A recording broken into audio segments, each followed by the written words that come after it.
Marion Zimmer Bradley's Ancestors of Avalon by Diana L. Paxson. Narrated by Rosalind Landor.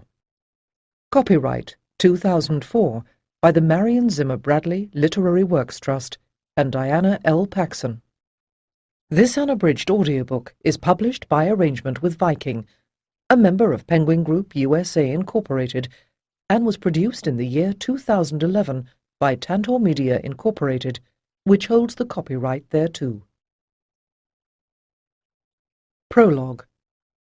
Morgane speaks. The people of Avalon bring to their lady their troubles, both great and small. This morning the Druids came to me to say that there has been a rockfall in the passage that leads from their temple to the chamber that holds the Omphalos stone, and they do not know how it is to be repaired. Their numbers here are small now, and most of those who remain are old. So many of those who might have renewed their order were killed in the Saxon wars, or have gone instead to the monks who tend the Christian chapel that is on that other Avalon. And so they come to me, as they all come to me, those who remain, to tell them what they must do. It has always seemed odd to me that the way to a mystery that is buried so deeply in the earth begins in the temple of the sun. But they say that those who first brought the ancient wisdom to these isles, long before the Druids, honoured the light above all things. The sight no longer comes to me as it did when I was young, and we fought to bring the goddess back into the world. I know now that she was already here, and always will be. But the Omphalos is the egg-stone, the navel of the world, the last magic of a land sunk beneath the sea so long that even to us it is a legend. When I was a girl, there were tapestries in the Druids' temple that told the story of how it came here. They have fallen to threads and dust, but I myself once followed that passage to the heart of the hill and touched the sacred stone. The visions that came to me then are more vivid now than many of my own memories. I can see once more the star mountain crowned with fire, and Tiriki's ship poised trembling on the wave as the doomed land is engulfed by the sea. But I do not believe that I was on that ship. I have had dreams in which I stood, hand in hand with a man I loved, and watched as my world tore itself to pieces, just as Britannia did when Arthur died. Perhaps that was why I was sent back in this time, for Avalon is surely as lost as Atlantis, though it is mist, not smoke, that veils it from the mortal world. Once there was a passage that led to the Omphalos stone from the cave where the white spring flows out from the Tor, but tremors in the earth blocked that way a long time ago. Perhaps it is not meant that we should any longer walk there. The stone is being withdrawn from us, like so many other mysteries. I know all about endings. It is beginnings that elude me. How did they come here, those brave priestesses and priests who survived the sinking? 2 millennia have passed since the stone was brought to this shore, and 500 more, and though we know little more than their names, we have preserved their legacy.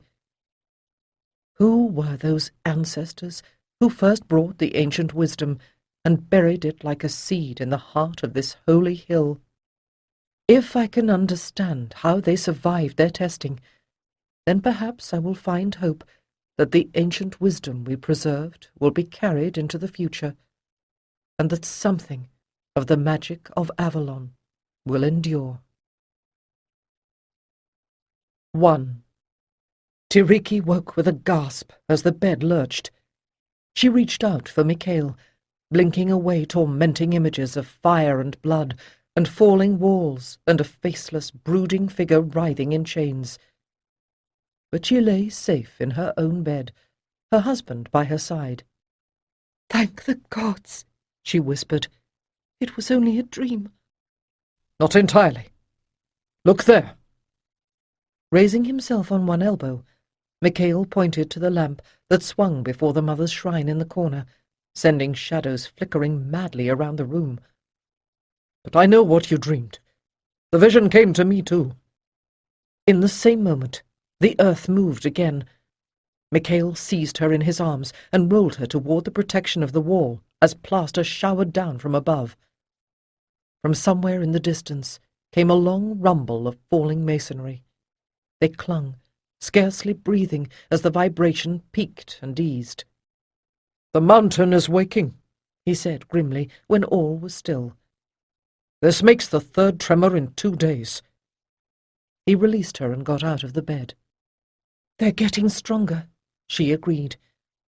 The palace was solidly built of stone and had withstood many tremors over the years, but even in the uncertain light, Tiriki could see a new crack running across the ceiling of the room. "I must go. Reports will be coming in. Will you be all right here?" Micail stepped into his sandals and wrapped himself in a mantle. Tall and strong, with the lamplight striking flame from his red hair, he seemed the most stable thing in the room.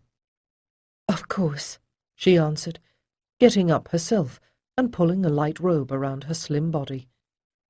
"You are prince as well as priest of this city. They will look to you for direction, but do not wear yourself out on work that can be done by other men.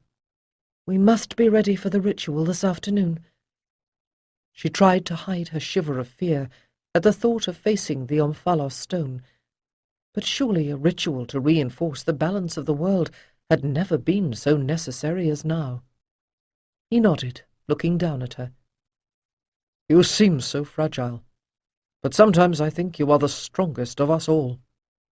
"I am strong because we are together," Tiriki murmured as he left her. Beyond the curtains that screened the balcony, a red light was glowing. Today marked the midpoint of spring, she thought grimly. But that light was not the dawn. The city of Atara was on fire. In the city above, men struggled to shift rubble and put out the last of the fires. In the shrine where the Omphalos stone lay hidden, all was still. Tiriki held her torch higher as she followed the other priests and priestesses into its deepest chamber, suppressing a shiver as the hot flame became its own shadow, greenish smoke swirling around the pitch-soaked brand. The Omphalos stone glimmered like occluded crystal in the center of the room. An egg-shaped thing half the height of a man, it seemed to pulse as it absorbed the light. Robed figures stood along the curving wall.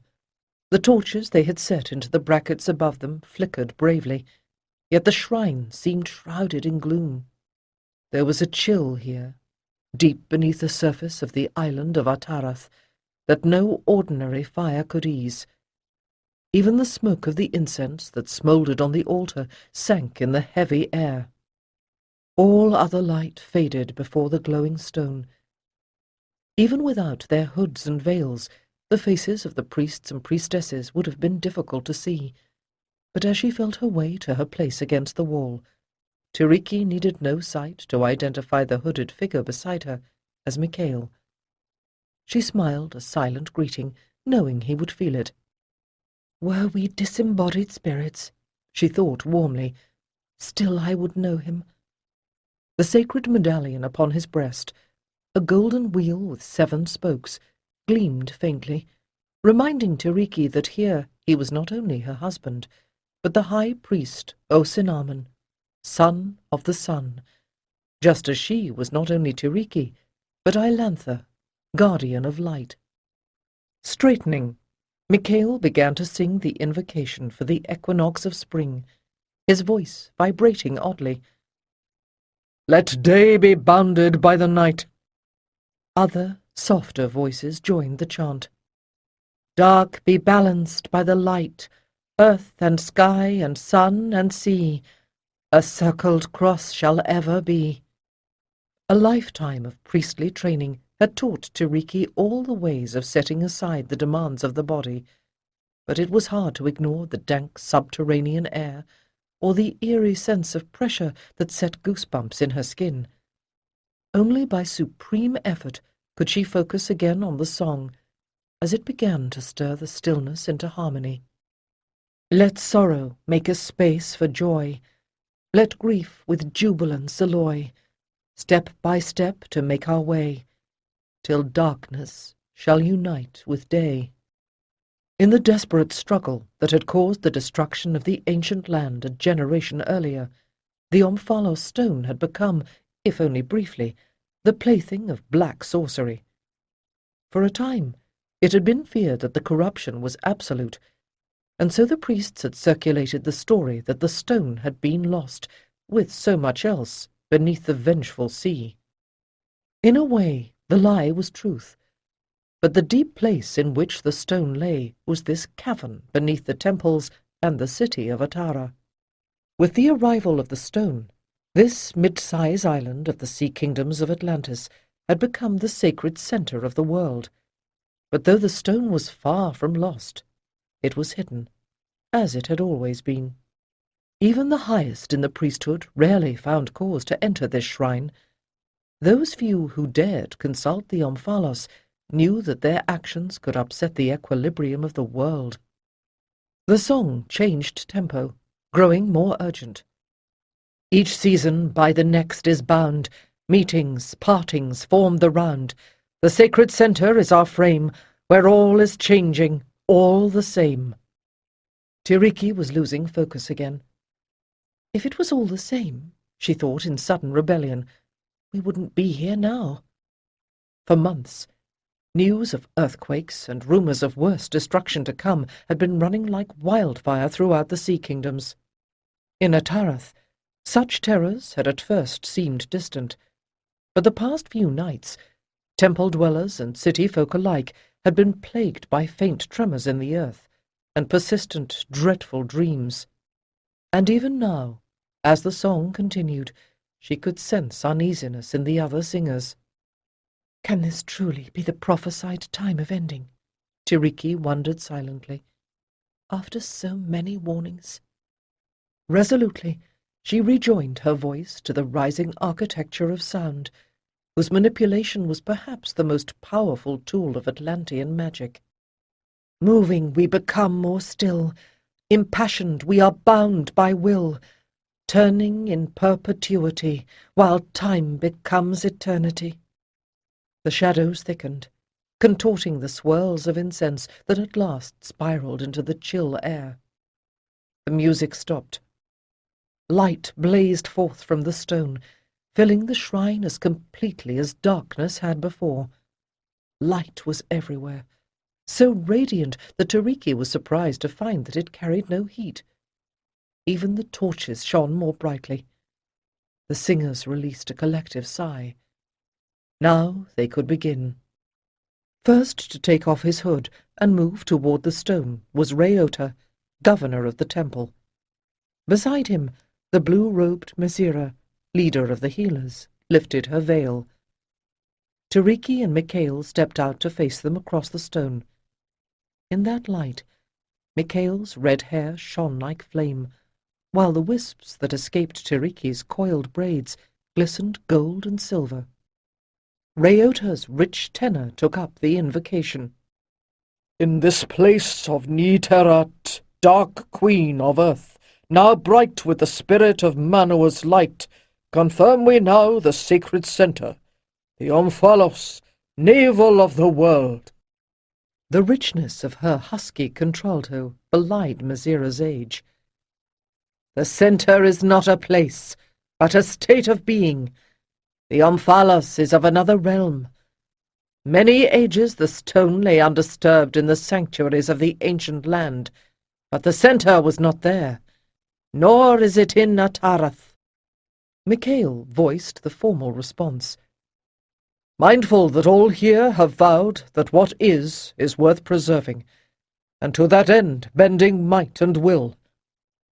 He smiled at Tiriki, and reached again for her hand. Together they drew breath for the closing words. We arrive forever in the realm of the true, which can never be destroyed. And the rest responded in chorus. While we keep faith, light lives in us. The otherworldly illumination throbbed as Mesira spoke once more. So we invoke the equilibrium of the stone, that the people may know peace once more, for we cannot ignore the portents we have seen. We meet in a place of wisdom to seek answers. Seeress, I summon thee." Messira extended both arms to the grey figure who now stepped forward. "The time is come. Be thou our eyes and our voice before the Eternal." The seeress drew back her veils. In the intense brilliance of the stone's light, it was not difficult to recognize Alyssa, her black hair hanging loose around her shoulders, her eyes already dilated by trance. With strange, half-bowing steps, she moved into the altar's radiance. The singers watched nervously as the seeress rested her fingertips upon the stone. Translucent patterns of power pooled and eddied within. Alyssa stiffened, but instead of retreating, she moved even nearer. It is so," she whispered. "One with the stone am I. What it knows, ye shall know.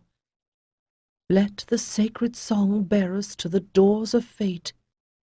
As she spoke, the singers began to hum softly. Micail's voice soared in the cadence of command, calling the seeress by her temple name. "Nineveh, seeress, dost thou know me? I, O Cinnamon, do address thee. Part us from dreams as thou dost wake, by the answer thou wilt make." "I hear." The voice was quite different from Alyssa's, sharp and ringing. "I am here. What wouldst thou know?" "Speak, if it please thee, and we shall attend." Micail sang the formal phrase in one sustained exhalation, but in his voice Tiriki could hear the strain. "We come because the stone has called us, whispering secretly in the night." A moment passed. "The answer thou dost already know," the seeress murmured.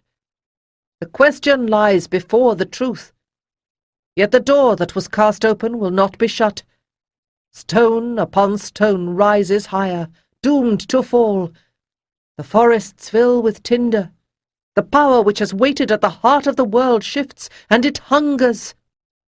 Tiriki felt a momentary unsteadiness, but could not tell if it came from beneath the flooring stones or from her own heart. She looked to Micail, but he stood frozen, his face a grimacing mask. Reunited forced out words. "Darkness has broken loose before," he said with grim concentration, "and always it has been contained. What must we do this time to bind it?" "Can you do aught but sing again while silence grows?" Alyssa shook with unexpected, bitter laughter, and this time the earth shuddered with her. A ripple of fright shook the singers. They cried out as one, "We are servants of light unfailing. The darkness can never prevail." But the tremors did not cease. The torches flickered out. Scarlet lightnings shot from the stone. For a moment, Tiriki thought the cavern around them was groaning. But it was Alyssa's throat from which those horrific sounds came. The seeress was speaking, or trying to, but the words came garbled and unintelligible. Fighting their dread, the singers inched closer to Alyssa, straining to hear. But the seeress shrank away from them, arms flailing against the stone. "It climbs!" Her shrieks echoed far beyond the circular chamber. "The foul flower! Blood and fire! You are too late!" As the echoes diminished, the strength faded from the taut body of the seeress. Only Micail's swift movement prevented her from falling. "Take her!" Reunited gasped. "Messira, go with them. We will finish here." Nodding, Micail bore the seeress from the chamber. The alcove by the entrance to the shrine, where they brought the seeress, seemed strangely quiet. While the earth beneath them had finally stilled, Tiriki's spirit was still shaken. As she entered, her acolyte Damisa, who had waited here with the other attendants during the ceremony, looked up with anxious green eyes. Micail pressed past her, touching Tiriki's hand in a swift caress that was more intimate than an embrace. Eyes met in an unspoken assurance. "I am here. I am here. We will survive, though the heavens fall." From the chamber beyond came a babble of voices. "How are they?" murmured Micail, with a nod toward the sound. Tiriki shrugged, but held onto his hand. "Half of them are assuring one another that we did not understand Alyssa's words, and the others are convinced that Atara is about to fall into the sea. Ryota will deal with them." She looked at Alyssa, who lay upon a bench with Mizira beside her. "How is she?" The face of the seeress was pale, and the long hair which this morning had shone like a raven's wing was now brindled with streaks of grey. "She sleeps," Mizira said simply. In the soft light that came through the doorway, the healer's face showed all its years. "As for her waking, it will be some time, I believe, before we know whether this day's work has harmed her. You may as well go. I think we have received all the answers we are going to get. My chela is fetching a litter, that we may take her back to the healer's hall. If there is any change, I will send word." Micail had already removed his vestments and slipped the emblem of his rank beneath the neck of his sleeveless tunic. Tiriki folded her veil and outer robe and handed them to Damisa. "Shall we too call for bearers?" she asked. Micail shook his head. "Are you up to walking?" "I need to feel the touch of honest daylight on my skin." The hot, bright air of the outdoors was a blessing, baking the chill of the underground chambers from their bones. Tiriki felt the tightness easing from her neck and shoulders, and lengthened her steps to keep up with her husband's longer stride. Through the red and white stone columns of the temple that marked the entrance to the underground shrine, she glimpsed a string of roofs tiled in blue. Farther down the slope, a scattering of newly built domes in cream and red was set amid the gardens of the city. Beyond them, the glittering sea stretched away to infinity. As they emerged from the portico, the sounds and smells of the city rose around them. Barking dogs and crying babies, merchants calling out their wares, the spicy smell of the seafood stew that was a local favourite, and the less salubrious odours from a nearby sewer. The fires started by last night's quake had been put out, and the damage was being dealt with. The destruction had been less than they had feared. Indeed, fear was now their greatest enemy. Even the stinks were an affirmation of ordinary life, reassuring after their confrontation with the uncanny power of the stone. Perhaps Micail felt the same. At any rate, he was leading her the long way around, away from the tall buildings of the temple complex and down through the marketplace, instead of following the white-paved processional way that led to the palace. The gleaming flanks of the 3 towers were hidden as they turned down a side street that led toward the harbour, where shopkeepers haggled with customers as they would on any normal day. They attracted a few looks of admiration, but no one pointed or stared. Without their ritual robes, she and Micail looked like any ordinary couple doing errands in the marketplace, though they were taller and fairer than most of the people of the town. And had anyone considered troubling them, the decision in Micail's strong features and the energy in his stride would have been deterrent enough. "Are you hungry?" she asked. They had fasted for the ritual, and it was now close to noon. "What I really want is a drink," he responded with a grin. "There used to be a taverna near the harbour that served good wine. Not our local rough red, but a respectable vintage from the land of the Hellenes. Don't worry, the food will not disappoint you either." The taverna had an open loggia, shaded by trellised vines. Around its edges grew the crimson lilies of Atarath. Their delicate fragrance scented the air. Tiriki tipped back her head to allow the breeze from the harbour to stir her hair. If she turned, she could see the slopes of the Star Mountain, the dormant volcano that was the island's core, shimmering in the heat haze. Down the slope there was a band of forest, and then a patchwork of field and vineyard. Sitting here, the events of the morning seemed no more than gloomy dreams. Micail's fathers had ruled here for 100 generations. What power could overwhelm a tradition of such wisdom and glory? Micail took a long swallow from his earthenware goblet and let out a breath with an appreciative sigh. Tiriki was surprised to feel a bubble of laughter rising within. At the sound, her husband lifted one eyebrow. "For a moment he reminded me of Rajasta," she explained. Micail grinned. "Our old teacher was a noble spirit, but he did appreciate good wine. He has been in my mind today as well, but not because of the wine," he added, sobering. She nodded, agreeing. "I've been trying to remember all he told us of the doom that claimed the ancient land. When the land began to sink, they had warning enough to send the sacred scrolls here, along with the adepts to read them. But if disaster should destroy all the sea kingdoms, where would a refuge for the ancient wisdom of Atlantis be found?" Micail gestured with his goblet. "Is it not for that very purpose that we send out emissaries to the eastern lands of Hellas and Chem, and north as far as the Amber Coast and the Isles of Teen?" "And what of the wisdom that cannot be preserved in scrolls and tokens?" she mused. "What of those things that must be seen and felt before one can understand? And what of the powers that can be safely given only when a master judges the student to be ready for them? What of the wisdom that must be transmitted soul to soul?" Micail frowned thoughtfully, but his tone was relaxed.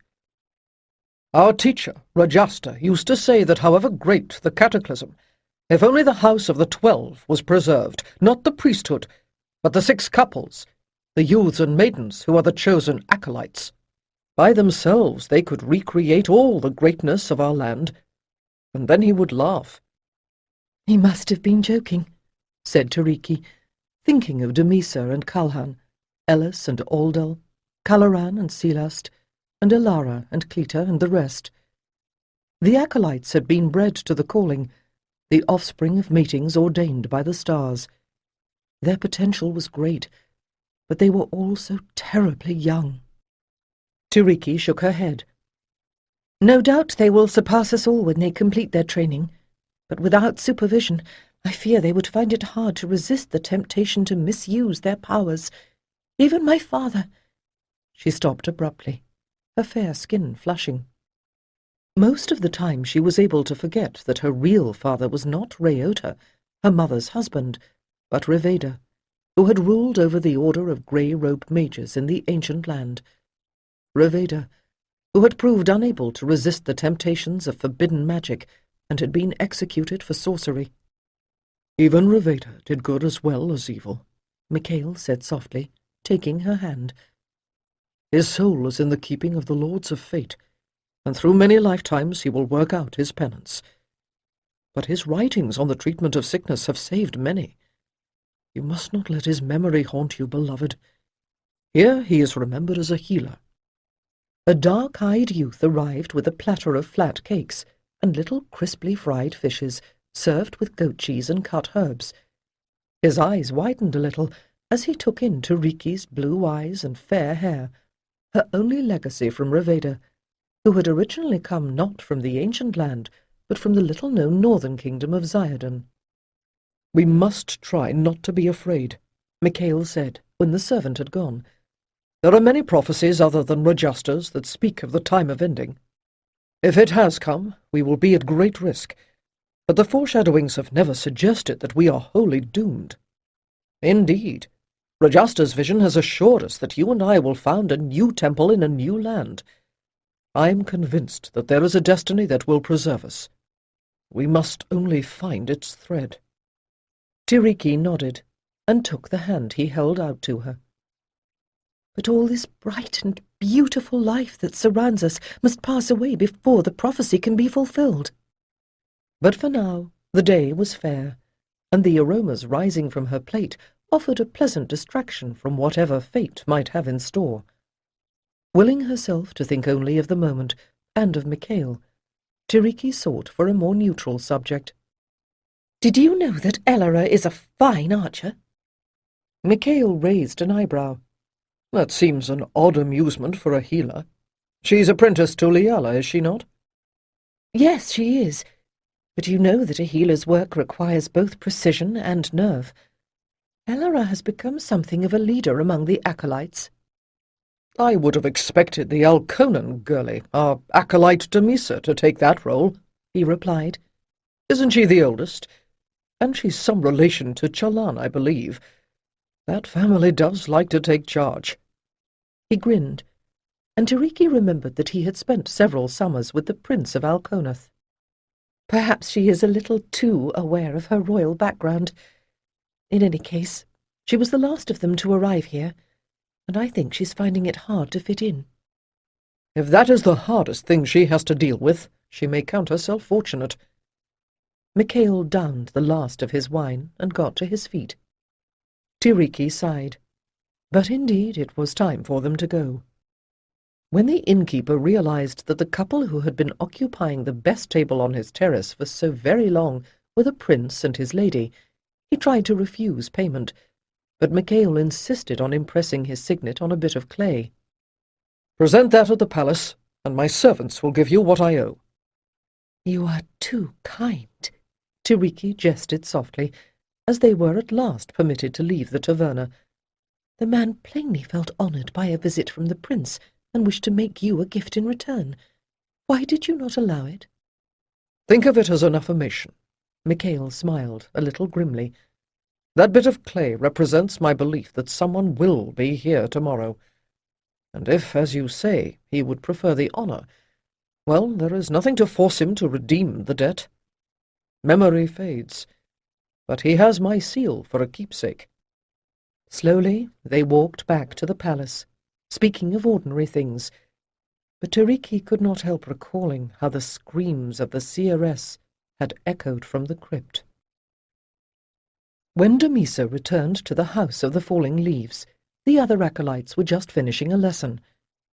Elara of Atarath was the first to see her come in. Elara, dark-haired and buxom, was a native of this island, and it had fallen to her to make the newcomers from the other sea kingdoms welcome as they arrived. On each island, the temples trained priests and priestesses, but from among the most talented young people in each generation, 12 were chosen to learn the greater mysteries. Some would one day return to their own islands as senior clergy, while others explored specialties such as healing or astrology. From the 12 came the adepts, who served all Atlantis as vested guardians in the Temple of Light. The house was a low, sprawling structure of oddly aligned corridors and oversized suites, rumoured to have been built a century or more ago for a foreign dignitary. The acolytes often amused themselves with suggesting other explanations for the stone mermaids in the weathered fountain in the central courtyard. Whatever its origins, until quite recently, the strange old villa had served as a dormitory for unmarried priests, pilgrims, and refugees. Now it was the House of the 12. Some of the acolytes welcomed Elara's help, while others resisted her, but Damisa, who was a cousin of the Prince of Alconath, was usually the most self-sufficient of them all. Right now, thought Elara, she looked terrible. "Damisa, what has happened to you? Are you ill?" She flinched as the other girl turned to her with a blind stare. "Did something happen at the ceremony?" Elara took a firm grip on Damisa's elbow and made her sit down by the fountain. She turned to get the attention of one of the others. "Lanath, go get her some water," Elara said in a low voice as all the acolytes surrounded them. Elara sat down, pushing back the black curls that kept falling into her eyes. "Be quiet, all of you!" She glared until they moved back. "Let her breathe." She knew that Damisa had been called to attend Lady Tiriki early that morning, and she had envied her. Elara's role as chela to the blue-robed priestess, Liala, in the temple of Ni Terat was a pleasant enough assignment, but hardly glamorous. The acolytes had been told that their apprenticeships were determined by the placement of their stars and the will of the gods. It made sense that Elara's betrothed, Lanath, was assigned to the temple astrologer because he had a good head for figures. But Elara had always suspected that Damisa's royal connections had got her the place with Tiriki, who was not only a priestess, but princess of Atarath after all. But she did not envy Damisa now. "Tell us, Damisa," she murmured as the other girl drank. "Was someone hurt? Has something gone wrong?" "Wrong?" Damisa closed her eyes for a moment, then straightened and looked around the circle. "Haven't you heard the rumours that have been going around the city?" "Of course we have. But where were you?" asked little Iriel. "At an equinox ritual attending my lady," Damisa replied. "Those rituals are usually held in the great temple of Manua," observed Ellis, who was also a native of the city. "It wouldn't take you this long to get back from there." "We weren't at the Temple of Light," Damisa said tightly. "We went to another place, a sanctuary built into the cliffs at the eastern edge of the city. The portico looks ordinary enough, but the actual temple is deep underground, or at least I suppose so. I was told to wait in the alcove at the head of the passage." "Panu's bones!" Elara exclaimed. "That's the temple of... I don't know what it is. No one ever goes there." "I don't know what it is either," Damisa responded with a return of her usual arrogance. "But some power is down there. I could see odd flashes of light all the way up the passageway." "It's the sinking," said Calaran in a dull voice. "My own island is gone, and now this one is going to go too. My parents migrated to Alconath, but I was chosen for the temple. They thought it was an honour for me to come here." The acolytes looked at one another, shaken. "We don't know that the ritual failed," Elara said bracingly. "We must wait. We will be told." "They had to carry the seeress out of that chamber," Damisa interrupted. "She looked half dead. They've taken her to Liala and the healers at the house of Nitarat." "I should go there," said Elara. "Liala may need my assistance." "Why bother?" glowered Lanath. "We're all going to die." "Be still!" Elara rounded on him, wondering what had possessed the astrologers to betroth her to a boy who would run from his own shadow if it barked at him. "All of you, calm down. We are the chosen 12, not a pack of backcountry peasants. Do you think our elders have not foreseen this disaster and made some kind of plan? Our duty is to help them however we can." She pushed her dark hair back again, hoping that what she had said was true. "And if they haven't?" asked Damisa's betrothed, a rather stodgy, brown-haired lad called Kalhan. "Then we will die." Damisa recovered herself enough to scowl at him. "Well, if we do," said little Iriel with her irrepressible smile, "I am going to have a few strong words to say to the gods." When Micail and Tiriki returned to the palace, they found a blue-robed priestess waiting at the gate, bearing news from Mazira. Alyssa had awakened and was expected to make a good recovery. "If only," Tiriki thought darkly, "we could do so well at healing her prophecy." Yet she kept a smile on her lips as she accompanied Micail upstairs to the suite of rooms they shared on the upper floor. The veil before the alcove that held the shrine to the goddess and the hangings that curtained the doors to the balcony stirred in the night wind from the sea. The whitewashed walls were frescoed with a frieze of golden falcons above a bed of crimson lilies. In the flickering light of the hanging lamps, the birds soared and the flowers seemed to bend in an invisible breeze. When he had changed into a fresh robe, Micail went off to confer with Reota. Left alone, Tiriki ordered soft-footed servants to fill her bath with cool, scented water. When she had bathed, they waited to pat her dry. When they had gone, she walked out onto the balcony and gazed at the city below. To the east, the Star Mountain loomed against the crisp night sky. Groves of cypress covered the lower slopes, but the cone rose sharply above. The perpetual flame in the temple at its summit appeared as a faint pyramidal glow. Scattered points of light marked outlying farmsteads on the lower slopes, dimming one by one as the inhabitants sought their beds. In the city, folk stayed up later. Bobbing torches moved along the streets in the entertainment quarter. As the air cooled, the land gave up scents of drying grass and freshly turned earth like a rich perfume. She gazed out upon the peace of the night, and in her heart the words of the evening hymn became a prayer. O source of stars in splendour, against the darkness showing, grant us restful slumber, this night thy blessing knowing. How could such peace, such beauty be destroyed? Her bed was hung with gauze draperies, and covered with linen so fine it felt like silk against the skin. No comfort that Atarath could provide was denied her, but despite her prayer, Tiriki could not sleep. By the time Micail came to bed, it was midnight. She could feel him gazing down at her, and tried to make her breathing slow and even. Just because she was wakeful was no reason he should be deprived of sleep as well. But the bond between them went beyond the senses of the flesh. "What is wrong, beloved?" His voice was soft in the darkness. She let out her breath in a long sigh. "I am afraid."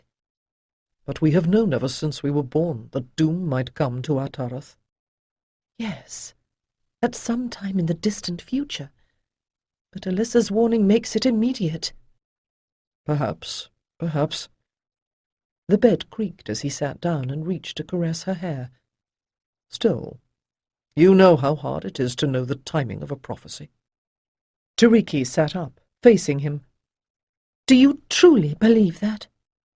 Beloved, none of us can know what our knowing may change. All we can do is to use what powers we have to face the future when it comes. He sighed, and Tiriki thought she heard an echo of thunder, although the night was cloudless. Ah, yes, your powers, she whispered bitterly. For what use were they now? You can invoke the wind and the lightning, but what of the earth beneath? And how will that be passed on if all else falls?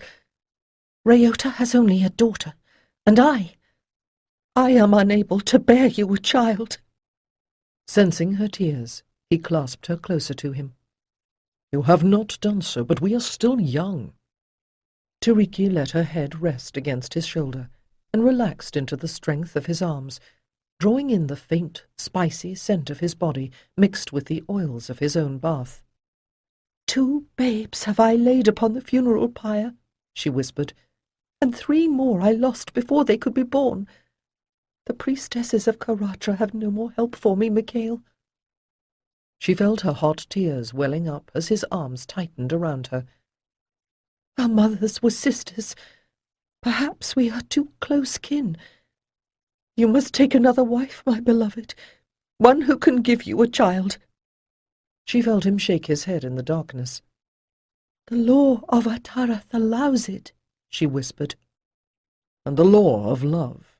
He asked. He grasped her shoulders, looking down at her. She felt, rather than saw, the intensity in his gaze. To beget a son worthy to bear my powers, I must give not only my seed, but my soul. Truly, beloved, I do not think I would even be capable with a woman who was not my match in spirit as well as in body. We were destined for each other, Tiriki, and there can never be anyone for me but you. She reached up to trace the strong lines of his cheek and brow. But your line will end. He bent his head to kiss away her tears. If Atarath itself must cease to be, does it matter so greatly if the magic of its princes is lost as well? It is the wisdom of Atlantis we must preserve, not its powers. Oh, Cinnamon, do you know how much I love you? She lay back with a sigh as his hands began to move along her body, each touch awakening a sensation to which her body had learned to respond as the spiritual exercises of the temple had trained her soul. Ilantha, he answered, and closed his arms around her. At that summons, spirit and body opened together, overwhelmed and transfigured in the ultimate union.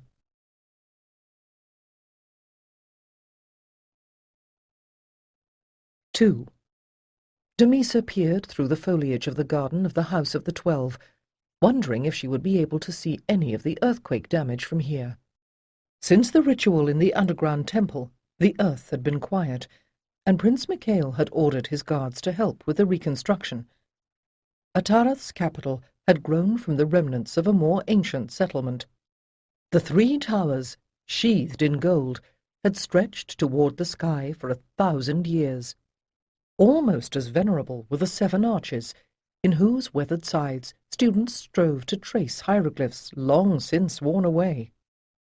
The clergy of Atara had done their best to prepare the old rooms of the House of the Falling Leaves for the 12 acolytes, but it was the gardens that made the location ideal, for they set the house well apart from the city and the temple. Damisa stepped back, letting the branches of the laurel hedge swing down. From here, no other building could be seen.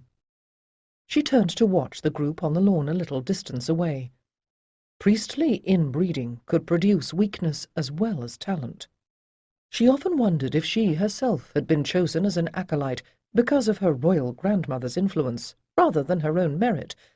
But half the others would have run screaming had they seen those lights flickering up the passageway of the underground temple. It occurred to her now that the Guardians might have seen some benefit in adding the robust blood of Alkonath to the priestly lineage. But why had they decided that the detestable Kalhan, with his blunt features and equally blunt sense of humour, was a fit mate for her? Surely he would have been a better match for Cleta, who had no sense of humour at all.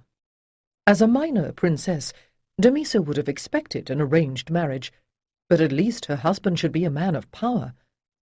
Tiriki had said Kalhan would probably improve with age, but Damisa could see no signs of it now. There he was, leaping about on the lawn, leading a cluster of other acolytes in boisterous cheers, while Aldal, who she had decided was the nicest of the boys, and Lanath, who was better with his head than his hands, wrestled fiercely. Even Alara, usually the most sensible of the female acolytes, was watching them with an amused smile.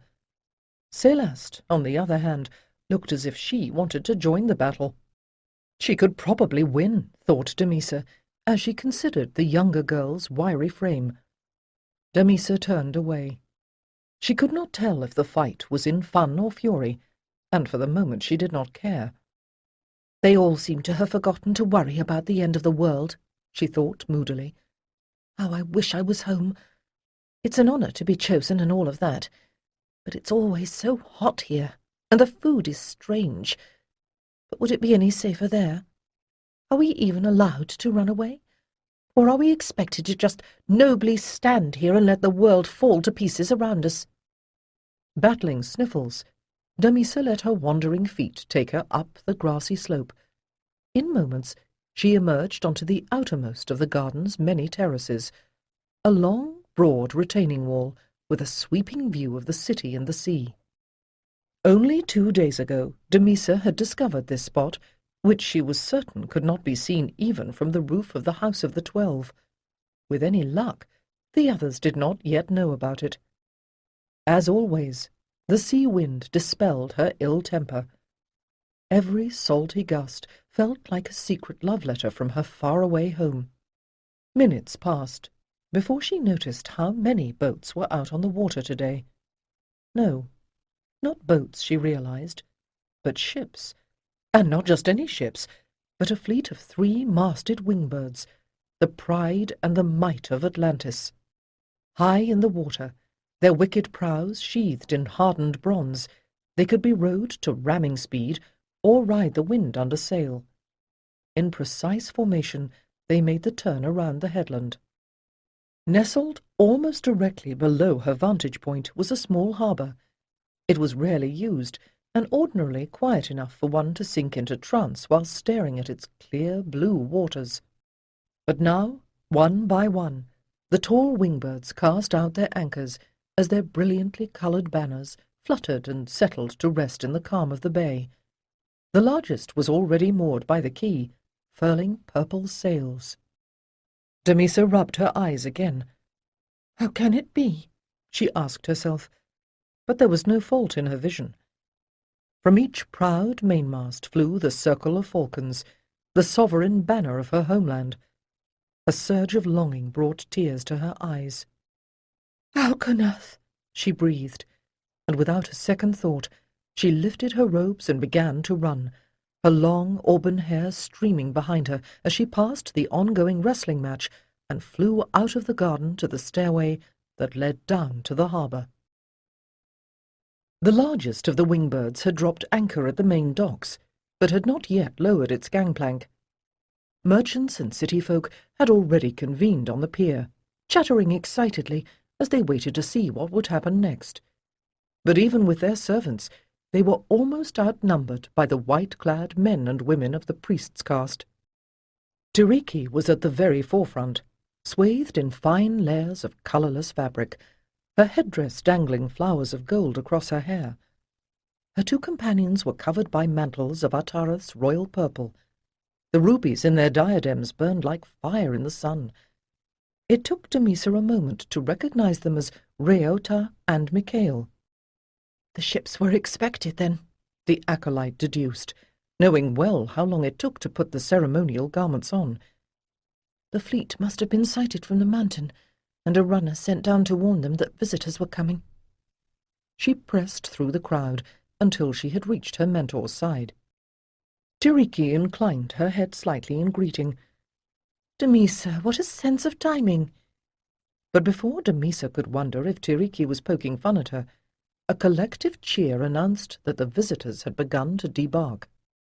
First to emerge were the green-cloaked soldiers armed with pikes and swords. They escorted two men in travellers' cloaks of simple wool, accompanied by a priest whose robe was cut in an unfamiliar style. Reota stepped forward, raising his ceremonial staff to trace the circle of blessing. Tiriki and Micail had moved closer together. Damisa had to crane her neck to see. "In the name of Manoa, maker of all, whose radiance fills our hearts as he illuminates the sky," Reota said, "I welcome you. We give thanks to Narinabi, the Star-Shaper, who has brought you safely across the sea," Micail added. As he lifted his arms to make a formal obeisance, Damisa caught sight of the gleaming serpent bracelets that could be worn only by a prince of the imperial lineage. Tiriki stepped forward, offering a basket of fruit and flowers. Her voice was like a song. Ni Terat, the Great Mother, who is also called Karatra, welcomes all her children, young and old. The tallest of the travellers threw back the hood of his cloak, and Damisa's cheer became a delighted squeal. Chalan! She could not have said if she cared more that he was Prince of Alconath, or that he was her own cousin who had always been kind to her. She had barely enough discipline to stop herself from running to him and flinging her arms about his knees, as she had done when she was a child. But she controlled herself, and it was just as well that she did, for at the moment Chalan was entirely a lord of the empire, with the great emerald blazing from his diadem and the royal bracelets entwined around his forearms. Lean and bronzed, he stood with the confidence of one who had never doubted his right to command. There was silver at his temples. That was new, but Damisa thought it added distinction to her cousin's dark hair. Still, Chalan's far-seeing eyes were the same, green as the emerald of Alcona, though there were times, she knew, when they could show all the colours of the sea. As the strangely robed priest came forward, Tiriki laid her hand upon her heart, and then her forehead, in the salute offered only to the very highest of initiates.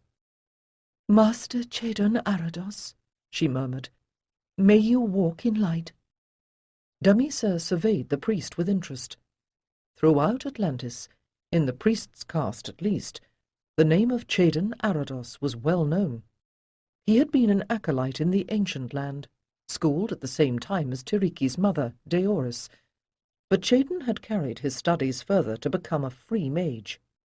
After the destruction of the city of the circling snake, he had travelled widely. But despite his several visits to Alconath, Damisa had never seen him. The mage was tall, with warm but piercing eyes, and the full beard of a mature man.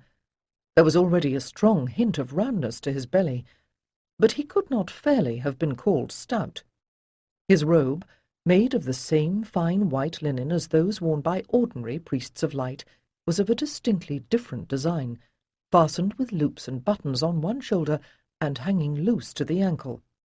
Upon his breast was a disk of crystal, a lens in which thin blue-white glimmers darted and sparkled like fish in a pool. "I do walk in light," said the mage to Tiriki, "but too often what I see is darkness, and so it is today." Tiriki's smile froze. "We see what you see," she said very softly, "but we should not speak of it here."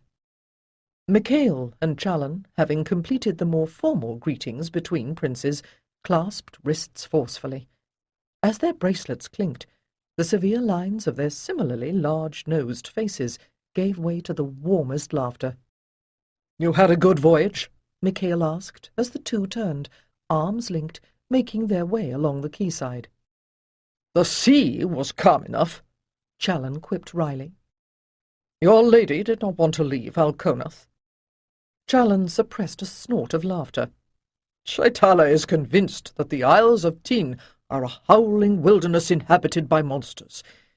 But our traders have been preparing a refuge at Belsirath for many years. She will not fare so ill. Knowing she and the children are safe frees my mind for the task here." "And if we are all mistaken and no disaster occurs?" asked Micail. "Then she will have had an unusual vacation, and will likely never forgive me. But I have been speaking much with Master Chaden on the voyage, and I fear your forebodings are only too sure." Damisa suppressed a shiver. She had assumed that the ritual in the deep temple had been successful, despite Alyssa's collapse, because the earthquakes and the nightmares had ceased.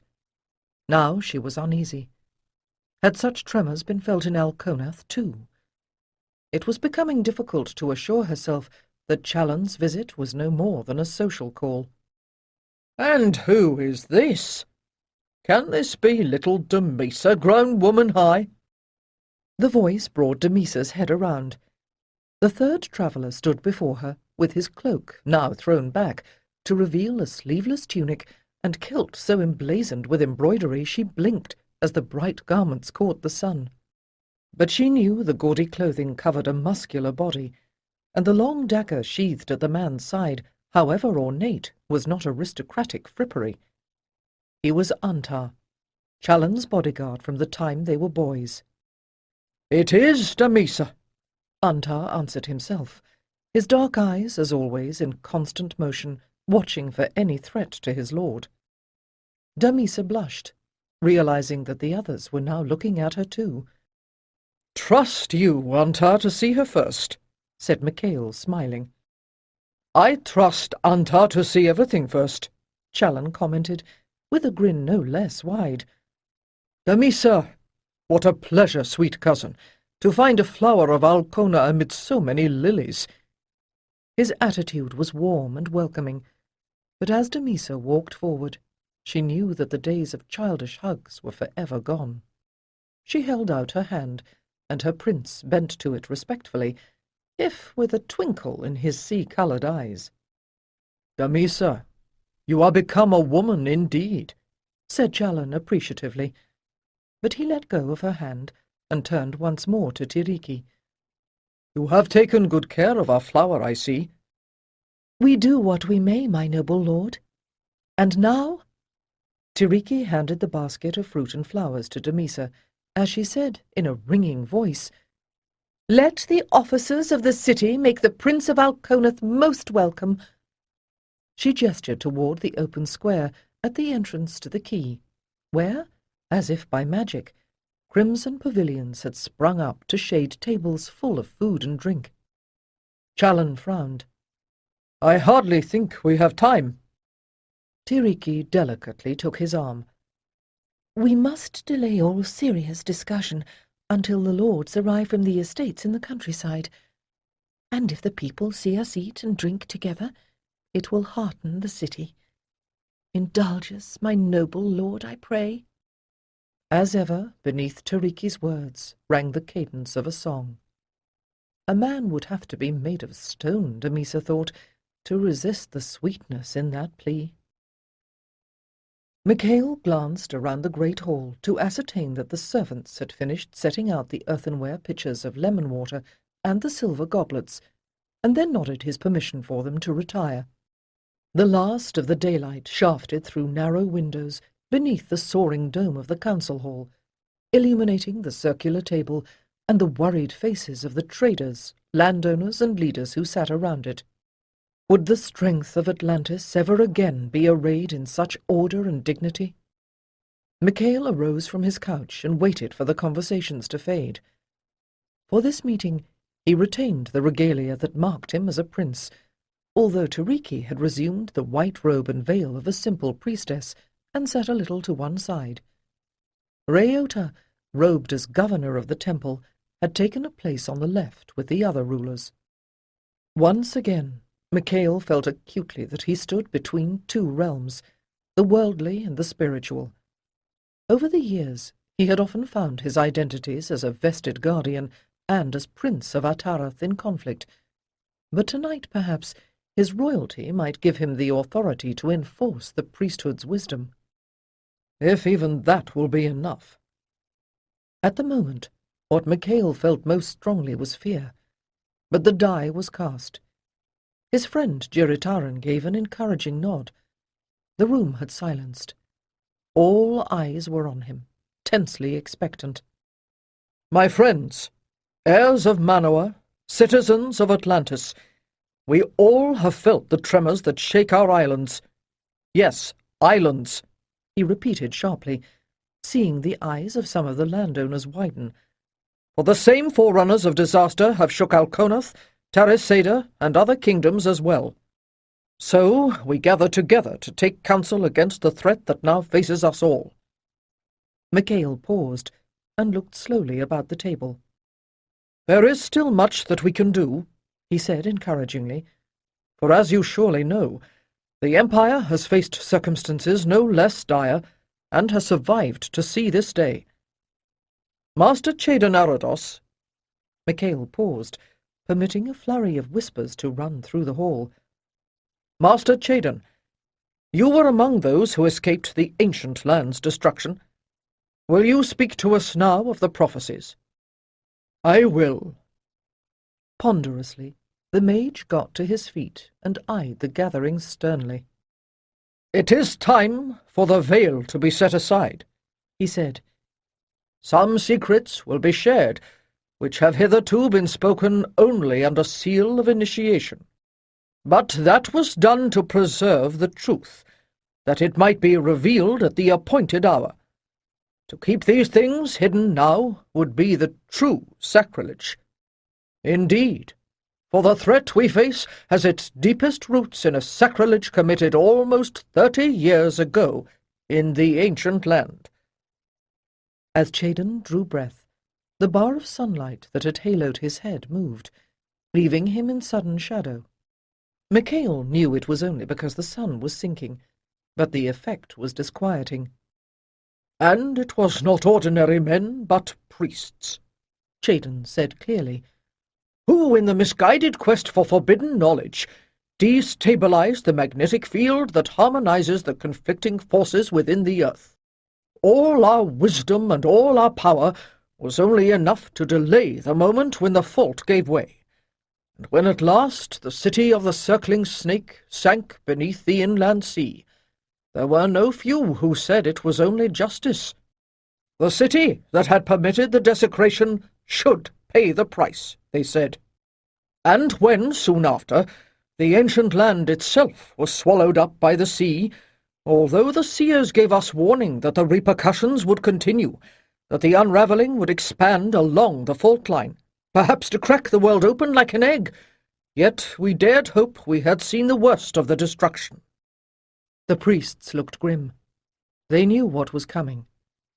On the faces of the rest, Micail read growing apprehension as Chaden continued.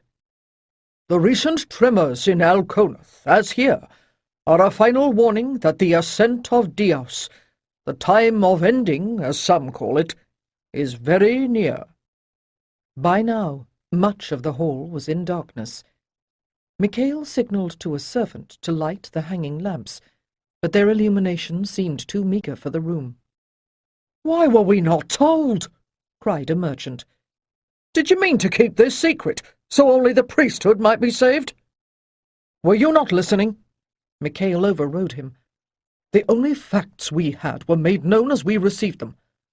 Should we have created useless panic by proclaiming predictions of a disaster that might not have come to pass for a century?" "Of course not," Chaden agreed. "That was, in fact, the mistake made in the ancient land. Until the foreseen is seen again, its signs cannot be recognized. This is why the greatest seers are helpless against true destiny.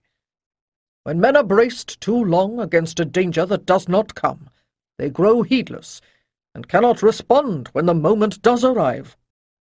"If it has arrived," scoffed a prominent landowner, "I am a simple man. I don't know anything about the meaning of lights in the sky, but I do know that Atarath is a volcanic island. It is entirely natural for it to shake at times. Another layer of ash and lava will only serve to enrich the soil." Hearing murmurs of agreement from the village lords, Micail sighed. "All that the priesthood can do is to give warning," he said, striving to keep rising irritation from his voice. "What you do about this is up to you. I will not force even my own servants to abandon their homes. I can only advise all here that the majority of the guardians of the temple have chosen to entrust ourselves and our goods to the sea, and return to land only when the cataclysm ends. As a prince of the blood I say it, and we shall endeavour to take with us as many as we can." Rayota rose, nodding affirmation. "We must not allow the truth that the temple safeguards to die. We will send forth our 12 acolytes, and as many more as we can find ships for, with our hopes that at least some of them will come safely to lands where new temples may rise." "What lands?" someone exclaimed. "The barren rocks where savages and animals rule. Only fools trust to the wind and the sea." Chaden spread his arms. "You forget your own history," he chided. "Though we have stood apart from the world since the war with the Hellenes, we are not ignorant of other lands. Wherever there are goods to be bought or sold, the ships of Atlantis have gone, and since the fall of the ancient land, many of our priests have gone with them. In trading stations from Chem and Hellas to the Hesperides and Zayadon, they have endured a lonely exile, learning the ways of the native peoples, studying their alien gods in search of beliefs held in common, teaching and healing, preparing the way. I believe that when our wanderers arrive, they will find a welcome." "Those who choose to remain need not fear idleness," said the priestess Mezira unexpectedly. "Not all who are of the temple believe that disaster is inevitable. We will continue to work with all our powers to maintain the balance here." "That I am glad to hear," came a sardonic voice from the western quarter. Micail recognized Sarhedron, a wealthy shipmaster, with his son Rydell behind him. "Once Atarath ruled the seas, but as my noble lord has reminded us, our gaze turned inward. Even if people could be persuaded to go to these foreign lands, we have not the vessels to carry them. That is just why we come now with half the fleet of great Alconath to offer help." The speaker was Dantu, captain of the ship in which Chalon had arrived. If his smile was less tactful than triumphant, there was reason for it. The traders of Alconath and Atarath had been fierce rivals in the past. Now Chalon spoke. "In this time of trial, we remember that we are all children of Atlantis. My brothers remain to supervise the evacuation of Alconath.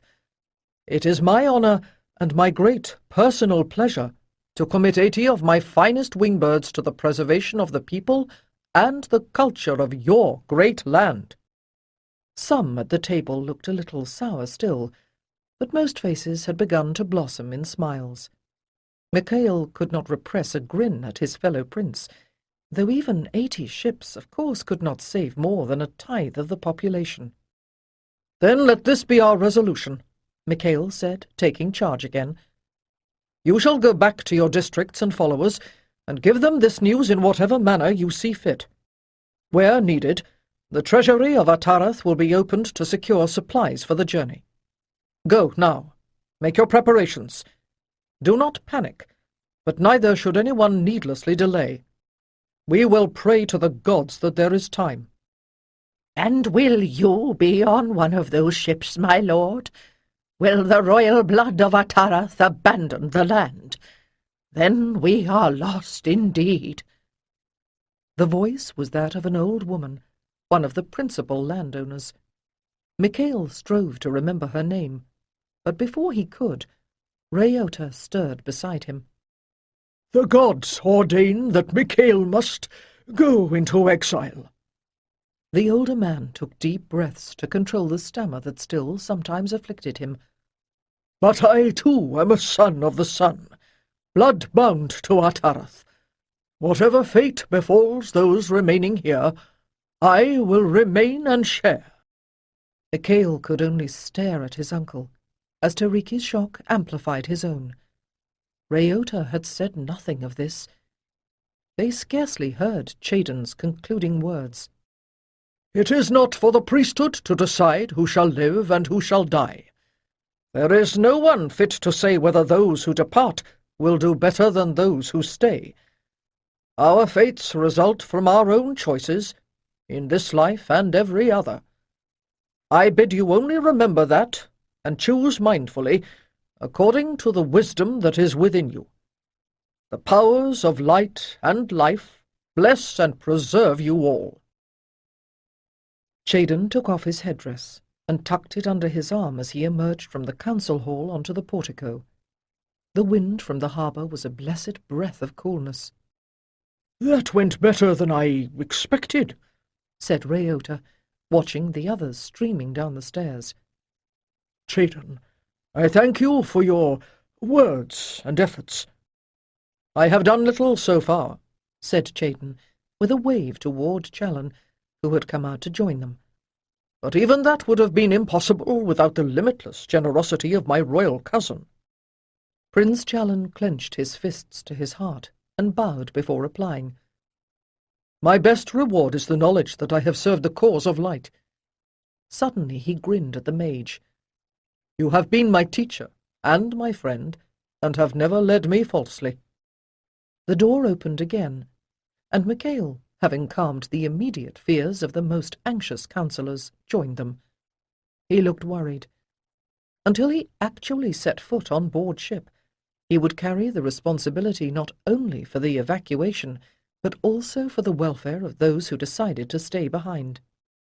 "We thank you, my lords," Micail said with a gesture. "I know I would not wish to endure such a council after a sea voyage. You must be weary. The hospitality of Atara can still provide a bit of food and shelter." He managed a smile. "If you will come with me." "I think you need the rest more than I do, boy," thought Chaiden, but he knew better than to show his pity. The rooms allotted to the mage were spacious and pleasant, with long windows to admit a cooling breeze from the sea. He sensed that Micail would have liked to linger, but Chaiden pretended exhaustion and was soon left alone. As the sound of footsteps receded, the mage unstrapped his bag and rummaged within it for a pair of brown boots and a dull-coloured robe, such as any traveller might wear. Donning them, he briskly descended to the street, taking care to remain unnoticed, and set off into the murky twilight with such calm self-assurance that any who saw him pass would have thought he was a lifelong denizen of the tangled alleys and byways of the temple precincts. In fact, Chaiden had not visited Atara for many years, but the roads had changed little. Every other step he took was dogged by echoes of lost youth. lost love, lost lives. Chayden paused alongside the vine-draped northern wall of the new temple. Hoping he was in the right place, he swept aside a handful of vines and found a side door. It opened easily enough. It was more difficult to close it again. Inside it was dark, save for a faintly glowing line of stones in the floor that delineated the way through a narrow service corridor lined with unmarked doorways. Chayden was able to move along the path quickly, until he suddenly came to the low stone archway at its end. "I am getting too old for such shortcuts," the mage thought ruefully as he rubbed his head. "I might have gotten there faster by the front door."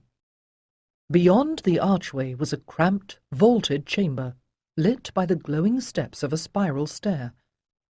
Chayden carefully ascended 2 flights and emerged through another arch to reach the common reading room, a broad pyramidal room almost at the top of the building. Designed to catch the maximum daylight, it was now almost entirely in shadow. Only a few reading lamps burned here and there. Beneath one such glow, the vested guardian Ardral sat alone at a broad table, examining the contents of a wooden chest. Moving closer, Chayden could hardly see the tabletop for the clutter that covered it. Tattered scrolls, fragments of inscribed stone tablets, and what looked like strings of colourful beads. Ardral's attention was bent upon the prize of the collection, a curious sort of long, narrow book made of bamboo strips sewn together with silken threads. "I didn't know you had the Vimana Codex here," Chayden commented, but Ardral ignored the attempt at polite interruption. With a grimace, the mage appropriated a small bench nearby and dragged it noisily to a spot beside Ardral. "I can wait," he announced. Ardral looked up with an outright grin. "Chayden," he said softly, "I really was not expecting you until—" "I know." Chayden looked away. "I suppose I should have waited, but I've just come from the council meeting." "My condolences," Ardral interjected. "I hope I succeeded in providing everyone with whatever information they needed." "I thought I saw evidence of your work," Chayden put in. "But I simply could not face another rehearsal of the inevitable platitudes." "Yes, there was a lot of that. They're afraid," said Chayden. Ardral rolled his eyes. "Afraid they might remember why they still aren't ready. This has been coming for a long time, nephew. And it's just as Rajastha predicted, even if he was a little wrong about the date. With the best will in the world, in the temple as on the farmstead, most people simply cannot go on year after year, looking for a way out of an impossible situation that fails to develop at the expected time. The urge to resume the routine of life." Ardral broke off. "Well, there, you see, even I do it. Speaking of which, I have something put aside that you used to enjoy very much. Perhaps we could go solve the world's problems in private, eh?" "Aye?" Chayden blinked, then looked about the gloomy chamber. For a moment, seeing his uncle, he felt very young again. "Yes," he said with a chuckle, and then a real smile. "Thank you, uncle. That's the spirit," Ardral approved, and standing up, he proceeded to put the strange book into the wooden chest. "Just because eternity is trampling our toes doesn't mean we can't live a little before—" Locking the chest, he gave Chayden a wink. "We do whatever dance comes next." During Chayden's last visit, Ardral had occupied a rather decrepit dormitory, some little distance from the temple. Now, as curator of the library, he had a spacious room within its very walls. A fire blazed up in the hearth as they entered, or perhaps it had already been burning. Chayden glanced at the sparse but tasteful furnishings, while Ardral brought out 2 filigreed silver cups and opened a black and yellow jar of honey wine. "Tele ear?" the mage exclaimed. Ardral nodded. "I dare say there are no more than a dozen bottles in existence. You honour me, uncle, but I fear the occasion will not be worthy of it." With a sigh, Jaden settled upon a cushioned couch. In his uncle's company, drinking Telly-ear, it was almost as if the bright empire still ruled both horizons. Time had hardly passed at all. He was no longer the learned Chaden Arados, the great initiate of initiates, the one who was expected to set forth answers, solutions, hope. He could be himself. Although the two had not been particularly close before the fall of the ancient land, Chaden had known Ardral all his life. Indeed, years before he became an acolyte, his uncle had briefly been his tutor. Many years had passed since then, yet Ardral seemed no older. There were, no doubt, new lines and creases in the mobile, expressive face, and the shock of brown hair had faded and thinned. If Chaden looked closely, he could find such marks of age, but these slight details did not change his inner identity, which had somehow remained exactly the same. "It is good to see you, uncle," he said. Ardral grinned and refilled their cups. "I am glad you got here," he answered. "The stars have not been reassuring for travellers." "No," Chaden agreed. "And the weather is little better, though Jalan tells me not to worry. But since you raised the subject, let me ask you. Your head is always clear." "For another moment only," Ardral joked, and quickly sipped more wine.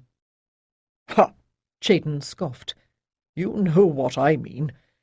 You have never been one who is easily misled by presumptions or legends. You see only what is actually before you, unlike some. But never mind that. Once, years ago," Chaden persisted, "you spoke to me of Rajasta's other prophecies, and your own reasons for believing them. Have those reasons changed?" "Have they?" he repeated, leaning closer to his uncle. "No one living knows Rajasta's works better than you." "I suppose," said Ardral distantly, as he ate a bit of cheese. Undeterred, Chaden continued, "everyone else has focused on the tragic elements of the prophecy, the destruction of Atlantis, the inevitable loss of life, the slim chance of survival. But you, if anyone, understands the larger scale of the prophecy. What was, and what is, and— You are going to be a pest about this, aren't you?" Ardral growled, without his usual smile. "All right. Just this once. I will answer the question you cannot bring yourself to ask, and then we will put the matter aside, for this night at least." "As you will, uncle," said Chaden as meekly as a child. With a sigh, Ardral ran his fingers through his hair, further disarranging it. "The short answer is yes. It is as Rajasta feared. The inevitable is happening, and worse, it occurs under just the sort of conditions that give mediocre astrologers fits. Bah! They're so easily distracted from the many positive influences. It's as if they want to think the worst. But yes, we can't deny it. Adsar, the warrior star, has definitely changed its course toward the ram's horn. And this is precisely the alignment the ancient texts call the War of the Gods. But the ancients plainly do not say that such a configuration will mean anything to the mortal world. The usual human vanity. So predictable." For some moments there was silence, as Ardral once more refilled his cup, and Chaden tried to think of something to say. "You see," said Ardral rather gently, "it does no good to think on such things.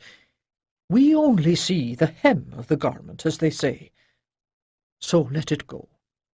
Things are going to be hectic enough in the next few days. There won't be a lot of time for sitting quietly and doing nothing.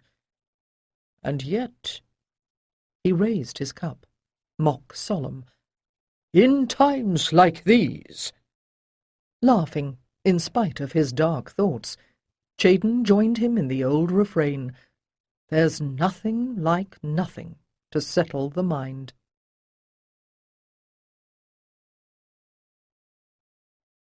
"3. How does one pack a life?" Micail looked down at the confusion of items piled upon his couch and shook his head. It seemed a sad little assortment in the early morning light. 3 parts need to 1 part nostalgia. Every ship, of course, would be provisioned with practical items, such as bedding and seeds and medicines. Meanwhile, the acolytes and a few trusted chelas had been given the task of packing scrolls and regalia, using lists the temple had prepared long ago. But those items really were all for public use. It was left to each passenger to choose as many personal belongings as would fit into a sack to go with him or her across the sea. He had done this once before, when he was 12, leaving the ancient land where he had been born to come to this island that was his heritage. Then he had left his boyhood behind. "Well, I will no longer need to lead processions up the Star Mountain." For a moment longer he examined the ceremonial mantle, beautifully embroidered with a web of spirals and comets. With the merest twinge of regret, he cast it aside and began to fold a pair of plain linen tunics. The only mantle of office he packed was one woven of white silk, so fine that it was luminous, and the blue mantle that went with it. With the ornaments of his priesthood, it would suffice for ritual work. "And without a country, I will no longer be a prince." Would that be a relief, he wondered? Or would he miss the respect that his title brought him? "The symbol is nothing," he reminded himself. "The reality is everything." A true adept should be able to carry on without any regalia. "The most important tool of the mage is here," old Rajastha used to say, tapping his brow with a smile. For a moment, Micail felt as if he were back in the House of the 12 in the ancient land. "I miss Rajastha sorely," thought Michael, "but I am glad he did not live to see this day." His gaze drifted to the miniature feather tree in its decorous pot on the window-sill, pale green foliage gleaming in the morning sun. It had been a gift from his mother, Damaris, not long after he had arrived on Atarath, and since then he had watered it, pruned it, cared for it. As he picked it up, he heard Tiriki's light step in the hall. "My darling, are you really planning to take that little tree?" "I don't know." Micail returned the pot to the window and turned to Tiriki with a smile. "It seems a pity to abandon it after I have watched over it for so long." "It will not survive in your sack," she observed, coming into his arms. "That's so, but there might be room for it somewhere. If deciding whether to bring a little tree is my hardest choice—" The words died in his throat. Tiriki raised her head, her eyes seeking his and following his gaze to the window. The delicate leaflets of the little tree trembled, quivering, though there was no wind. Sensed, rather than heard, the subsonic groaning below and all around them became a vibration felt in the soles of their feet, more powerful by far than the tremor they had felt the day before. Not again, Micail thought, pleading. Not yet, not now. From the mountain's summit, a trail of smoke rose to stain the pale sky. The floor rolled. He grabbed Tiriki and pulled her toward the door. Braced beneath its frame, they would have some protection if the ceiling fell. Their eyes locked again, and without need of words, they synchronized their breathing, moving into the focused detachment of trance. Each breath took them deeper. Linked, they were both more aware of the unraveling stresses within the earth and less vulnerable to them. "Powers of earth, be still!" he cried, drawing on the full authority of his heritage. "I, son of Atarath, royal hunter, heir to the word of thunder, command you, be at peace!" From the empty sky came thunder, echoed by a rumble that sounded far away. Tiriki and Micail could hear the tumult and outcry in the palace and the sounds of things crashing and breaking everywhere. The shaking finally ceased, but the tension did not. Through the window, Micail could see that the Star Mountain's summit was gone. No, not gone. Displaced. Smoke or dust rose all about the distinctive little pyramid, as, still lighted, it slid slowly toward the city. Micail closed his eyes tight and reached beyond himself again as a roiling onslaught of energies whipped through him. He tried to visualize the layers of rock that made up the island, but the restraining vision only flickered and shifted, until finally it became the image of the crossed arms of the faceless man, bound and chained but stirring, that had haunted their dreams. His muscles flexed and links popped as the man strained against his bonds. "Who are you? What does this mean?"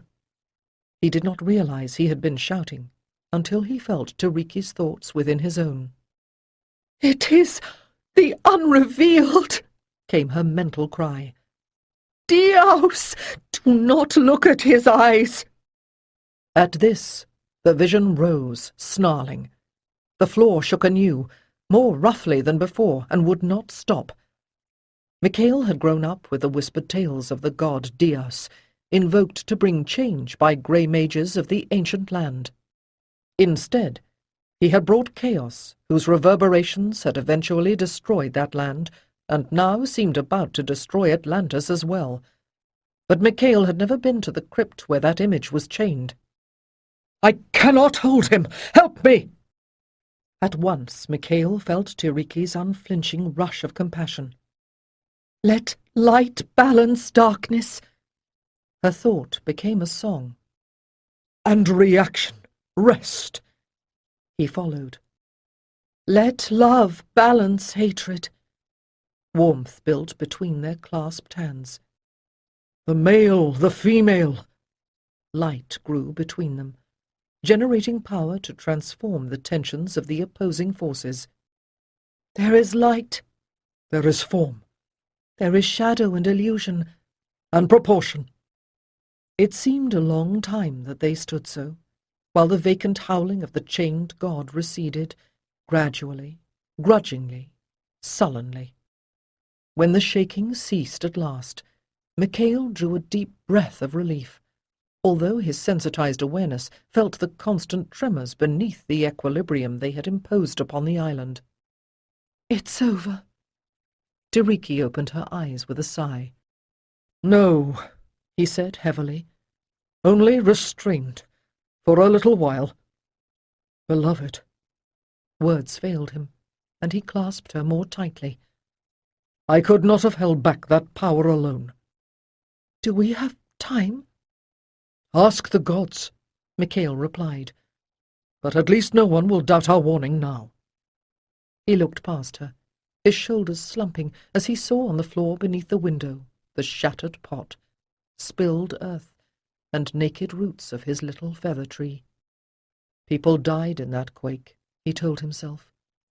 "The city is burning. This is no time to weep over a tree." But as he shoved his spare sandals into the bag, his eyes burned with tears. The mood of the city had certainly altered, thought Damisa, as she picked her way around a pile of rubble and continued toward the harbour. After the terror of the early morning, the bright sunlight seemed a mockery. The smoke from a dozen burning buildings had turned the light a strange, rich gold. Now and again, a vibration in the earth reminded her that though the dust from its toppled summit had dispersed, the Star Mountain was still wakeful. The taverns were doing a roaring business, selling wine to those who preferred to drown their fear rather than take steps to save themselves from the sea, but otherwise the marketplace looked deserted. A few insisted that the morning's quake would be the last, but most people were at home, packing valuables to take on the ship or into the countryside. From the roof of the House of the 12, Damisa had seen the roads jammed with wagons. People were heading for the harbours or the inland hills, or anywhere away from the Star Mountain, whose crowning pyramid had come to a precarious stop about halfway down the slope. From the new, flattened summit, a plume of smoke continued to rise, a constant promise of more violence to come. And to think that there had been moments when she had resisted the temple's orderly serenity, its incessant imposition of patience and discipline. If this morning was a taste of what was coming, she suspected she would soon be remembering her life here as a paradise. In the emergency, even the 12 acolytes had been pressed into service as common messengers. Damisa had claimed the note meant for Prince Chalan, and she meant to deliver it. Determined, she tiptoed around a pool of noxious liquids spilling from a market, and she headed down a reeking alley to the waterfront. The harbour yards were crowded and noisy as on any normal day, but now there was a barely restrained hysteria. She tugged her veil into place and hastened her steps into the hubbub. She heard the drawling accents of Alconath everywhere she turned. It must have been some kind of instinct that allowed her to distinguish Chalan's voice, ringing above the babble of men who toiled to stow 100 different kinds of gear. As she drew nearer, she heard the sailor to whom the prince was speaking. "What does it matter if the sea grain goes above or below the bales of cloth?" "Do you eat cloth?" Chalan asked sharply. "Wet linen will dry, but salt-soaked barley will mould, not grow. So get back down there, man, and do it right this time." Damisa was relieved to see the prince's expression lighten as he recognized her. "My dear, how goes it up there?" A wave of his hand indicated the temples and the palace on the hill. "How is it everywhere?" Damisa tried to keep her voice even, but had to look away. "Oh," she brightened, "but there is good news. The priests who serve at the summit of the Star Mountain actually survived. They came in an hour ago, all except their leader. He sends word that he dwelled on that peak since he was a boy, so if the mountain wishes to be rid of the pyramid, he will return to the summit without it." Chalan laughed. "I have known men like him, deep in the mercy of the gods, as they say. He may outlast all of us." "There are some," she found herself saying, "who believe that when the earth began to shake, we should have made a special offering." Chalan blinked, brows furrowing. "Sweet child, do not even think such things." His bronzed face had gone taut and pale. "We are not barbarians who sacrifice children. The gods would be right to destroy us if we were." "But they are destroying us," she muttered, unable to tear her gaze from the flattened, smoking peak. "They are certainly unmaking the islands," Chalan corrected gently. "But they granted us warning first, did they not? First by the prophecies, and now by the tremors. We were given time to prepare an escape." His gesture embraced the ships, the people, the boxes, bags and barrels of provisions. "Even the gods cannot do everything for us." "He is as wise as any priest." Damisa admired the strength in his profile as he turned to answer a question from the captain, a man called Dantu. "I can be proud to be kin to such a man," she thought, and not for the first time.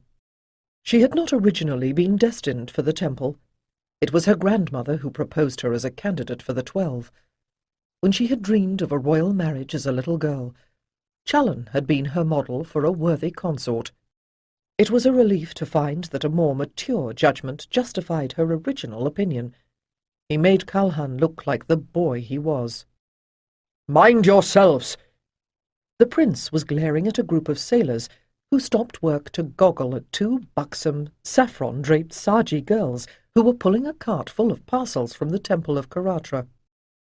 One of the men smacked his lips and made a kissing noise at the girls, who giggled behind their veils.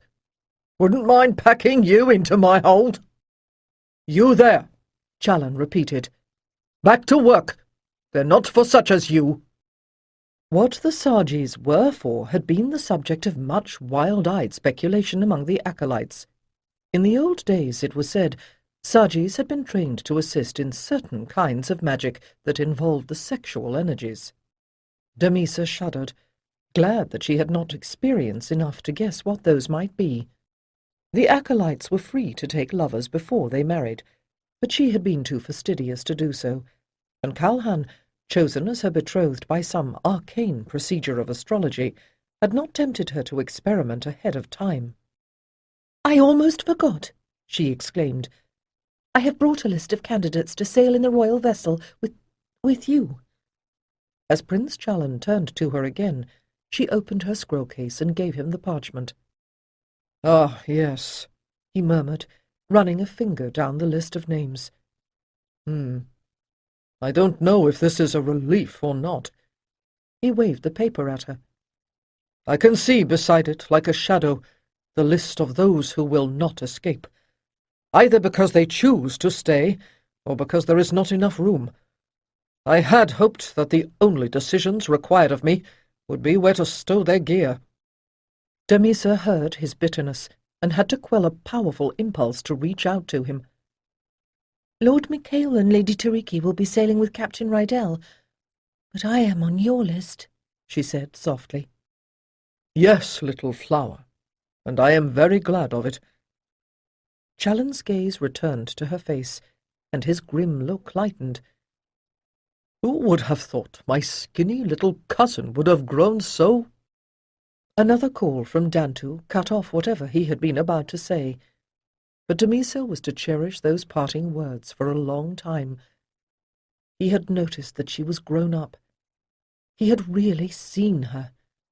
Surely the word he had not had the chance to say was fair, or lovely, or even beautiful. The house where Rayota dwelt with Deoris was set into a hillside close to the temple, with a view of the sea. As a small child, Tiriki had lived in the house of the priestesses with her aunt Damaris. They had brought her to Atarath as an infant, to save her from the danger she faced as the child of the grey mage, whose magic had awakened the evil of Dios. Deoris had feared her daughter dead, until she came to Atarath and they met once more. By then, Tiriki thought of Damaris as her mother, and it was only after Damaris's death that Tiriki lived with Deoris. Now, as she climbed the broad steps of the house, arm in arm with Micail, she could not restrain a sudden sigh of appreciation for the harmony of the building and the gardens around it. As a child, confused and grieving, she had taken little notice of her surroundings, and by the time the pain of loss had faded, she had learned her way about too well to really see the place for what it was. "How glorious!" Jaden, ascending close behind them, echoed her thought. "It is a sad fact that we often appreciate things most deeply when we are about to lose them." Tiriki nodded, surreptitiously wiping away a tear. "When this is gone, how often will I regret all the times I passed this way without stopping to really look?" For a moment the three paused, gazing westward. From here, the greater part of the broken city was hidden by the glittering roofs of the temple district. Beyond them was only the ambiguous blue of the sea. "It looks so peaceful," Jaden said. "An illusion," Micail gritted as he led them through the portico. Tiriki shivered as they crossed the decorative bridge that had, she reminded herself, always swayed slightly beneath the lightest step, but since the morning's quake she had become preternaturally aware of the leashed stresses in the earth. Whenever anything shook, she tensed, and wondered if the horror was about to begin again.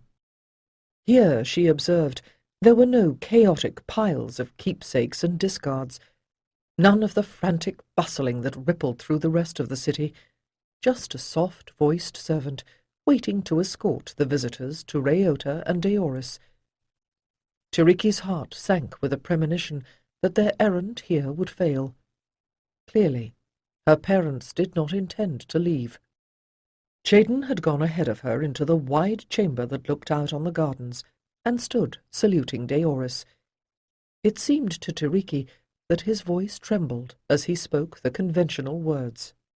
What had Jaden been to her mother, she wondered, when they were young together in the ancient land? Did he see the mature priestess, with silver threading auburn black braids coiled like a diadem above her brow, or the shade of a rebellious girl with stormy eyes and a tangle of dark curls, the girl Damaris had described when she spoke of Tiriki's mother, before Deoris came to Atareth from the ancient land? "Have you finished packing?" Reota was asking. "Is the temple prepared for evacuation, and the acolytes ready to go?" The governor's speech stumbled no more than usual. From his tone, it might have been a perfectly ordinary day. "Yes, all is going well," Micail answered, "or as well as can be expected. Some of the vessels have departed already. We expect to sail out on the morning tide." "We have saved more than enough space on Rydel's ship for both of you," added Tiriki. "You must come. Mother, father." She held out her hands. "We will need your wisdom. We will need you." "I love you too, darling. But don't be foolish." Deoris's voice was low and vibrant. "I need only see the two of you to know that we have already given you all that you need." Reota nodded, his warm eyes smiling. "Have you forgotten? I gave my word in council. So long as any of my beloved people hold the land, I, too, shall stay." Tiriki and Micail exchanged a quick but meaningful glance. Time to try the other plan. "Then, dear uncle," Micail said reasonably, "we must drink deep of your advice while we can." "Gladly," said Reota with a modest inclination of his head. "Perhaps you, Master Chayton, will drink of something sweeter. I can offer several good vintages. We have had some banner years in your absence." "You know me too well," the mage said softly. Micail laughed. "If Reota hadn't offered," he went on disingenuously, "no doubt Chayton would have asked." Catching Tiriki's eye, Micail jerked his head slightly in the direction of the garden, as if to say, "The two of you could talk alone out there." "Come, mother," Tiriki said brightly. "let the men have their little ceremonies. Perhaps we might walk in your garden. I think that is what I will miss most." Deoris lifted an eyebrow, first at Tiriki and then at Micail, but she allowed her daughter to take her arm without comment. As they passed through the open doors, they could hear Chayton proposing the first toast. The courtyard garden Reota had built for his lady was unique in Atareth, and since the fall of the ancient land, perhaps in the world. It had been designed as a place of meditation, a recreation of the primal paradise. Even now the breeze was sweet with a continual trilling of songbirds, and the scent of herbs, both sweet and pungent, perfumed the air. In the shade of the willows, mints grew green, and water-loving plants opened lush blossoms, while salvias and artemisia and other aromatic herbs had been planted in raised beds to harvest the sun. The spaces between the flagstones were filled with the tiny leaves and pale blue flowers of creeping thyme. The path itself turned in a spiral so graceful that it seemed the work of nature rather than art, leading inward to the grotto where the image of the goddess was enshrined, half-veiled by hanging sprays of jasmine, whose waxy white flowers released their own incense into the warm air. Tiriki turned and saw Deoris's large eyes full of tears. "What is it? I must admit a hope that you are finally willing to fear what must come, if it will persuade you." Deoris shook her head with a strange smile. "Then I am sorry to disappoint you, my darling, but frankly the future has never had any real power to frighten me. No, Tiriki, I was only remembering. It hardly seems 17 years ago that we were standing in this very spot. Or no, it was up on the terrace. This garden was barely planted then. Now look at it. There are flowers here I still can't name. Really, I don't know why anyone wants wine. I can grow quite drunken sometimes just on the perfumes here." 17 years ago, Tiriki prompted, a little too firmly. you and Micail were no more than children. Daoris smiled. "When Rajasta came, do you remember?" Yes, answered Tiriki. it was just before Damaris died. For a moment she saw her own pain echoed in her mother's eyes. I still miss her. She raised me too, you know, with Rajasta, who was more of a father to me than my own," Daoris said in a low voice. "After my mother died, and my father was too busy running the temple to pay attention to us, Rajasta helped take care of me, and Damaris was the only mother I knew." Although she had heard these very words 1,000 times, Tiriki stretched out her hand in swift compassion. I have been fortunate, then, in having two. Daoris nodded. "And I have been blessed in you, daughter, late though I came to know you. And in Galara, of course," she added, with a look almost of reproof. The gap in their ages had given Tiriki and the daughter Daoris had by Reota few opportunities to know each other. She knew much more about Nari, the son Daoris had borne, to fulfill her obligation to bear a child of the priestly caste, who had become a priest in Lesser Tariseda. Galara, Tiriki mused. She is 13 now. Yes, just the age you were when Rajasta brought me here. He was an eminent priest in the ancient land, perhaps our greatest authority on the meaning of the movements of the stars. He interpreted them to mean that we had 7 years, but it was the date of his own death he foretold. We thought then that perhaps he had been completely mistaken. We hoped—" She plucked a sprig of lavender and turned it in her fingers as they walked. The sharp, sweet scent filled the air. "But I should not complain. I have had 10 more years to love you and to enjoy this beautiful place. I should have died beside your father many, many years ago." They had completed a circuit of the spiral path, and stood once more opposite the mother's shrine. Tiriki stopped, realizing that her mother was speaking not of Reota, who had been a kind stepfather, but of her true father. "Reveda," she muttered, and in her mouth it was like a curse. "But you were innocent. He used you." "Not entirely," Daoris said simply. I loved him." She looked around at her daughter, fixing her with those stormy eyes whose colour could shift so swiftly from grey to blue. "What do you know of Reveda? Or rather, what do you think you know?" Tiriki hid her frown behind a flower. "He was a healer, whose treatises on medicine have become a standard for our training today, even though he was executed as a black sorcerer." She lowered her voice. "What else do I need to know?" she asked, forcing a smile. "In every way that matters, Reota has been my father." "Oh, Tiriki, Tiriki." Daoris shook her head, her eyes filled with secret thoughts. "It is true. Reota was born to be a father, and a good one. But still there is a duty of blood that is different than the honor you owe the man who raised you. You need to understand what it was that Reveda was seeking, why it was that he fell." They had come to the center of the spiral, where the goddess smiled serenely through her curtain of flowers. Daoris paused, bowing her head in reverence. Behind her was a garden seat carved of stone, inlaid with a golden pattern of turtles.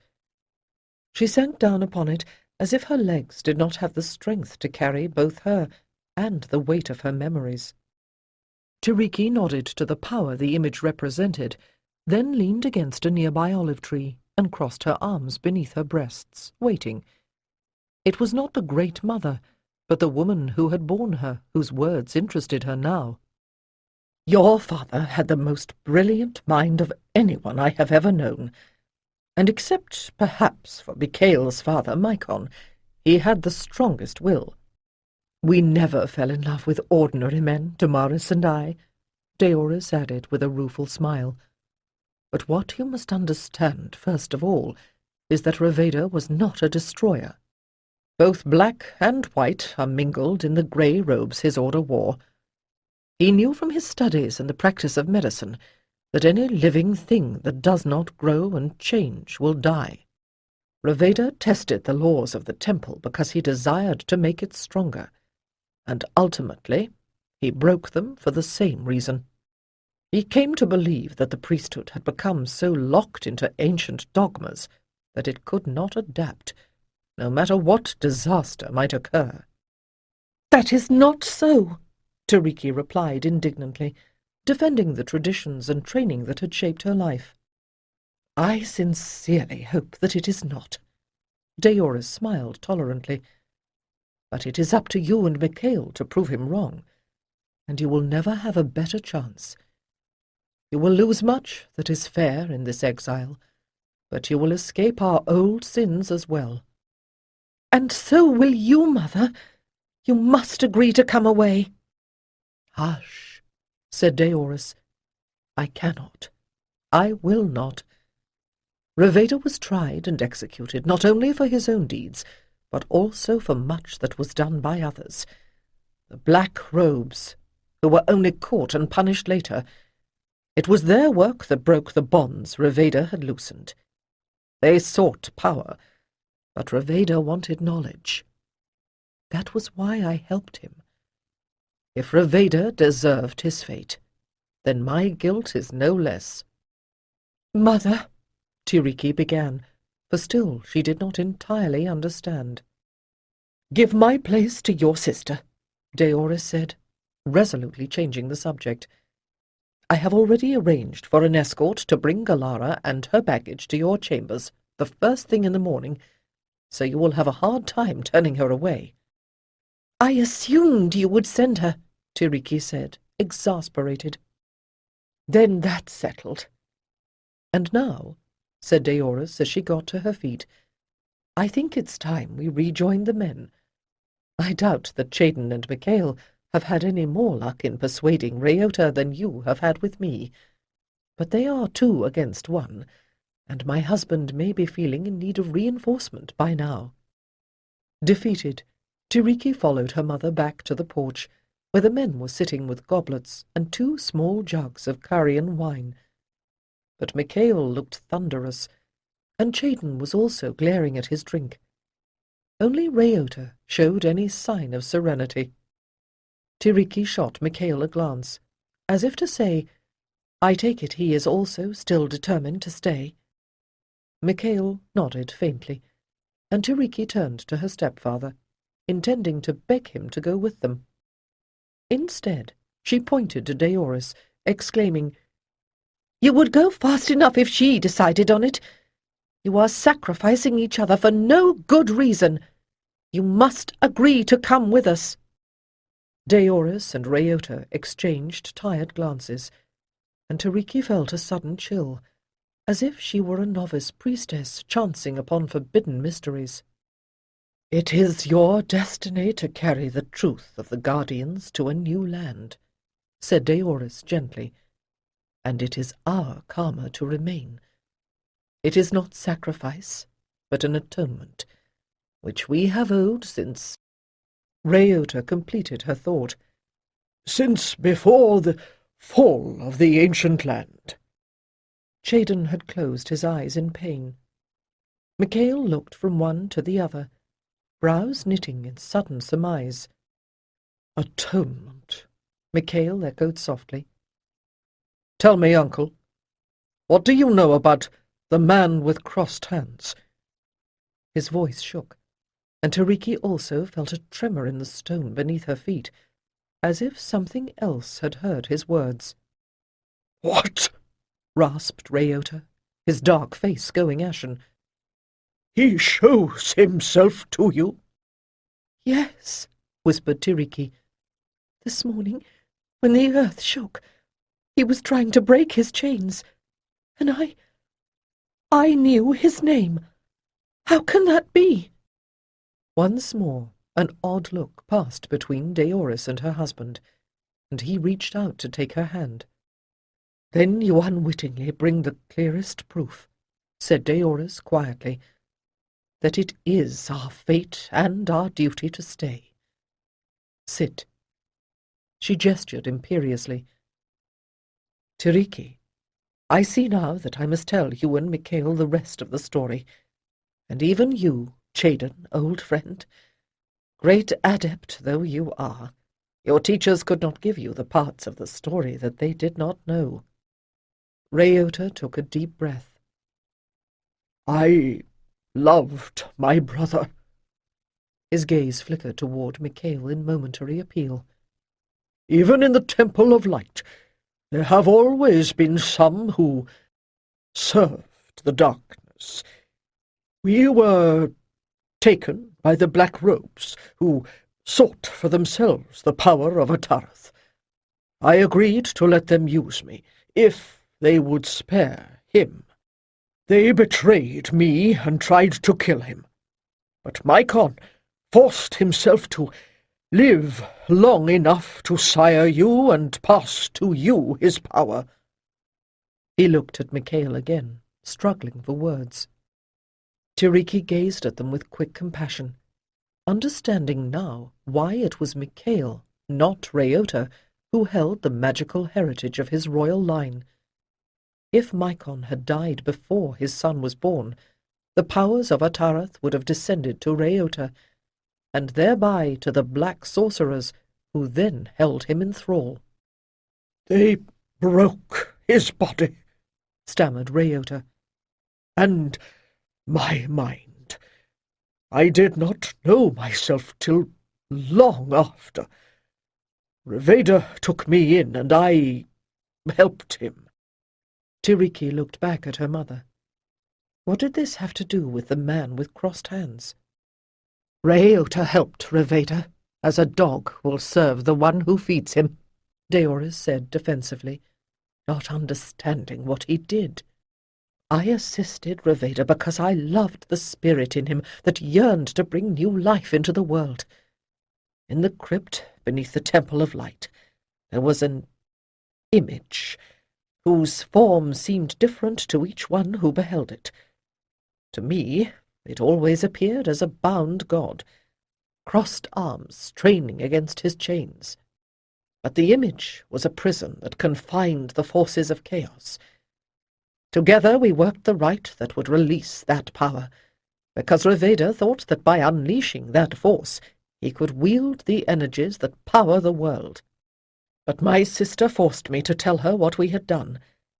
The wards were already unraveling when Damaris went down into that dark crypt alone, at risk of life and limb, to repair them." "All these things I knew," Chaden put in quietly. "The power of the Omphalos stone can only slow the destructive forces unleashed by these rites long ago. The disintegration has been gradual, but it is still happening. We can only hope that when Atlantis falls, there will be an end. Didn't Rajasta used to say, 'To give in instead of fighting death is cowardice'?" Micail put in tartly. "But he would also say," Deoris replied with painful sweetness, "when you break something, it is your duty to mend it, or at least sweep up the debris. Although we meant no evil, we made the choices that brought it forth. We set in motion a chain of events that has doomed our way of life." A long moment passed in silence. The four of them sat as motionless as the carven friezes that framed the doorway. "We must stay because there is one final ritual to perform." By Rayota's steady speech, they recognized the depth of his emotion. "When the man with crossed hands breaks his chains, we who know him so well must confront him." "Spirit to spirit we will address him," added Deoris, her great eyes shining. "There is no power in the world without a purpose. The chaos that Dios brings shall be as a great wind that strips trees and scatters seeds far and wide. You are born to preserve those seeds, my children, glorious branches from the ageless tree of Atlantis, freed of its rot, free to take root in new lands. Perhaps the Maker will understand this and be appeased. Was it truly so? At this moment, Tiriki knew only that this day offered her the last sight that she would ever have of her mother. Sobbing, she moved forward and folded the older woman in her arms. 4. Although the long day had been unseasonably cool, the sunset brought winds that were warm and an ominously hot night. Most of those who actually tried to sleep tossed and turned in damp frustration. The city that had been so quiet by day became the opposite that night, as its people wandered the streets and parks. Perhaps surprisingly, few were actually looting the deserted houses and shops. The rest seemed to be searching, but for what, none seemed to know. A cooler place to rest. Perhaps the true goal was to achieve that exhaustion of the body that alone can give peace to the fevered brain. In their rooms at the top of the palace, Tiriki sat watching her husband sleep. It was several hours after midnight, but rest eluded her. They had been up late, making final preparations to sail in the morning. Then she had sung until Micail fell at last into an uneasy slumber. But there was no one to sing her to sleep. She wondered if her mother, who might have done so, was wakeful as well, waiting for what must come. "It does not matter," she told herself, looking around the room where she had known so much joy. "I will have the rest of my life to sleep and weep." Beyond the open doors to the terrace, the night sky was red. In that lurid light, she could see the silhouette of Micail's feather tree, which she had rescued and repotted. It was foolish, she knew, to see in that small plant a symbol of all the beautiful and fragile things that must be abandoned. On a sudden impulse she rose, found a scarf to wrap around the pot and the slender branches, and tucked it into the top of her bag. It was an act of faith, she realized. If she could preserve this little life, then perhaps the gods would be equally merciful to her and those she loved. Except for the light that burned before the image of the Great Mother in the corner of the bedchamber, all the lamps had gone out, but she could still see the disorder in the room. The bags they had filled to take with them stood next to the door, waiting for the last frantic farewell. The fitful flicker behind the veil of the shrine focused her gaze. Atara had many temples and priesthoods, but only in the house of Karatra were a high altar and sanctuary consecrated in the mother's name. And yet, thought Tiriki with a faint smile, the goddess received more worship than any of the gods. Even the humblest goatherd's hut or fisherman's cottage had a niche for her image, and if there was no oil to spare for a lamp, one could always find a spray of flowers to offer her. She rose and drew aside the gauze that veiled the shrine. The lamp within was alabaster, and it burned only the most refined of oils. But the ivory image, only a handspan high, was yellowed and shapeless with age. Her aunt Damaris had brought it with her from the ancient land, and before that it had belonged to her mother, the legacy of a lineage of foremothers whose origins predated even the records of the temple. From the lamp she lit a sliver of pine, and held it to the charcoal that was always laid ready on a bed of sand in the dish beside the lamp. "Be ye far from me, all that is profane." As she murmured the ancient words, she felt the familiar dip of shifting consciousness. "Be far from me, all that lives in evil. Stand afar from the print of her footsteps and the shadow of her veil. Here I take refuge, beneath the curtain of the night and the circle of her own white stars." She took a deep breath and let it out slowly. The charcoal had begun to glow.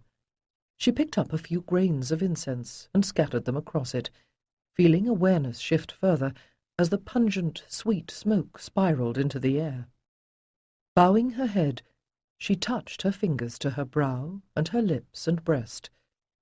Then her hands lifted in a gesture of adoration so familiar it had become involuntary. "Lady." The word died on her lips. The time for asking that this fate should pass was gone. "Mother." She tried again, and whatever words might have followed were borne away by a tide of emotion. And in that moment she became aware that she was not alone.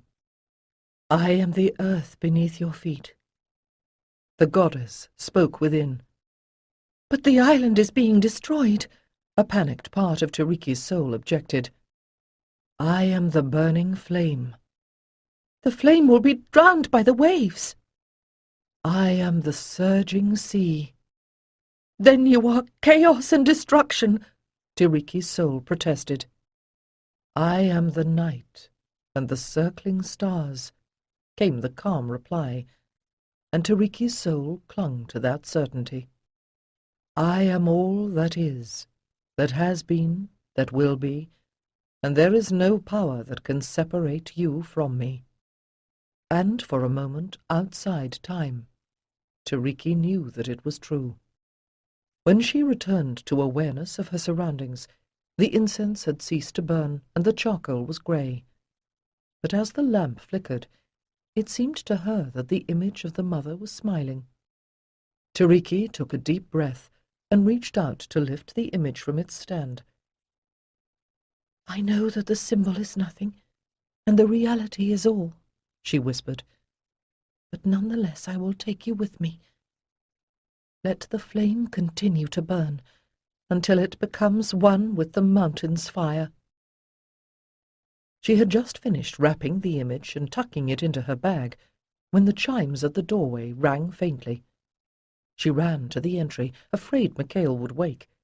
A few swift steps brought her to the door, where she waved the messenger back out into the hall with her finger at her lips. "Beg pardon, lady," he began, red-faced.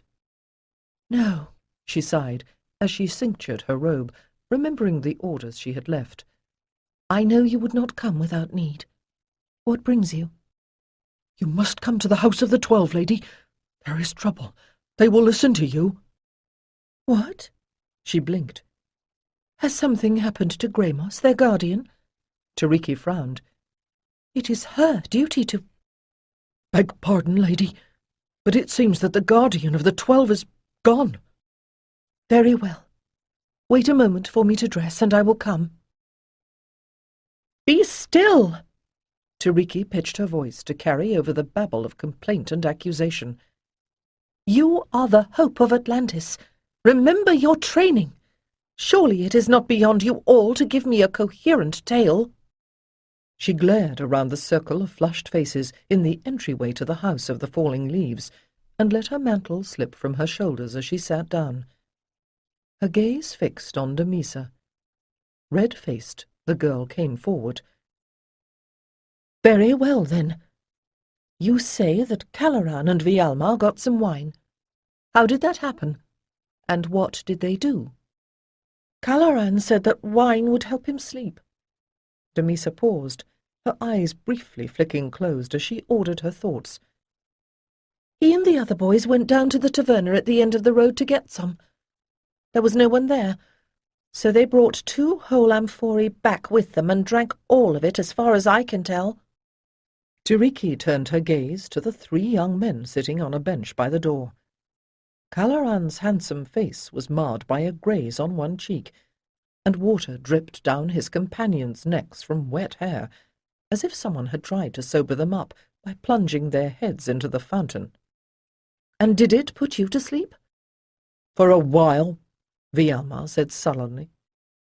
"He got sick and puked," said Iriel brightly, then fell silent beneath Damisa's glare. At 12, Iriel was the youngest of the 12, fair-haired and mischievous even now. "About an hour ago they woke up shouting," Damisa went on. "Something about being stalked by half-human monsters with horns like bulls. That woke up Celeste, who was already mad because they didn't get back here until all the wine was gone. They started yelling, and that got everyone else into it. Someone threw the wine jug, and then they went crazy." "And you all agree that this is what happened?" "All except for Cleta," Iriel sneered. "As usual, she slept through it all." "I would have calmed them down in another few minutes," said Elara. "There was no need to disturb the lady." Damisa sniffed. "We would have had to tell her in any case because Gramos was gone." Tiriki sighed. For the guardian of the acolytes to leave her post in normal times would have been cause for a city-wide search. But now, if the woman failed to take her place in the boat, it would go to someone more deserving or luckier. She suspected that the events of the next few days would affect their own winnowing of the priesthood and test their character in ways none of them could have foreseen. "Never mind Gramos," she said tartly. "She will have to take care of herself. Nor is there any point in casting blame for what happened. What matters now is how you behave during the next few hours, not how you spent the last." She looked at the window, where the approach of dawn was bringing a deceptively delicate pallor to the lurid sky. "I have called you the hope of Atlantis, and it is true." A clear gaze moved from one to another until their high colour faded, and they were ready to meet her eyes. "Since you are awake, we may as well get a head start on the day. Each of you has tasks. What I want—" The chair jerked suddenly beneath her. She threw out her hands, brushed Damisa's robe, and clutched instinctively as the floor rocked once more. "Take cover!" cried Elara. Already the acolytes were diving for protection under the long, heavy table. Damisa pulled Tiriki to her feet, and they staggered toward the door, dodging the carved plaster mouldings that adorned the upper walls as they cracked and fell to the ground. Micail! With her inner senses, Tiriki felt his shocked awakening. Every fibre of her being wanted the strength of his arms, but he was half a city away. As the earth moved again, she sensed that even their united strength would not have been enough to stop the destruction a second time. She clung to the doorpost, staring outside as trees tossed wildly in the garden, and a huge column of smoke rose above the mountain, the shape of a great pine tree made of ashes, from whose mighty trunk a canopy of curdled cloud was spreading across the sky. Again and again the ground heaved beneath her. The ash cloud above the mountains sparkled with points of brightness, and glowing cinders began to fall. Jaden had told them how other lands had fallen into the sea, leaving only a few peaks to mark their former location. Atarath, it was clear, would not disappear without a battle of titanic proportions. At the moment, she could not decide whether to exult in that defiance or to whimper in fear. A movement in the distance caught her eye. Above the trees that surrounded the House of the Falling Leaves, she saw one of the gleaming gold towers shiver, then topple. As it vanished from sight, a tremor like another earthquake shook the ground. She winced at the thought of the devastation that now lay beneath it. In the next moment, the sound of a crash from the other side of the city reached their ears. "The second tower," whispered Damisa. "The city is already half deserted. Perhaps there were not too many people there." "Perhaps they were the lucky ones," Damisa replied, and Tiriki could not find words to disagree with her. But for the moment at least, it appeared that everything likely to fall was already on the ground. "Someone get a broom," muttered Aldel. "We should get the rubble off of this floor." "And who will sweep the rubble from the streets of the city?" asked Iriel, her voice trembling on the edge of hysteria. "The end is upon us. No one will ever live here again." "Control yourselves." Tiriki pulled herself together with an effort. "You have been told what to do when this moment arrived. Get dressed and put on your strongest shoes. Wear heavy cloaks even if it grows warm. They will protect you when ash and cinders fall. Take your bags and get down to the ships." "But not everything is loaded," exclaimed Calaran, trying to control his fear. "We were not able to get half the things we were supposed to take. The shaking has stopped. Surely we have a little time." Tiriki could still feel tremors vibrating through the floor, but it was true that for the moment the violence had passed. Perhaps, but be careful. Some of you are assigned to carry messages for the priests. Do not enter any building that seems damaged. An aftershock might bring it down, and don't take too long. In 2 hours you should all be on board. Remember, what men have made they can make again. Your lives are more valuable now than anything you might risk them for. Tell me again what you are to do." One by one they listed their duties, and she approved or gave them new instructions. Calmer now, the acolytes scattered to gather their things. The architects of the House of Falling Leaves had built better than they knew. Though ornamentation littered the floor, the structure of the house was still secure. "I must return to the palace. Damisa, get your things and come with me." Tiriki waited at the door until her acolyte returned, watching the steady fall of cinders into the garden. Now and again, a bit that was still glowing would set one of the plants to smouldering. New smoke was billowing from the city. Numbly, she wondered how long before it was all afire. "I thought the sun was rising," said Damisa at her elbow. "But the sky is dark." "The sun has risen, but I do not think that we will see it," answered Tiriki, looking up at the dark pall rolling across the sky. "This will be a day without a dawn." Cinders were still falling as Tiriki and Damisa set forth from the House of the Falling Leaves, adding danger from above to the hazards of navigating streets whose pavements were buckled by the earthquake and littered with fallen debris. When a particularly large piece of lava barely missed Tiriki, Damisa dashed into an abandoned inn and came back with 2 large pillows. "Hold it over your head," she said, handing one to Tiriki. "It will look silly, but it may protect you if something larger falls."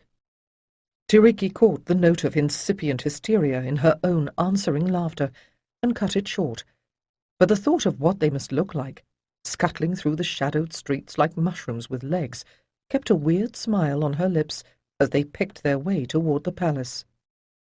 It was the only amusement she was to find during that journey. Shocking as the devastation from yesterday's quakes had been, she had at least been able to recognize the city. Today's jolts had transformed the skyline into a place she did not know. She told herself that this morning's tremor was only an aftershock, bringing down structures already weakened, but she knew that this time the earth had been wrenched in a different direction, and with every step she became more aware that what she felt beneath her feet now was not equilibrium, but rather a tenuous balance that at any moment might fail. "The chains that bind the man with crossed hands are breaking," she thought, shivering despite the warmth in the air. "One more effort will snap the last of them, and he will be free." The palace was deserted. When they reached her rooms, she saw that both Micail and his bag were gone. "He will be waiting for me at the docks," she told herself. Snatching up her own satchel, she followed Damisa back out to the street and started down the hill. The house of the healers had collapsed, blocking the road. Tiriki paused, listening, but she heard nothing from within. She hoped that everyone had gotten out safely. Indeed, it was some time since she had seen anybody at all. Obviously, she told herself, the priests and city functionaries who lived and worked here had taken the warning to heart and were already seeking safety on the docks or the hills, but she could not quite suppress the fear that everyone was dead, and that when she and Micail sought Captain Rydell's ship at last, they would find the harbour empty, and have only ghosts for company as they waited for the island to fall. Guided by Damisa, whose experience as a messenger had taught her the back ways of the upper city, they retraced their steps, turning toward the house of the priests just up the hill. As they ascended the processional walk, littered with fallen statues and the ruins of archways, Tiriki caught sight of a hurrying figure in sea boots and a brown travelling cloak. "Jaden!" she exclaimed. "What are you doing here? Are the priests—" "Those holy fools! They claim to command spirits, but they cannot control themselves. Your husband is there now, trying to talk some sense into those who remain. Some have gone down to the ships as they were bid, and others have fled, the gods alone know where. They're all half mad, I think, begging him to use his powers to make it stop." He shook his head in disgust. "But Micail stretched himself to the utmost yesterday, and a little beyond. He can do no more. Can't they understand?" "Can't or won't," Chayden shrugged. "Frightened men are strangers to reason, but that husband of yours will sort them out. In the meantime, those of us who can still think straight have work to do, and who still survive," he added grimly. "The man who was to have led the team to load the Omphalos stone was killed by a falling wall. I told Micail I'd take care of it, but there's no one left here, or no one that is of any use anyhow." "There's us," Damisa said stoutly. "And the other acolytes will be all right if they have something definite to do." For the first time, Chayden smiled. "Then lead us, if you can still find your way in this chaos, and let us find them." They met Aldal surveying the house of the healers in disbelief, having found no one to whom he might deliver his message, and Caloran beside him, clutching an empty sack. Speechless, Tiriki and Damisa returned to the house of the falling leaves. Ellis and Celast were just inside, packing. Flakes of ash powdered their dark hair. "Are you the only ones left here?" asked Tiriki. Ellis nodded. "I hope the others reached the ship safely. Aldal is waiting outside, and so is Caloran, so at least you and your betrothed will be together," said Tiriki bracingly. "And Kalhan is a strong lad," she added to Damisa. "I'm sure that when we get to the docks he will be waiting for you, as Micail will be waiting for me," she added silently. "Kalhan? Oh, yes, I'm sure he will," Damisa said flatly. Tiriki looked at her curiously. This was not the first time she had thought that Damisa's feelings about the boy to whom the temple astrologers had mated her seemed tepid. Once more she realized how fortunate she and Micail had been when they were allowed to choose for themselves. "Will they be enough?" asked Chayden, as Tiriki shepherded the acolytes out the door. "They will have to be," she answered, as a stronger tremor rocked the town. "We must go now." As they started down the road, 2 more jolts made them stagger, and behind them they heard a crash as the porch of the House of the Falling Leaves came down. "That was a very heavy leaf that just fell," said Caloran, lips twisting as he attempted a smile.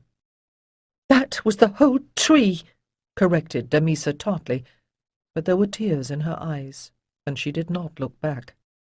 Ellis was weeping softly. Celast, who despised such feminine weakness, looked at her in scorn. But all of them kept moving, picking their way around debris, and passing with no more than a sign of blessing when they saw bodies on the road. It was as well that they found no one in need of assistance.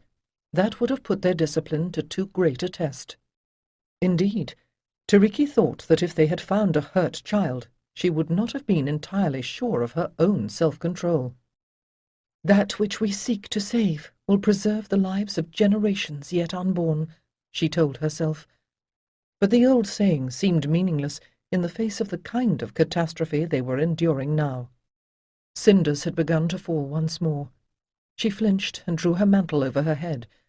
She had discarded the pillow some time ago, then drew first one deep breath and then another, invoking the trained reflexes that would bring calm. "There is no thought. There is no fear. There is only the right moment and the right deed."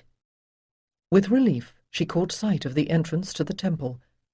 Only now did she allow herself to look beyond it to the mountain. The pyramid at its top, and the priest who kept it, had been engulfed long ago. The smoke that billowed from its summit swirled now in a shapeless cloud, but the side of the mountain had opened, and lava was inscribing its own deadly message down the slope in letters of fire. For a moment, she allowed herself to hope that the escape of lava from within the mountain, like the lancing of a boil, would ease the pressure within. But the vibration beneath her feet spoke of unresolved tensions underground that were greater still. "Quickly!" Chayden gestured toward the portico. Its structure still seemed sound, although parts of the marble facings littered the road. Inside, things were less reassuring, but there was no time to wonder how deep the cracks in the walls might run. The cabinet built to carry the omphalos was waiting in the alcove, and the lamp still swung on its chains. As soon as they had lit the torches, they took up the box by the long handles that supported it from the front and back, and hurried the acolytes past the cracked wall of the entry toward the passageway. To descend that passage in formal procession with the priests and priestesses of Atarath had been an experience to strain the soul. To hasten toward those depths in the company of a gaggle of half-hysterical acolytes was almost more than Tiriki could bear. They feared the unknown, but it was the memory of what had happened here only a few days ago that made her afraid. Seeing her falter, Chayden grasped her arm, and she drew on his steady strength gratefully. "Is that lava?" came a frightened whisper from Ellis as they rounded the last turn. "No, the stone is glowing," answered Damisa, but her voice was shaking. As well it might, thought Tiriki, following her into the chamber. Vivid illuminations, like those the ritual had wakened in the omphalos, were already pulsing in the depths of the stone. Eerie light and shadows chased each other around the chamber, and each time the earth moved, flashes bounced from wall to wall. "How can we touch it without being blasted?" breathed Caloran. "That's why we have these wrappings," said Chayden, lifting a mass of cloth out of the cabinet and dropping it on the floor. "This is silk, and it will insulate the energies of the stone." "I hope," Tiriki added silently. But the omphalos had been carried safely from the ancient land, so moving it must be possible. With their hearts pounding, she and Chayden took the folds of silk and carried them toward the stone. Closer, its power radiated like a fire, though she felt it neither as heat nor any other sensation for which she had a name. Then the silk fell across it, muting the pressure, and she released a breath she had not known she was holding. They veiled it a second time, and she felt her fear ease. "Bring the cabinet," rasped Chayden. White-faced, Caloran and Aldel dragged the box up until it was almost touching the stone, and raised the panel on its side. Taking a deep breath, the priest set his hands about the stone and tipped it in. Light exploded around them with a force that sent Tiriki sprawling. Damisa grabbed more of the silk wrappings and thrust them into the cabinet around the stone. Cover it completely." Tiriki struggled to her feet again. Chayden was handing the rest of the silk to Damisa, who rolled it up to push into the corners until the pulsing glow of the omphalos could no longer be seen.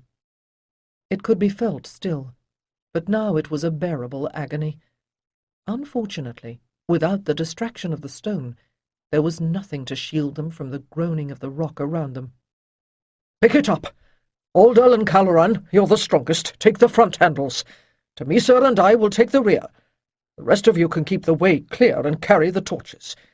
When we get out of here, you can take a turn on the handles, but we must go now." As he spoke, the floor of the chamber trembled ominously. Tiriki snatched up her torch and hurried after them, realizing that only the presence of the omphalos had kept it stable for this long. The bearers staggered and grunted, as if their burden were not only immensely heavy but unstable.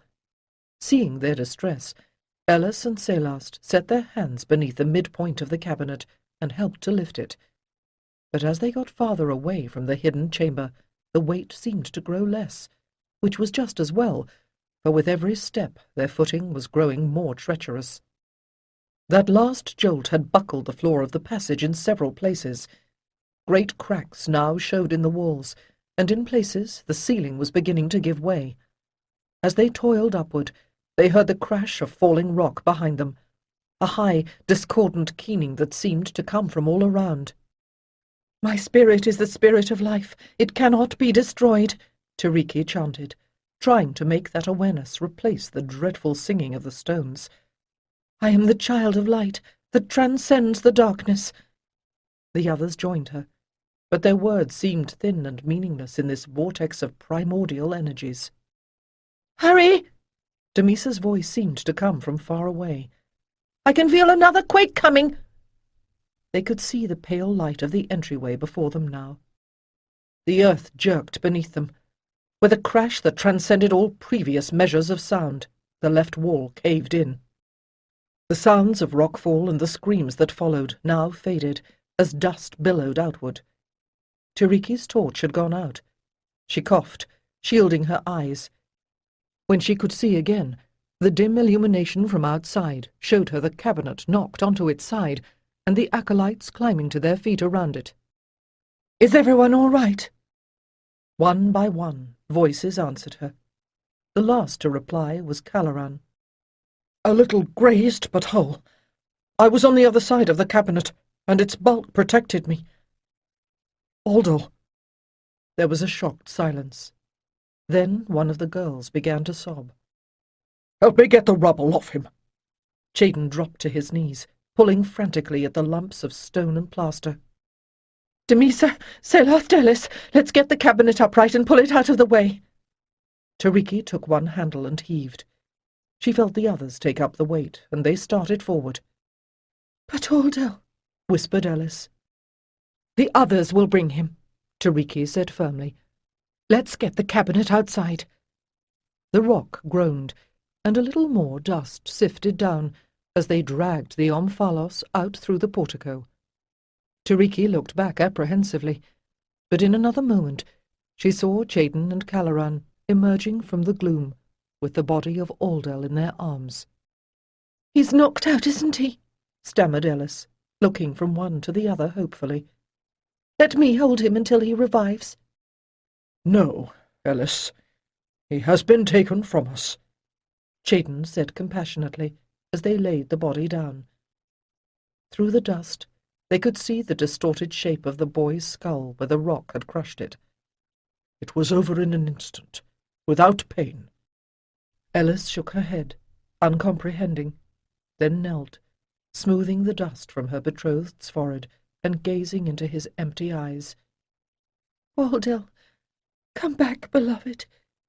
We're going to escape together. We'll always be together. You promised me." "He has gone before us, Ellis," Damisa said, with a compassion Tiriki would not have expected. "Come now. Come with me." She put her arm around the girl and drew her away. Jaden bent over the still figure and closed Aldal's eyes, then traced the sigil of unbinding upon his brow. "Go in peace, my son," he murmured, "and in another life may this sacrifice be rewarded." He stood and took Ellis's arm. "But we can't just leave him there," said Selast uncertainly. "We must," answered Tiriki, "but the shrine will be a noble tomb." She was still speaking when the earth heaved once more and propelled them out through the portico. As they sprawled on the roadway, a pillar of fire exploded upward from the mountain, and the shrine of the Omphalos collapsed with a rending roar. Muscles and balance told Tiriki that they were going downhill as they struggled onward, but that was all she knew for sure. She jumped and nearly dropped the handle of the cabinet that held the Omphalos as the front wall of a house slammed into the street. Beyond it, a second building was collapsing with gentle deliberation, as if it were falling asleep. A dark figure emerged from one of the homes, hesitated, and then dashed back into the falling building with a cry. "I can smell the harbour," gasped Damisa. "We're almost there." A breath of moist air blessed Tiriki's cheeks and brow. Above the crackle of flames and the groans of dying buildings, she could hear the almost reassuring sound of human shouts and screams. She had begun to fear they were the only ones left alive on the isle. And now they could see the water and the masts that tossed in the harbour. Boats bounded across the dark waters, heading out to sea. 2 wingbirds had collided and were sinking in a tangled mass, while bobbing figures swam for the shore. As they hurried forward, the ground shook as if to propel them on their way. Rocks tumbled from the cliffs and splashed into the bay. "There's the Crimson Serpent!" cried Selast. The lines that held it to the stanchions on the dock were still fast, and young Captain Rydell stood poised at the stern, shading his eyes with one hand. "Micail, where are you?" Tiriki sent her spirit winging forward. "My lady, thank the gods!" called Rydell. He jumped to the dock and caught her as she swayed. Before she could protest, strong arms were swinging her onto the deck. "All of you get on board, fast as you can!" "Someone take the box," Jaden commanded. Yes, but hurry!" Rydell reached out to give Damisa a hand, but the girl pulled away. "I'm supposed to be on Challen's ship." "It would seem not," Rydell answered. "The Alconath fleet was anchored in the other harbour, and everything between here and there is in flames." He gestured, and one of the sailors picked the girl up bodily and tossed her into his arms. Tiriki struggled to her feet, trying to make sense of the confusion of people, bags, and boxes. She recognized the seeress Alyssa huddled in the healer Liala's arms, and Iriel. "Where's Micail?" "Haven't seen him," answered Rydell. "Nor Galara. We can't wait for them, my lady. If the headland collapses, we'll be trapped here." He turned and began shouting commands. Sailors began to unwind the lines that held the ship to the harbour. "Stop!" cried Tiriki. "You can't leave yet. He will come." She had been so certain he would be waiting for her, frantic at her delay, and now she was the one who must fear. "There are 40 souls on this ship whom I must save," exclaimed Rydell. "We've already delayed too long." He grabbed a pole and pushed them away from the dock as the last sailor leapt on board. The third great tower, the one that watched over the palace, was falling slowly, as if time itself were reluctant to let it go. Then, with a roar that obliterated all other sounds, it disappeared. Debris exploded into the sky and burst into flame. Rydell's ship lifted and fell as the shockwave passed beneath it. Another craft, still tethered, crashed into the dock.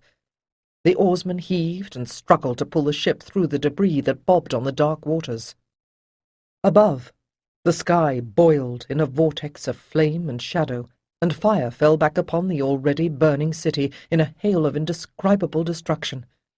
Damisa was weeping. One of the sailors swore in a murmur of meaningless sound. They had already come far enough that the figures who were casting themselves into the water were silhouettes without faces or names. Micail was not among them. Tiriki would have known if he were that near. They were passing beneath the cliff now. A boulder splashed down before the bow, and the deck canted over, sending Tiriki sprawling into Jaden. He hooked one arm around her, and the other around the mast, as the ship righted itself and leapt forward. "Micail will be on one of the other ships," murmured Jaden. "He will survive. That, too, is part of the prophecy." Through eyes that blurred with tears, Tiriki stared at the funeral pyre that had been her home. The motion of the ship grew more lively as the sails filled, carrying them out to sea. Black smoke billowed up as the volcano spoke once more, blotting out the sky. In the moment before everything went dark, Tiriki saw the tremendous image of the man with crossed hands covering the sky. And Dios laughed and stretched out his arms to engulf the world.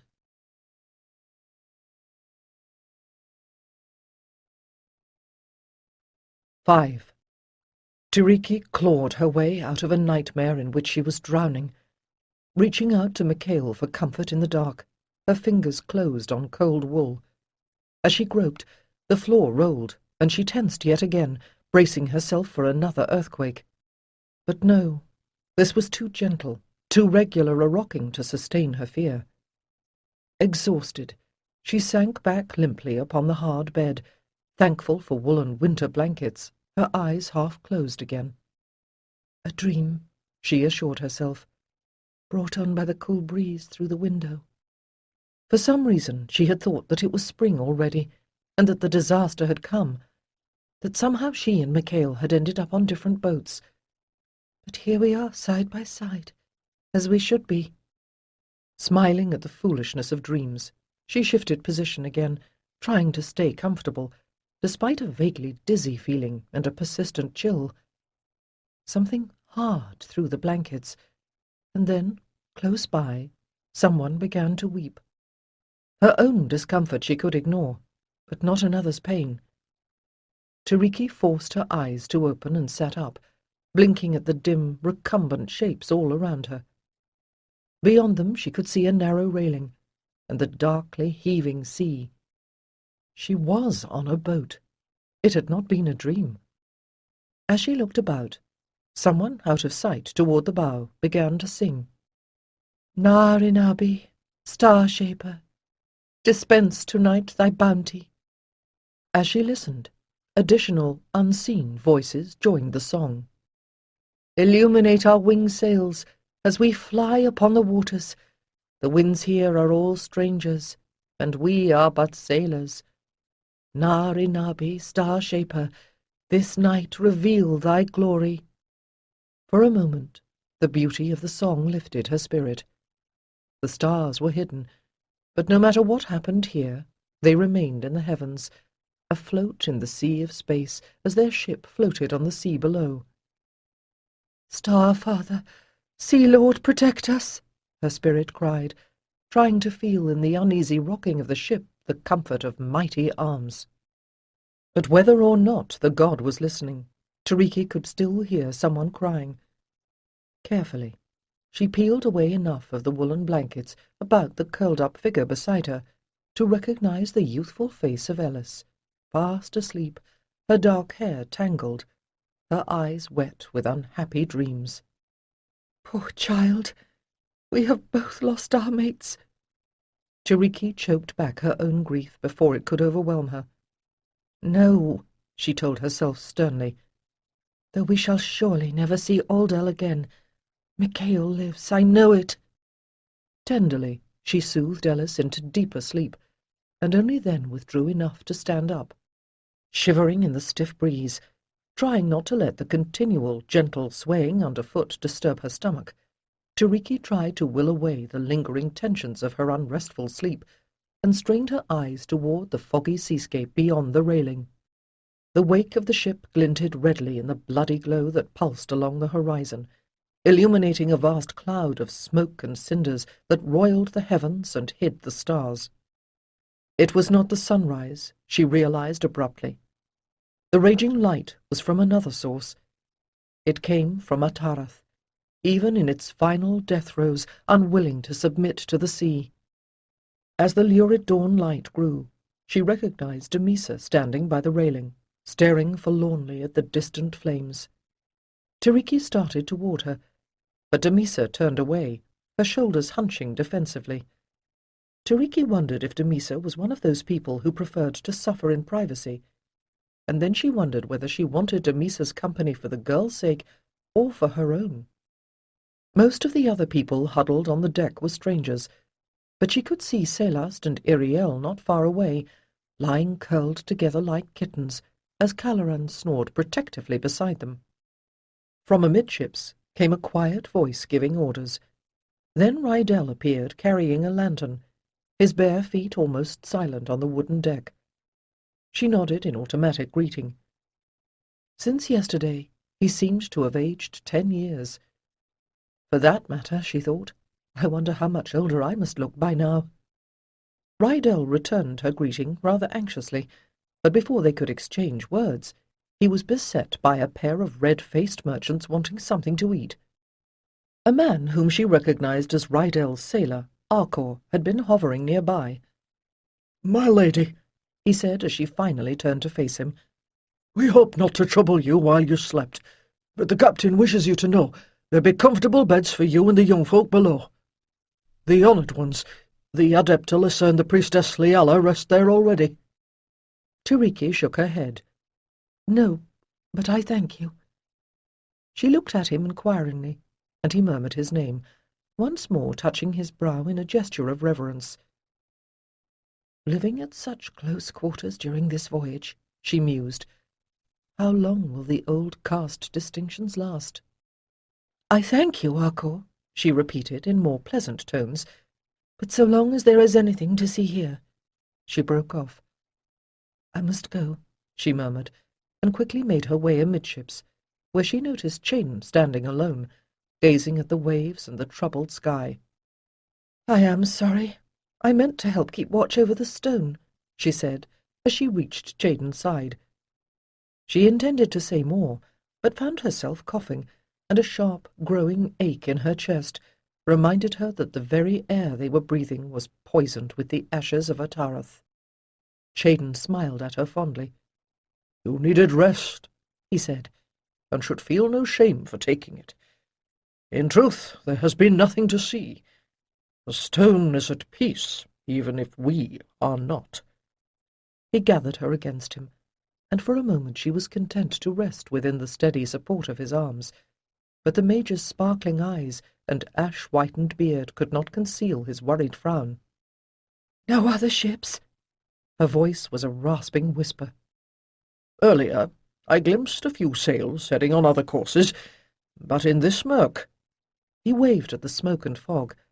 100 ships might pass unseen.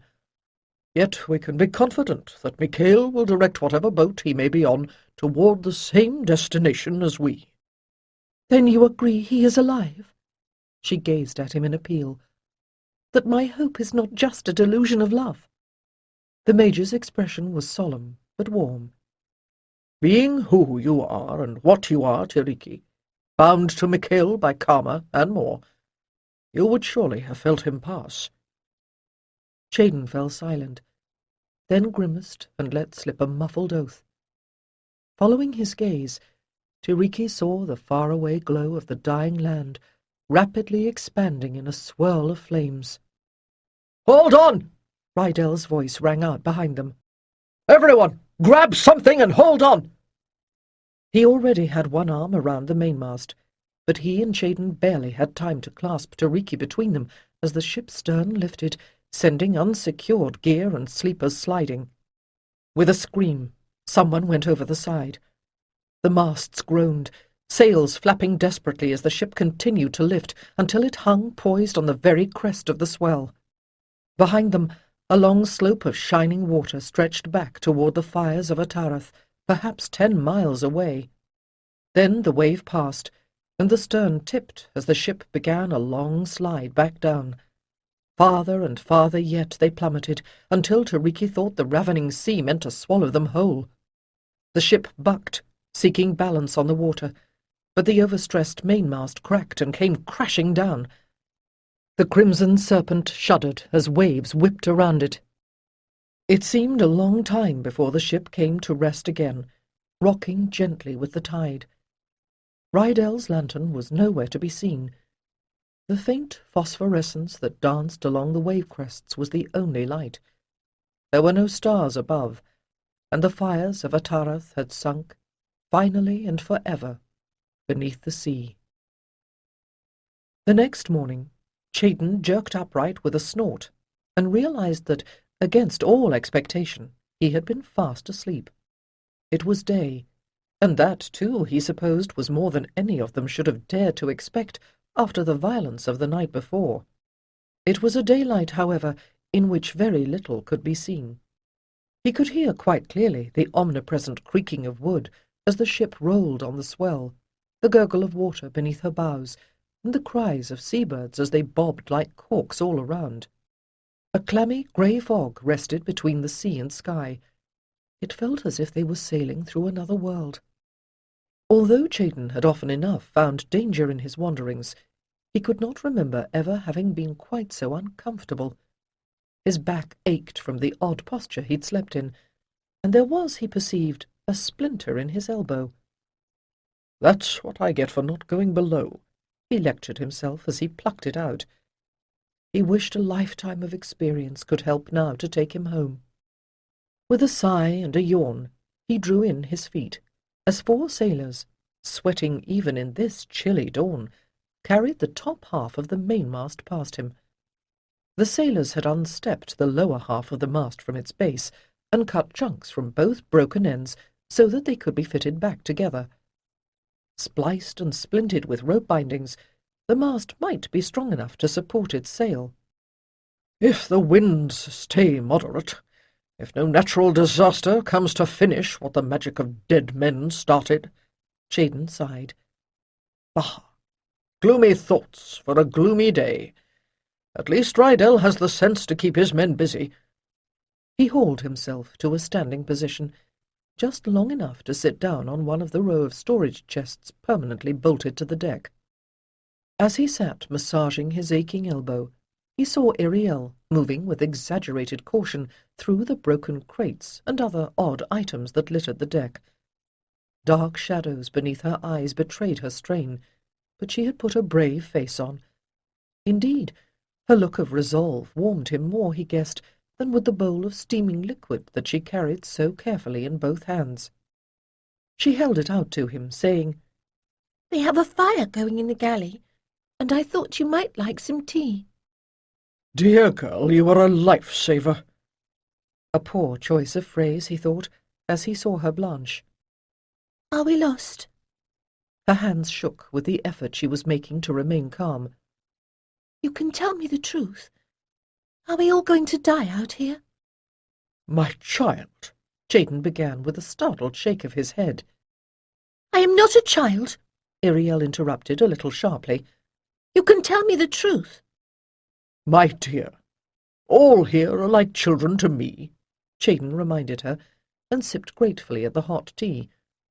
"More to the point, Ariel, you are asking the wrong question. We are all going to die, eventually. That is the meaning of mortality. But before that happens, we must learn to live. So, let's not gloom about. You have made a good beginning by helping me." He looked around and saw a torn meal sack lying on the deck, threatening to spill what remained of its contents. "See if you can round up the acolytes. We'll make that meal into porridge and spare some sailor the trouble of cleaning it up." "What a good idea!" came a new voice. He turned and saw Tiriki shaking off the tangle of blankets in which she had passed the night. She rose and moved toward him, her steps somewhat uncertain on the gently rolling deck. "Good morning, Master Jaden. Good morning, Ariel." "My lady."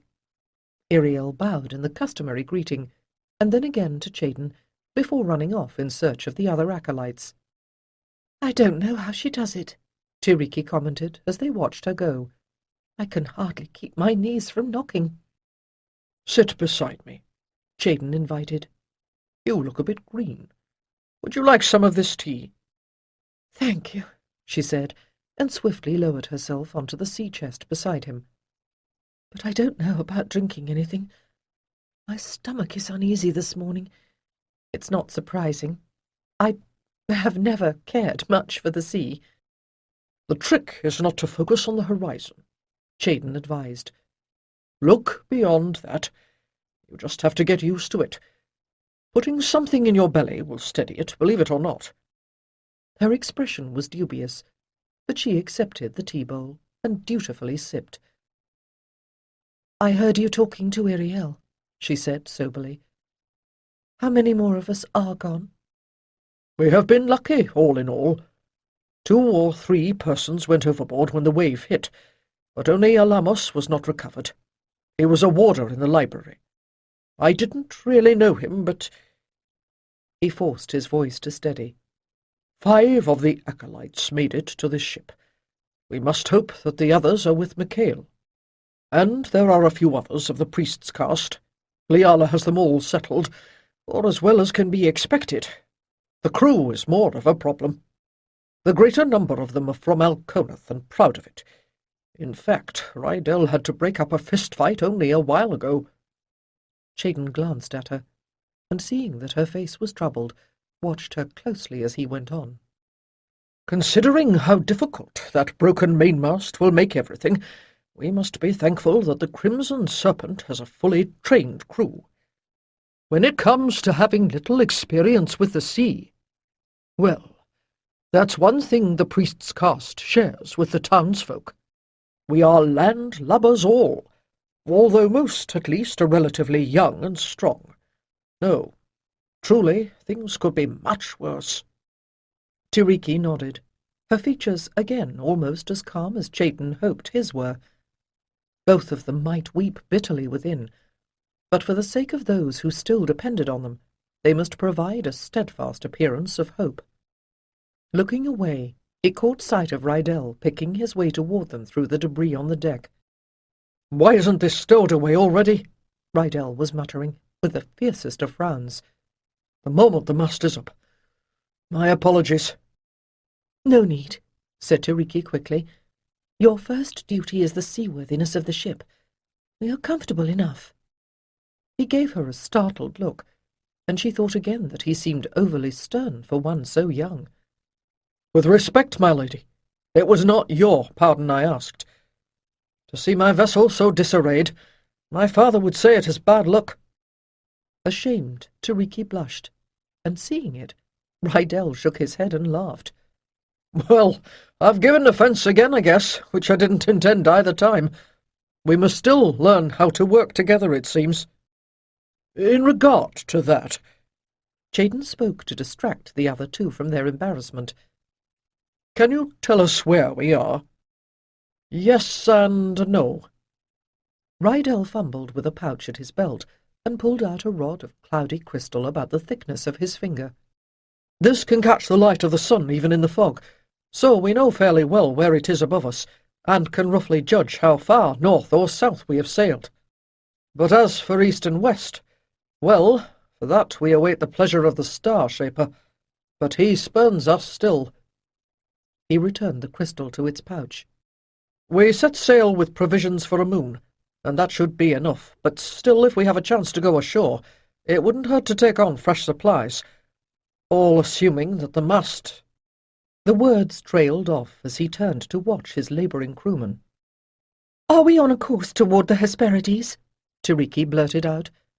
More calmly, she continued, "I know that many refugees from the islands of Tariseda and Mormalor have already gone to Kem, where the ancient wisdom has long been welcome, and others, I think, intended to seek the western lands across the greater sea.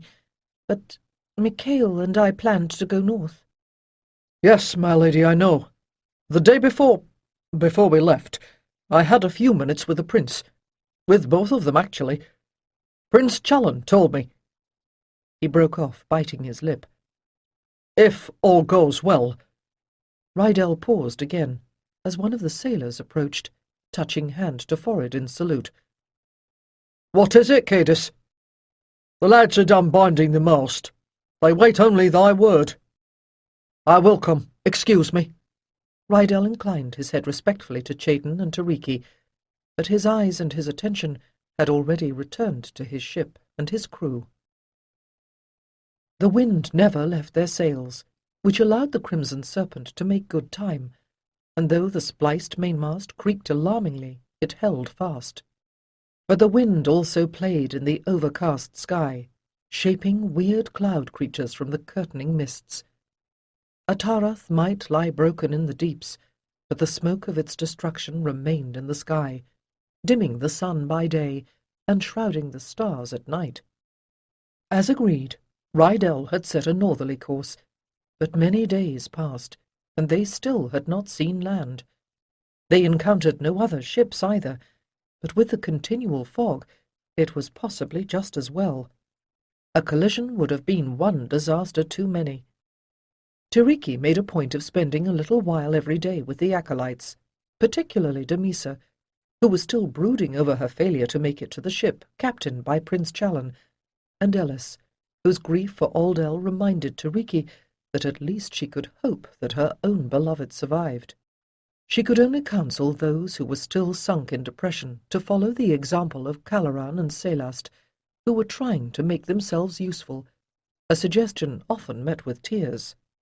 Tiriki insisted, however, that they at least pursue their singing practice and other studies, even if they were not well enough to help with the chores. She had hoped that Alyssa, as the next most senior priestess on board, would be more helpful, but the seeress took full advantage of what was almost a private cabin to nurse her injured leg and meditate. Tiriki had begun to suspect her of malingering, but Liala assured her that the seeress's leg had indeed been badly sprained during the melee of their escape.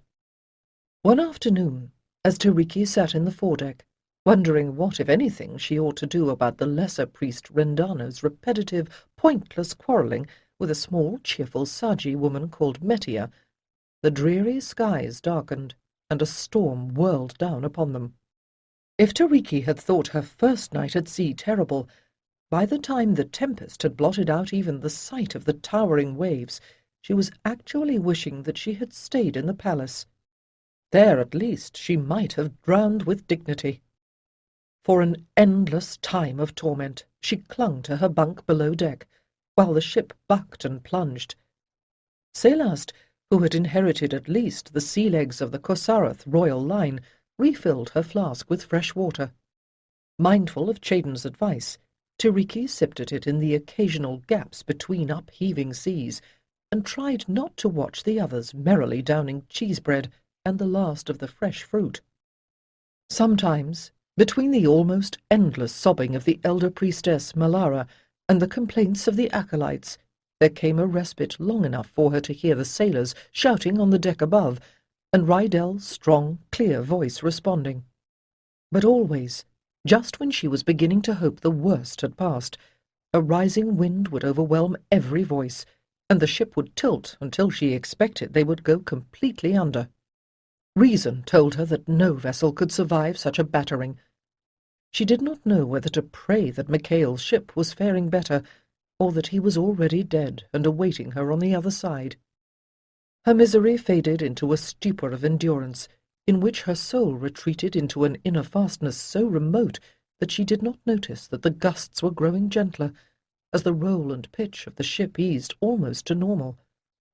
Exhaustion became a long-awaited, dreamless sleep, nor did she wake until morning. The mended mainmast had not survived the storm, but the other two remained still intact, though tall enough to support only small sails. Still, as the weather held fair and the breeze steady, they were able to move slowly forward. Yet at every dimming of the cloudy light, Tiriki stiffened, fearing disaster. "What has become of my discipline?" she scolded herself sharply. "I have been trained to face anything, even the very darkness beyond the reach of the gods. But here I sit, frozen with terror, while those children scuffle and chatter and hang off the railing." The creak of the ship's timbers, a sudden tilting of the deck, even the scent of burning charcoal from the galley, all had the power to set her heart pounding. Yet it was also a distraction from a deeper anxiety that had set in when the storm lifted and they found themselves the only ship on the calm blue sea. Chayden had said that the other boats, having departed earlier, could have used their sails to run ahead of the storm. Did he believe that? It did no good to tell herself that the acolytes would only be more frightened if their seniors let their own fears show. The fear was there, and it made her feel ashamed. Tiriki took a deep breath and continued on toward the stern of the ship, where Chayden and the captain were taking sightings from the night sky. She was not alone, she reminded herself as she approached the two men. Rydell was an experienced sailor, and Chayden had travelled widely. Surely they would know how to find the way. "But that is just what I am saying." Rydell's finger stabbed upward. "In the month of the bull, the constellation of the Changer should have risen just after sunset. By this time the pole star should be high. You'll forget, we are much farther north than you have ever come." Chayden lifted the scroll he held so that it caught the light. "The horizon is different in many small ways. Well, no wonder you can't find it. This is not the right scroll. Ardral prepared more recent charts for our use. So Prince Challen said, but they never reached us." "What of the teaching scrolls?" said Tiriki as she joined them. "I told Caloran to fetch them from the chests." "Yes, and I thank you for remembering them," said Chayden. "The problem is they are very old. See for yourself." She peered at the scroll, which concerned the movement of the zodiac. Unhappily, it no longer seemed to her half as detailed as it had when she was a student trying to commit it to memory, and that was the last time she had given any serious thought to the stars. "It just isn't right," she thought angrily, as her stomach once more began to protest the unsteady movement of the sea. "Of all of us, Rayota was the sailor. He and Deoris took that trip to Orondaris alone only 5 years ago. Either one of them would be more use here than me." Chayden drew a deep breath. The chief polar star is Eltanin, of course, as shown in all our charts. But for generations now, the configuration of the stars has been changing. What? Rydell exclaimed in shock. We know that land and sea can change their outlines, but the skies? The mage nodded solemnly. I have many times verified it with a night glass, and it only becomes more obvious with every hour. The heavens change just as we do, only more slowly. But over the centuries, the differences become clear. You must know something of the wandering stars. I know that they wander along a predictable path. Only because they have been observed for so many years. When the pole star upon which so many of our calculations are based suddenly moves, well, such a tremendous change is regarded as foreboding some equally great shift in the affairs of men. Yes, a disaster, as we have seen, observed Rydell. Shielding her eyes from the glowing lanterns, Tiriki gazed upward. Mists veiled the horizon, but the moon was very new and had already set. Directly overhead, the darkness was studded with stars in such profusion it would be a wonder if she could make out any constellations at all. Perhaps, Chayton was saying, you may have heard old folks muttering that the days of spring and winter are not as they used to be. Well, they are not forgetful. They are right. Old temple documents have proved it. The time of the planting season, the coming of the rains, all the cosmos is caught up in some unfathomable change, and we too must adapt or perish. Tiriki wrenched her attention away from the confused splendor of the skies to try to make sense of his words. What do you mean? Ever since the fall of the ancient land, the princes have ruled without restraint, forgetting their duty to serve as they pursued power. Perhaps we were saved so that we might revitalize the ancient wisdom in a new land. I am not speaking of Micail, of course, or Reota. And Prince Chalon, too, was a great man, or would have been. Seeing Chayton's distress, she reached to comfort him. No doubt you are right, Rydell said briskly. But at the moment it is getting us to the new land that must be my concern.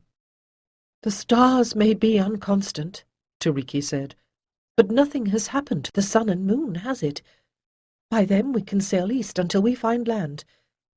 And if there is no land, we can take further counsel then. Chayton smiled at her approvingly, and Rydell nodded, seeing the sense of what she said. She sat back and let her eyes drift up again toward the patch of stars. Cold and high, they mocked her and every mortal being. Rely on nothing, they seemed to say, for your hard-won knowledge will do you little good where you are going now. Tiriki woke to the familiar sway of her hammock and groaned from the nausea that was becoming equally familiar within. It was the third day after the storm. "Here," said a quiet voice. "Use the basin." Tiriki opened her eyes and saw Damisa holding a brass bowl, and the sight of it intensified her need. After several painful moments, she lay back and wiped her face with the damp cloth Damisa offered her. "Thank you. I have never been a good sailor, but I would have thought I'd be accustomed to the motion by now." Tiriki could not tell whether duty or liking had prompted her assistance, but she needed Damisa's help too much to care. "How goes it with the ship?" The girl shrugged. "The wind has come up, and every time the masts creak someone wonders whether they will crack, but without it we scarcely seem to move at all. If the wind blows contrary, they complain that we're lost, and when it dies they wail that we'll all starve. Alice and I have cooked up a pot of gruel, by the way. You'll feel better for a little fresh air and a bit of breakfast." Tiriki shuddered. "Not just yet, I think, but I will come on deck. I promised Chayton to help him work on revising the star maps, though the way I fear I'll be able to do little more than make approving noises and hold his hand." "He's not the only one who needs his hand held," Damisa replied. "I've tried to keep the others too busy to get into mischief, but the deck pitches too much for the meditation postures, and we can only debate the sayings of the mages for so long. They may be young," she added from the vantage of her 19 years, "but they were selected for intelligence, and they can see our danger." "I suppose so," Tiriki sighed. "Very well, I will come. If you spend the morning with the others, I can do a thorough inventory of the supplies, with your permission, of course," she added reluctantly. Tiriki realized just how much of an afterthought that request had been, and suppressed a smile. She could remember feeling a similar disdain for the ignorance of her juniors and the weaknesses of her elders when she was that age. "Of course," she echoed blandly. "And Damisa, I am grateful to you for taking on this responsibility while I've been ill." In the dim light, she could not see if the girl was blushing, but when Damisa replied, her tone was calm. "I was a princess of Alconeth before I was an acolyte. To lead is what I was brought up to do." Damisa had spoken with confidence, but by the time she finished her survey of the supplies stored in the Crimson Serpent, she was beginning to wish she had not claimed so much responsibility. But facing unpleasant truths was also part of the job. She could only hope that Captain Rydell, though he was only a commoner, would be able to do the same. As expected, she found him with Chaden at the prow of the ship, calculating their position from the noon sighting of the sun. "Damisa, my dear," said the older man, "you look grave. What is wrong?" "I have grave news." Her gaze moved from him to the captain. "Our store of meal is going fast. At the rate we are using it," she told them steadily, "the open bag will be empty after the evening meal, and there is only one more. I can make a thinner porridge, but that is not much nourishment for working men." Rydell frowned. "Once more I wish that our cook had made it on board. But I am sure that you are doing all you can. I would welcome any constructive suggestions. Are you telling me that we can feed ourselves for only 2 days more?" "At this rate, more like one. I have noticed that certain people, and I don't mean just townsfolk—" Damisa felt herself flushing beneath the intensity of his dark eyes. Strongly built, with bronzed skin and dark hair, he was typical of the Atlantean middle class, but she realized now that he was much younger than he had seemed from a distance, with a mouth that seemed more used to smiling than its present grim line. "Some people," she repeated resolutely, "have been putting food aside. I know where some of it is hidden, and if your sailors helped me take it away from them, we could distribute it properly, and get at least one more meal for everyone. Perhaps more." "Yes." Rydell sighed. Chaden muttered, his eyes still on the curious, delicate apparatus of crystal rods connecting to cones with which he was calculating the angle from the horizon to the sun. "I have already discussed all this with the other acolytes," Damisa said into the silence. "We are accustomed to fasting," she explained, and blushed again, as both captain and mage turned to look at her. "And we are not working very hard, really. It will do us no harm to go on meditation rations for a while." Rydell's eyes scanned her, as if he was seeing her, as someone distinct from the rest of the priest's caste, for the first time. Damisa felt herself blush beneath his scrutiny, but this time her eyes did not falter, and in the end it was he who looked away. "We will come to land soon," he murmured, staring at the horizon. "We must. When you talk to your friends, tell them thank you." "I will," she said. She turned to Chaden. "Come with me, master. The acolytes are waiting in the stern of the ship. We can endure what we must, but we will do so with stronger hearts if you bring words of hope to us." The mage lifted an ironic eyebrow. "My dear, I think you have words enough already. No, no, it is not a reproof," he hastened to assure her. "Truly, you bring me hope in the form of the strength you have plainly won from these hardships. We are in your debt." In the middle part of the deck, Some of the sailors were splicing ropes, broken in the latest gale, while others worked at mending a spare sail. Chayden could feel their eyes on his back as he followed Damisa toward the stern, but the rules of caste kept anyone from questioning him. The acolytes, and one or two others of the priest's caste, sat clustered in an informal semicircle beneath an impromptu awning, made from the remains of a sail too torn to be worth repairing. Their conversations came to a ragged stop as they recognized the renowned Master Chayden Arados, and he surveyed them with interest in return. He had first met Damisa when she was a child on Alconath. She had been outspoken then, and if she was introducing him now as if she had gone out and captured him, he supposed she was entitled to do so. He had been too busy struggling with his star charts to pay much attention to the acolytes, but with Tiriki so ill, he supposed it was his duty. As Damisa rather ostentatiously seated herself upon the floor mat amid her fellows, the mage settled his aching bones upon a coil of rope, gazing from one youthful face to another with what he hoped was a reassuring smile.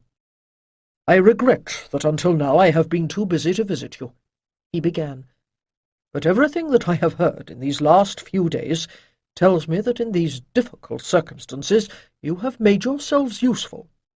Where guidance is not needed, I know better than to provide it.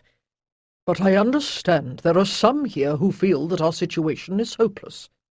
Now, it is only reasonable to worry.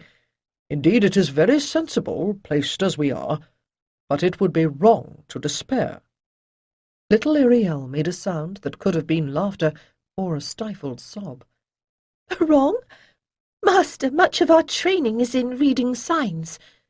When the sun begins to set, we know the dark will fall. If the stars do not shine, there may be rain.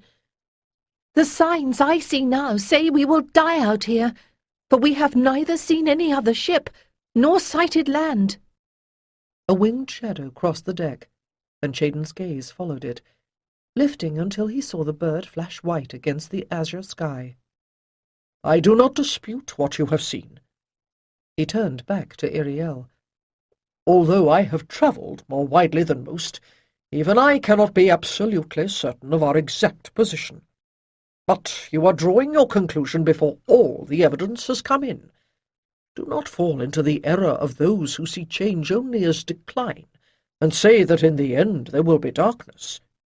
In the end, too, is light, light that will show us at last the cosmos and our true place in it, the purpose of our hopes and our losses, our loves, our dreams.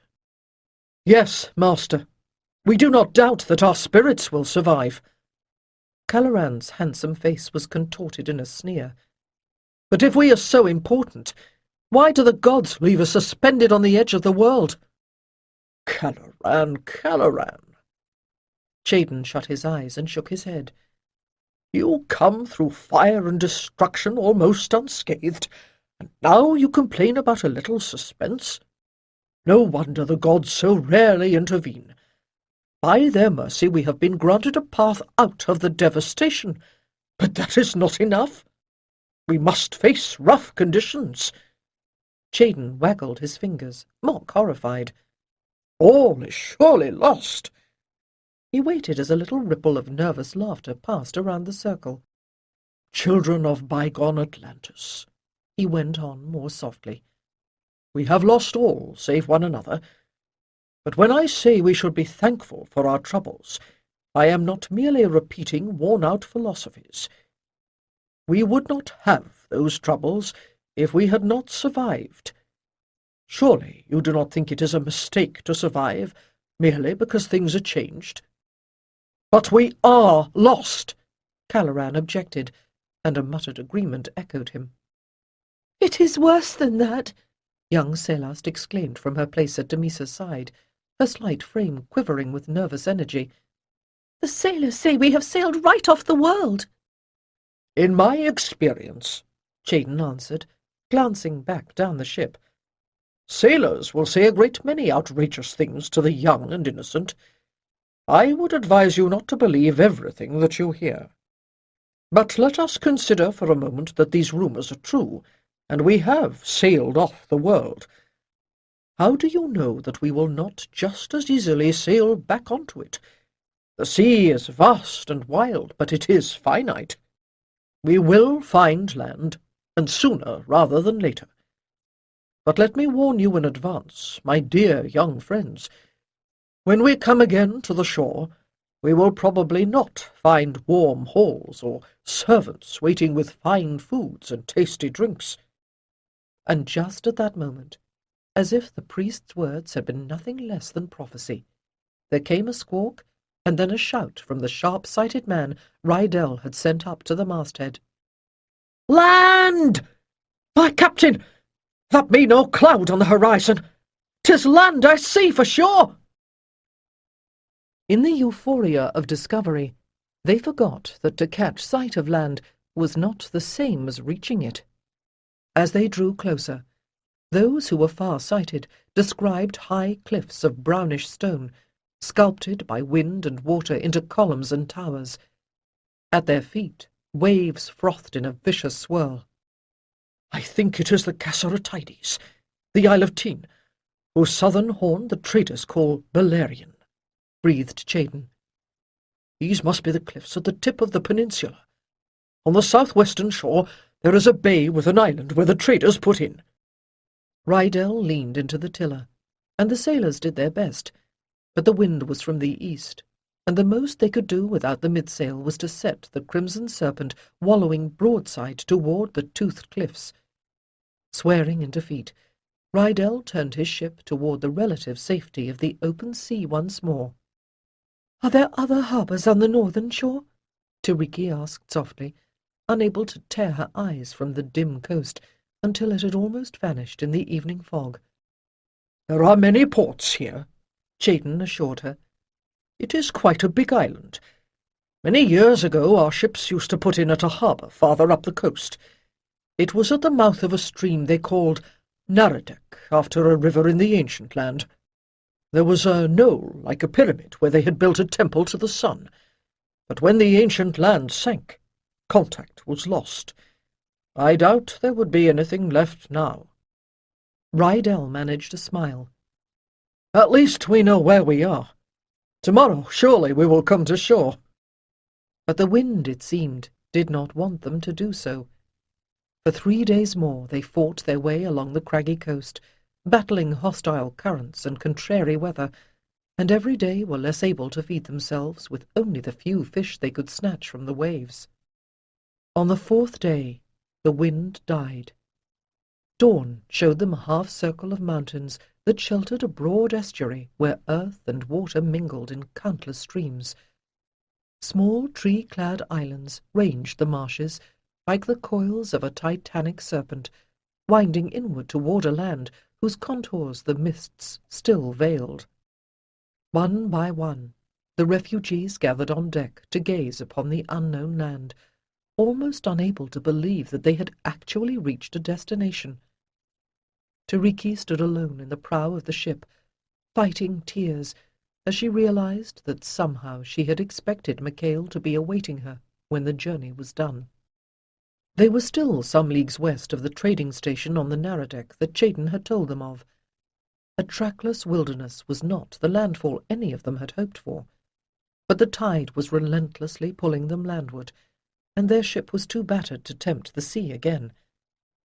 With a sigh of half relief and half resignation, Rydell brought the tiller around and headed into the estuary.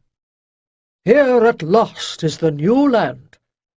The voice was Chayden's, but unusually loud. A little startled, Tiriki turned to watch as he addressed the crowd.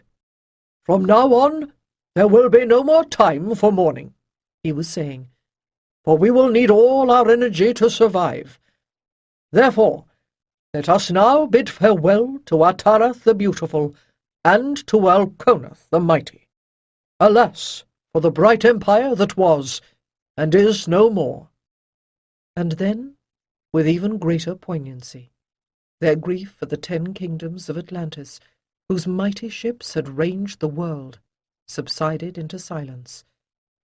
Their memories of all that they had lost were for a moment too clear, Too vivid again was the vision of the Star Mountain as it exploded in fire and thunder, and the last bastion of invincible Atlantis surrendered proudly to the sea.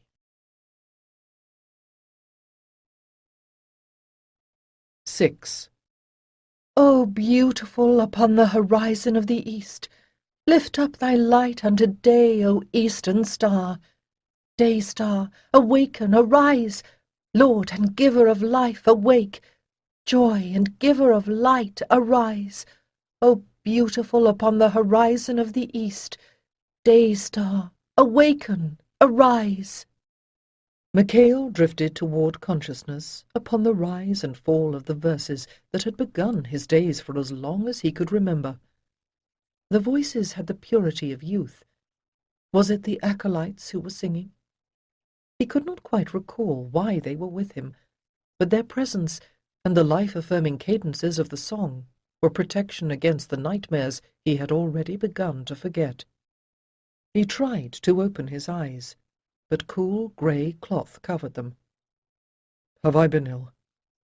There was an ache in his chest and behind his eyes. He would have lifted his hand and removed the damp cloth, but his arms felt weak and hot. "Tiriki." He had enough strength to whisper. "Tiriki." He tried again. "Don't try to talk." A deft hand smoothed the cloth back from his brow, then lifted his head. "Here's something for you to drink. Easy now." The hard rim of a cup touched his lips.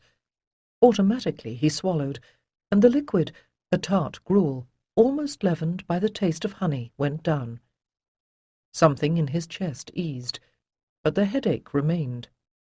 "There you are," came the voice again, as the strong hands gently lowered Micail's head back to his pillow. "That ought to calm you." He tried to focus on the speaker, but his eyes didn't want to stay open. The voice was tantalizingly familiar, with the accent of his own childhood home, but too low to be Tiriki's. "Why is she not here if I am so ill?" He tried to summon the strength to call for her again, but whatever had been in the liquid was dragging him back down into warm darkness. He frowned, breathing in the fresh scent of rain and grassy earth as his confused awareness of the present was overwhelmed by memory. "The balance is broken!" "The darkness rises! Dios is set free! It is the cataclysm! Save us, Micail!" "Save us! Micail, can you hear me? Wake up, lad! You've lazed here too long." Sinewy hands with the dry skin of age grasped his, and the jolt of energy that passed through them shocked him to full consciousness. His eyes flicked open. The man bending over him was tall, with an expressive face and greying hair that fell like unruly feathers across his high brow. "Ardral!" What came out was a croak, but Micail was too surprised to care. "My lord Ardravanant," he corrected himself, preferring the more correct form in addressing the seventh vested guardian of the Temple of Light at Atarath. In theory, he and Micail were of equal rank, but the old adept had been a legend since Micail was a child, and to use the nickname seemed presumptuous. "I like it better the way you said it the first time," advised the seventh guardian. "Lately, I don't feel at all like a knower of the brightest. Besides, it begs the question, don't you think? It is bad enough in ceremonies. Oh, stick with Ardral. Do I go around calling you Osinarman?" "That is a point, but—" Micail shook his head and coughed. "What are you doing here? For that matter—" He paused again, but didn't cough. "Where are we?" Ardral's grey eyes narrowed. "You don't remember?" "I don't remember anything," Micail thought, but in the next moment he did. "We were in the library," he gasped. "You were trying to get a great wooden trunk down the stairs. My friend Jiri and I helped you, but then you ran back inside and—" His mind was overwhelmed by multiple images, the arguing priests, collapsing pillars, crumbling walls, scrolls scattering like wind-blown leaves, and the perpetual groaning of the earth, vibrating through stone and bone alike. "You saved my life," said the adept softly, and again his hands tightened upon Micail's. "Although, as I recall, at the time I wasn't very thankful. You practically broke my nose." "Yes, I'm sorry about that. I don't know what came over me. Didn't I make a lot of very fine speeches about accepting the inevitable? So, naturally, I was the one who couldn't resist the temptation to try and save one more thing, even if flying chunks of lava was setting the city afire. Well, I'm glad you could see it was time to get out." "How did we ever get to the harbour?" Micail whispered, his chest tightening. "I remember the towers falling, blocking the way." His memory overflowed with distorted pictures. People staggering as Daroca Plaza pitched, the ageless tiled stones suddenly rippling in a horrible wave, and an old woman falling, trampled by the mob, left lying in the middle of the street like a broken doll. Micail's fists clenched helplessly as he saw again the red gleam on the roiling waters of the coastline, heard the clattering armour of the elite soldiers Prince Challen had sent to find him, and, though he struggled not to, he could not keep from seeing, with unbearable clarity, the chaos of shattered cliffs where the harbour should have been, and where the crimson serpent had been moored.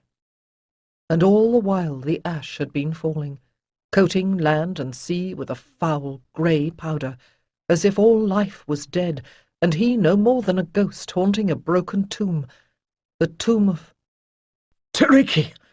His voice cracked and he fought for breath. "Where is she?" Coughs tore painfully at his lungs, but he arched upward, flailing. "I must find her before—" But then he felt again the surprising strength in Ardral's hands as the adept murmured a word of power that sent Micail spiralling down into sodden dreams once more. As he drifted in and out of consciousness, he was aware that a series of different hands tended him. Sometimes even the softest touch was intolerable.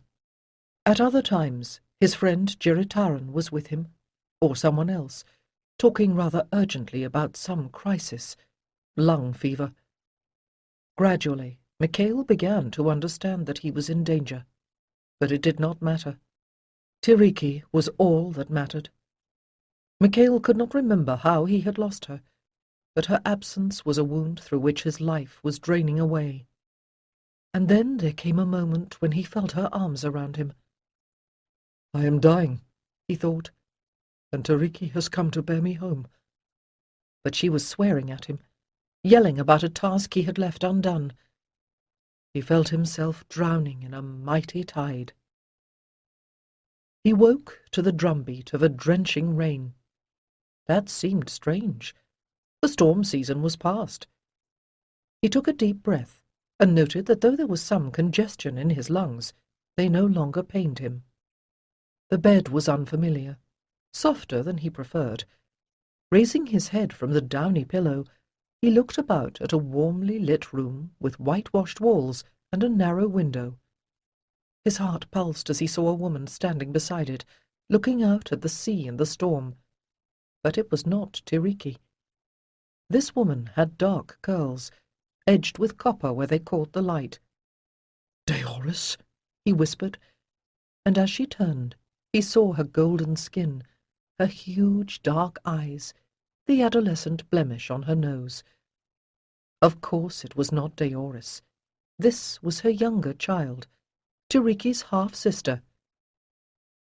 "Galara," he said more loudly. "at least you're alive." "And so are you!" she exclaimed, leaning over him excitedly. "And you are yourself again, aren't you? Thank the Maker! I'd better tell the Prince. He'll want to know." Micail began to make sense of his memories.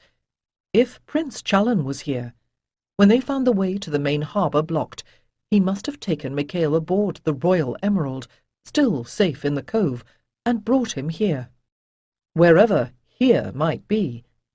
He was about to ask, but could not get the words out before Galara had run from the room. He attempted to sit up, but the effort was too much, and he lay back on the soft bedding, trying a deeper breath. The door banged against the wall as Prince Challen himself strode in. There were a few more strands of silver at his temples than Micail remembered, and a deep line or two around his eyes that had not been there before. But his green linen kilt was as finely pressed as ever, and seeing Micail, his face filled with delight. "You are awake!" Challen threw off his woolen short cape and sat down upon the stool by the bed, clasping Micail's hands briefly in his own. "Yes, and glad I am to see you. I gather it was you who got me here in one piece." Micail found it hard to feel thankful, but he had always had warm feelings for Challen, and that at least had not changed. "I am commissioning myself a medal," Challen chuckled. "First, I had to wrestle you onto the ship. No one else would dare. Then, when we were about halfway out of the harbour, you thought you saw Tiriki." He stopped himself. "You jumped overboard, and of course you went straight into a floating spar and got smacked on the head. Lucky you didn't drown, and your rescuer with you. That was me too, by the way. But they hauled us both back in somehow. Since then, between concussion from the head wound and lung fever from the foul water you swallowed, you have been a complete bore, unconscious or raving the entire time. But it was worth a little aggravation to keep you breathing." "Where is this place?" Micail asked. "The Hesperides, the Isle of Tin, just as you and I intended." Challen grinned again. "We have made landfall here in Beleriand to restock our larders and shake out the kinks, but as soon as you feel fit to travel again, we'll continue up the coast to Belsirith. It's nothing grand, just an old Alconan trading station from my great-grandfather's time, but with all these refugees, it'll soon be a thriving town." "Refugees?" Micail shivered, despite the blankets and furs. "So, other ships have come in?" "Oh, yes. Not only from Atarath, but there are some from the other islands as well. We saved more of your priesthood than I dared hope for in those last moments, when the whole world seemed about to explode. When the road to the harbour was blocked, several of your acolytes made it to the cove. The Royal Emerald was packed full, but she's a good ship, and once we got out of the harbour we weathered the voyage well. But there was no word." He fought for breath. "Calm yourself," the prince urged. "My dear friend. We've had no news of Tiriki, no. But ships are still arriving, and some have even sailed past us, no doubt headed to Belsirith as well. She may yet join us. But what good will that be if you have torn yourself in pieces?" In the days that followed, Micail began to fill in more gaps in his memory. The house in Beleriand, where they lodged him, was one of several belonging to a native merchant who had grown rich on the tin trade. As his strength returned, Micail walked in the spacious gardens, breathing in the clean wind that scoured the green, foggy hills, half visible beyond the garden wall. The sky looked immense, whether it showed itself as a tapestry of shapeless clouds or an expanse of radiant blue. "So this is the new world," he realized, and for a moment his grim mood almost lifted. "There is much beauty here, but it is cold, very cold. Father, Son, we sing your praises as we have always done. Why will you not warm the earth here? Even the sea wind bears me nothing of you. Must I build your new temple just to feel a moment's warmth?" He watched constantly for ships, but not until they were leaving to go to Belsirith did he appreciate the beauty of the sea. The harbour was the same clear blue as the sky. In its midst was a small island that separated a cluster of wingbird ships that bobbed in the tide. The largest was Challen's ship, the Royal Emerald, her green sails like bright leaves against the darker green of the island. "The summit of that island is so pointed it looks man-made," Micail said to Galara, in an attempt to distract his mind from the rocking of the fish-smelling round coracle in which they were being ferried out to the Emerald. "Maybe so," said the native boy, as a skilful dip of his paddle sent them shooting forward. "Has beacon up top. Light it when tin ships come. But now, no traders," he added sadly. "Take nothing for granted," advised Micail, thinking of what Challen had told him of his plans for this new country. But did it really matter? Was there any point in trying to build a new Atlantis if Tiriki was lost? He clutched the side of the coracle as the sea grew even more lively, astonished that the boy could govern the motion of so unlikely a craft. But as the oddly pointed islet drew nearer, Micail became aware of another sensation, a kind of sub-audible humming that he instinctively associated with the flow of power. He touched Galara's shoulder. "Do you feel it?" "I feel sick." She looked pale and queasy. He remembered hearing her say that she did not like the sea. That must be why she did not notice the thrumming in the water. Tiriki would have felt it. Awkwardly, he patted Galara's arm and then closed his eyes, swamped by a new wave of sorrow. "Without her I am crippled," he thought. "The gods will not want me." When they came aboard at last, they found the deck of the Royal Emerald swarming with soldiers. Micail had not realized that Challen had brought not only his bodyguard, but a contingent of regular guards as well. The soldiers remained on deck throughout the 3 days it took to sail north and east along the coast to Bel-Sirath. The cabins below were reserved for noble and priestly passengers such as himself. That first night, however, he encountered only the acolyte Elara. He had been told that she had ended up on Prince Challen's ship, but had not seen her until now. Micail, glad to leave her with Galara, went in search of his cabin, where he fell into sleep as a rock into an abyss. The second day was well advanced when he awoke to the discovery that he shared the cabin with Ardral, who had also let his friend Giritaran into the room. Giritaran was not about to allow Micail to wallow in self-pity in his bunk on such a beautiful day. "You have to admit, Alconans build good ships," Giritaran commented as they came on deck, running his hand along the polished wood of the rail. The wind put colour into his sallow skin and lifted locks of his lank black hair back from his brow. "I suppose," said Micail, gazing up at the bravely fluttering green banner, whose ring of falcons seemed to flap their golden wings. "After all, here we are." Giritaran gave him a troubled look.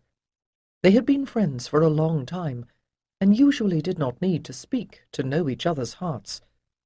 After a moment, he put one arm around Micail's shoulder and raised his other hand to point at the wingbirds that followed them, particularly one a little longer and leaner in construction, with an orange banner at its mast. "That's the Orange Swift," said Giritaran, "from Tariseda. They arrived with a few empty cabins, so some of our people are with them. Good thing, too, or I'd probably be sleeping on deck with the spearmen." Micail managed something like a smile. "What's that ship?" He pointed. "Ah, that is the Blue Dolphin. An older ship, but solid. There's a gaggle of hooks on it, some from our temple." "My fellow acolyte Cleta is on the Dolphin, my honoured lords," said Elara, moving forward to join them, "with her brother Lanath and Vialmar as well." She looked up at Micail with a smile that seemed rather too warm, considering that except for Damisa, whom he had often seen with Tiriki, he hardly knew the acolytes at all. But few as they were, strangers or not, they would be the foundation of the new temple, and they were his responsibility now. He managed to return Elara's smile. She was a pretty girl, old enough not to be flustered by the attention of 2 senior priests. She was only of middle height, but her features were good, and her curly black tresses, barely secured against the wind with a filigreed hairpin, had a glossy sheen like a raven's wing. "You are promised to Lanath, are you not?" he murmured. "I am sorry. It must be hard for you to be separated. At least Cleta and Vialmar are together." She lowered her eyes. "All thought of marriage must wait, my lord," she said. "We are far from completing our training. I wanted to say, it is a great honour to be here, my lords, where I may hope to take instruction directly from you." To reach the trading port of Belsirath took 2 days. It lay on the southern coast of the land that the native inhabitants called the Isle of the Mighty. It had been established when Alconeth first sought supremacy over the trade routes of the sea kingdoms, but since then had lingered in obscurity. As at Beleriand, a small islet stood a little way offshore from the port, surrounded not by ships at anchor, but by a line of long sandbanks that guarded the shore from storms. As the Royal Emerald headed past it, the soldiers rushed to the side to get a glimpse of their destination. Even Micail felt a faint stirring of curiosity. He shivered and re-wrapped himself in his newly acquired cape of Alconan green. It was warmly lined, but it felt odd to him to replace his family's ceremonial crimson with this colour. But what does it matter? He asked himself. There is neither Atara nor Alcona any more. Even the gods seem far away. The clouds were drawing in again, foreshadowing rain, and the scene unfolding before him became a mural painted in greys and browns. The low delta at the back of the bay was dotted with pools and reed beds, as if the land had not entirely won its argument with the ocean. He guessed that storms might occasionally rearrange this landscape entirely. He hoped the Alconans had built their port on solid ground. Word of their arrival spread fast. He glanced about and saw that most, if not all, of the passengers had emerged onto the deck. Elara and Galara stood quite close to him, their attention focusing, it seemed, upon the soldiers rather than the view. A feather floated landward past them, and Micail realized that the tide was on the flow. Straining his eyes, he looked farther inland toward the rising mainland, a dim bulk of thickly forested hills. At their centre he could see a single thin streamer of smoke, rising and curling in the wind. Perhaps that is from the port, he thought. What do they call it? Belsirath. "Point something, port!" Captain Dantu's voice rang out above the hubbub of passengers, calling out orders.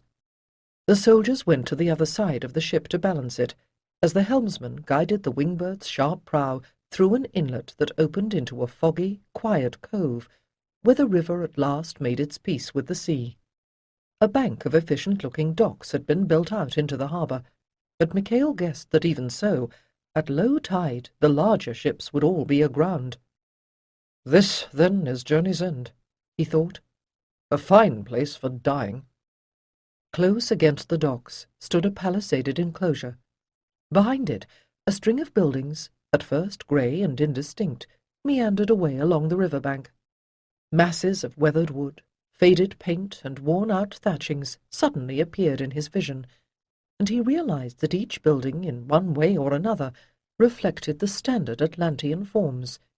Here an arch, there some balconies, and even, a little way uphill, a newer structure that looked like the beginning of a 7-walled courtyard.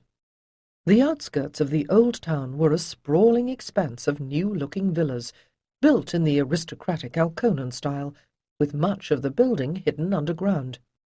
As elsewhere, wood seemed to be the primary material of construction, but the terraces and foundations at least were all stone, ornamented with the usual carvings and painted plaster. The alien mists made everything look vaguely ominous, but he smiled in spite of himself. The fit of amusement did not last. Rajastha the Wise had said that the new temple would be built in a new land, but Belsirath looked old, even neglected.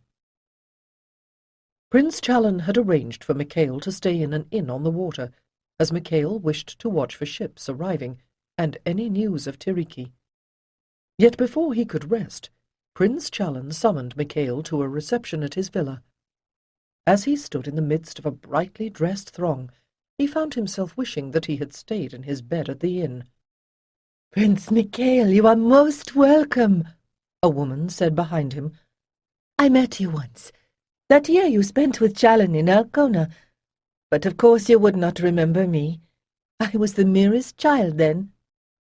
Her voice had that throaty quality that so many found seductive, and her perfume, which Micail perceived even before he turned to see who had spoken, was blended from the most expensive spikenard. In truth, he needed no other senses to recognize Chalan's wife, Princess Chaitala. Chalan had told him that she had sailed from Alconath well before the sinking, bringing their 3 children here to safety. But he would have guessed that too, for her hazel eyes, artfully highlighted by kohl, were wholly unshadowed by the grim memories that haunted all who had watched the old world die. Micail's royal upbringing had trained him in all the right responses. He bowed just so far, and spoke softly of the impossibility of forgetting such beauty, but his mind and his heart were far away. "You are too kind," said Chaitala with equal composure. "I do the best I can. My lord says we must keep up our standards." She glanced around to make sure that the servants were keeping every cup, goblet, and plate full. "You have done very well," he answered automatically. The constant clamour of conversation made his head ring. Worse, he had taken a polite drink with almost everyone so far, and strongly suspected he would not remember anyone's name by morning. "There is a great deal to do," the princess said, "but I wished to speak with you because, in a way, we are both faced with the same task." She beckoned him to follow her into a long gallery that looked out on a pleasant courtyard, open to the sky. "Thank you," he said gratefully. "I am afraid I find these underground rooms a little constricting, even with all the light wells and ventilation shafts." "A style," the princess observed softly, "which shielded fair Alconath from the fierce summer sun, will serve well here to conserve heat." "No doubt you are right," Micail demurred. The same tubes of polished bronze that brought in what sunlight there was would also keep out the winds that scourged these cold grey shores. "But I am too much a son of the sun," Micail finished, with the necessary flourish, "to thrive where its presence is seen less often than it is implied by shadow." "That may be so, but you will find no more sunlight in the windows of the port precinct than you do here." Chaitala smiled. "My lord has told me it is your wish to remain in Damaso's inn, rather than to lodge with us here. It is your choice, of course, but still I hope you will visit often. I, too, have some need of your counsel." "So you said." Micail tried to look attentive. "It concerns the education of my children. My lord has so many responsibilities. Their upbringing has been left to me." "Madam, forgive me, but I know nothing of teaching children," Micail stammered, suppressing a pang of sorrow as he remembered the babies Tiriki had lost. "All my house is dead," he thought. "What can I teach the living?" "You misunderstand me, my lord. They already have a most satisfactory tutor, a learned and patient man. No, rather, it is of the content of their education that I wished to consult you, for the acolytes are given into your training, is it not so?" He paused and looked at her closely. "You are entirely correct, madam, but I have had little chance to fulfill my duty to them. The House of the 12 was moved to Atarath only last year, and only 4 of them are with us now." For a moment, grief for all those lost closed his throat once more. "Yes," said Chaitala brightly, "but at least those 4 are here. Do you think they might visit us from time to time? The gods know we shall have priests enough." She gestured back toward the main hall with a rueful smile. "But it seems to me that most of them have become far too holy to remember how to speak with children. With only their example, I fear that my 3 will grow up with no appreciation for the true meaning of our religion." "I will gladly ask if they are willing," Micail said slowly. "Certainly I myself have not yet given them much to do." His mind whirled with guilt and speculation. The princess had said before that they faced the same task, and he saw now that it was true. How could the acolytes preserve the wisdom of Atlantis if he did not instruct them? But without Tiriki, it seemed that the only thing he could teach was failure and despair. "That is all I ask, Sir Prince." Chaitala favoured him with another charming smile, and laid her hand upon his arm, gently drawing him back toward the swirling crowd. In a moment she let go of him, in order to introduce the priestess Timul, who had served the high priestess of the temple of Ni Terat in Alconath, and was now the head of the Blue Order in Belsirath. Like the princess, Timul had come to the new land a little more than a year ago, and seemed to have transplanted very well. Tiriki would like her, Micail thought sadly. Somehow he kept his eyes open and greeted everyone. Some were from Atarath, among them his own older cousin, Naran Shada, the fourth vested guardian. There was also old Matanor, who had been fifth vested guardian in the temple, and of course Ardral, whose position as seventh vested guardian came nowhere near reflecting his actual prestige. As the son of a royal house, Micail had been brought up to function in gatherings like this one. He knew that he ought to be moving around, establishing relationships, distinguishing the powerful from the merely influential, but he could not summon the energy. He had never realized how much he depended on Tiriki in situations like these. They had worked as a team, supporting each other. A servant came by with a tray of Ila Anat liqueur in ceramic cups as fine as shell, and Micail grabbed two, downing the first in a single swallow. The stuff was tart and sweet, and left a trail of fire from throat to belly. "Yes, might as well enjoy that while we can," said a wry voice. "The Ela berry can't be grown in this latitude." Through his watering eyes, Micail recognized the bronzed and mustachioed face of Benurajos, a muscular, middle-aged priest. Originally from Kosarath, he had long served in Atarath, and Micail remembered him as a strong singer and a specialist in the art of growing plants. Micail took a smaller sip from his second cup, and let the fire within build and diffuse through his limbs. "Pity. But I suppose you would know." Benurajos wobbled his head from side to side. "There are some vines that look promising," he said, "but I won't be able to tell what they're good for until they ripen." "I'm not even sure what season it is," Micail murmured. "Yes, it makes an interesting problem. At home the sun was constant, and we prayed for rainfall. Here it must be sunshine men dream of. The gods know there's all the rain they need." Micail nodded. So far it had rained every day. "If this is springtime, I dread the winter." He blinked, suddenly queasy, and shook his head sharply, but the odd feeling would not go away. "Is it the heat in the room? The noises? Smells, liqueurs?" Benurajos stepped back, sensing that Micail had lost interest in the conversation. Micail tried to say something courteous and friendly. He had always been fond of Benurajos, but his self-control was eroding. He shook his head again, tears burning in his eyes. "You must forgive him." It was Jiritaran, appearing as if from nowhere. "Lord Micail suffered a severe fever on the voyage here, and is not yet entirely well." "Where were you? Were you watching me?" Micail accused. "Come away, Micail," Jiri said softly. "There are too many people here. It will be cooler in the garden. Come outside with me." They pushed past a cluster of priests from Alconath. He ought to know them. Memory supplied the names of First Guardian Haladris, a rather proud and pompous man, and the famous singer Ocathral, who held the rank of Fifth Guardian. And there were survivors from the temple on Taraseda, the priestess Mahadalku, and Stathalka the psychic.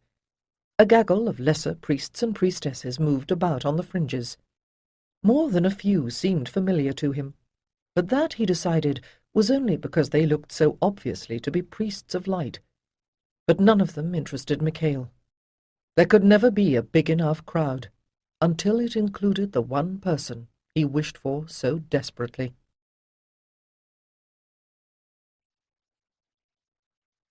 7.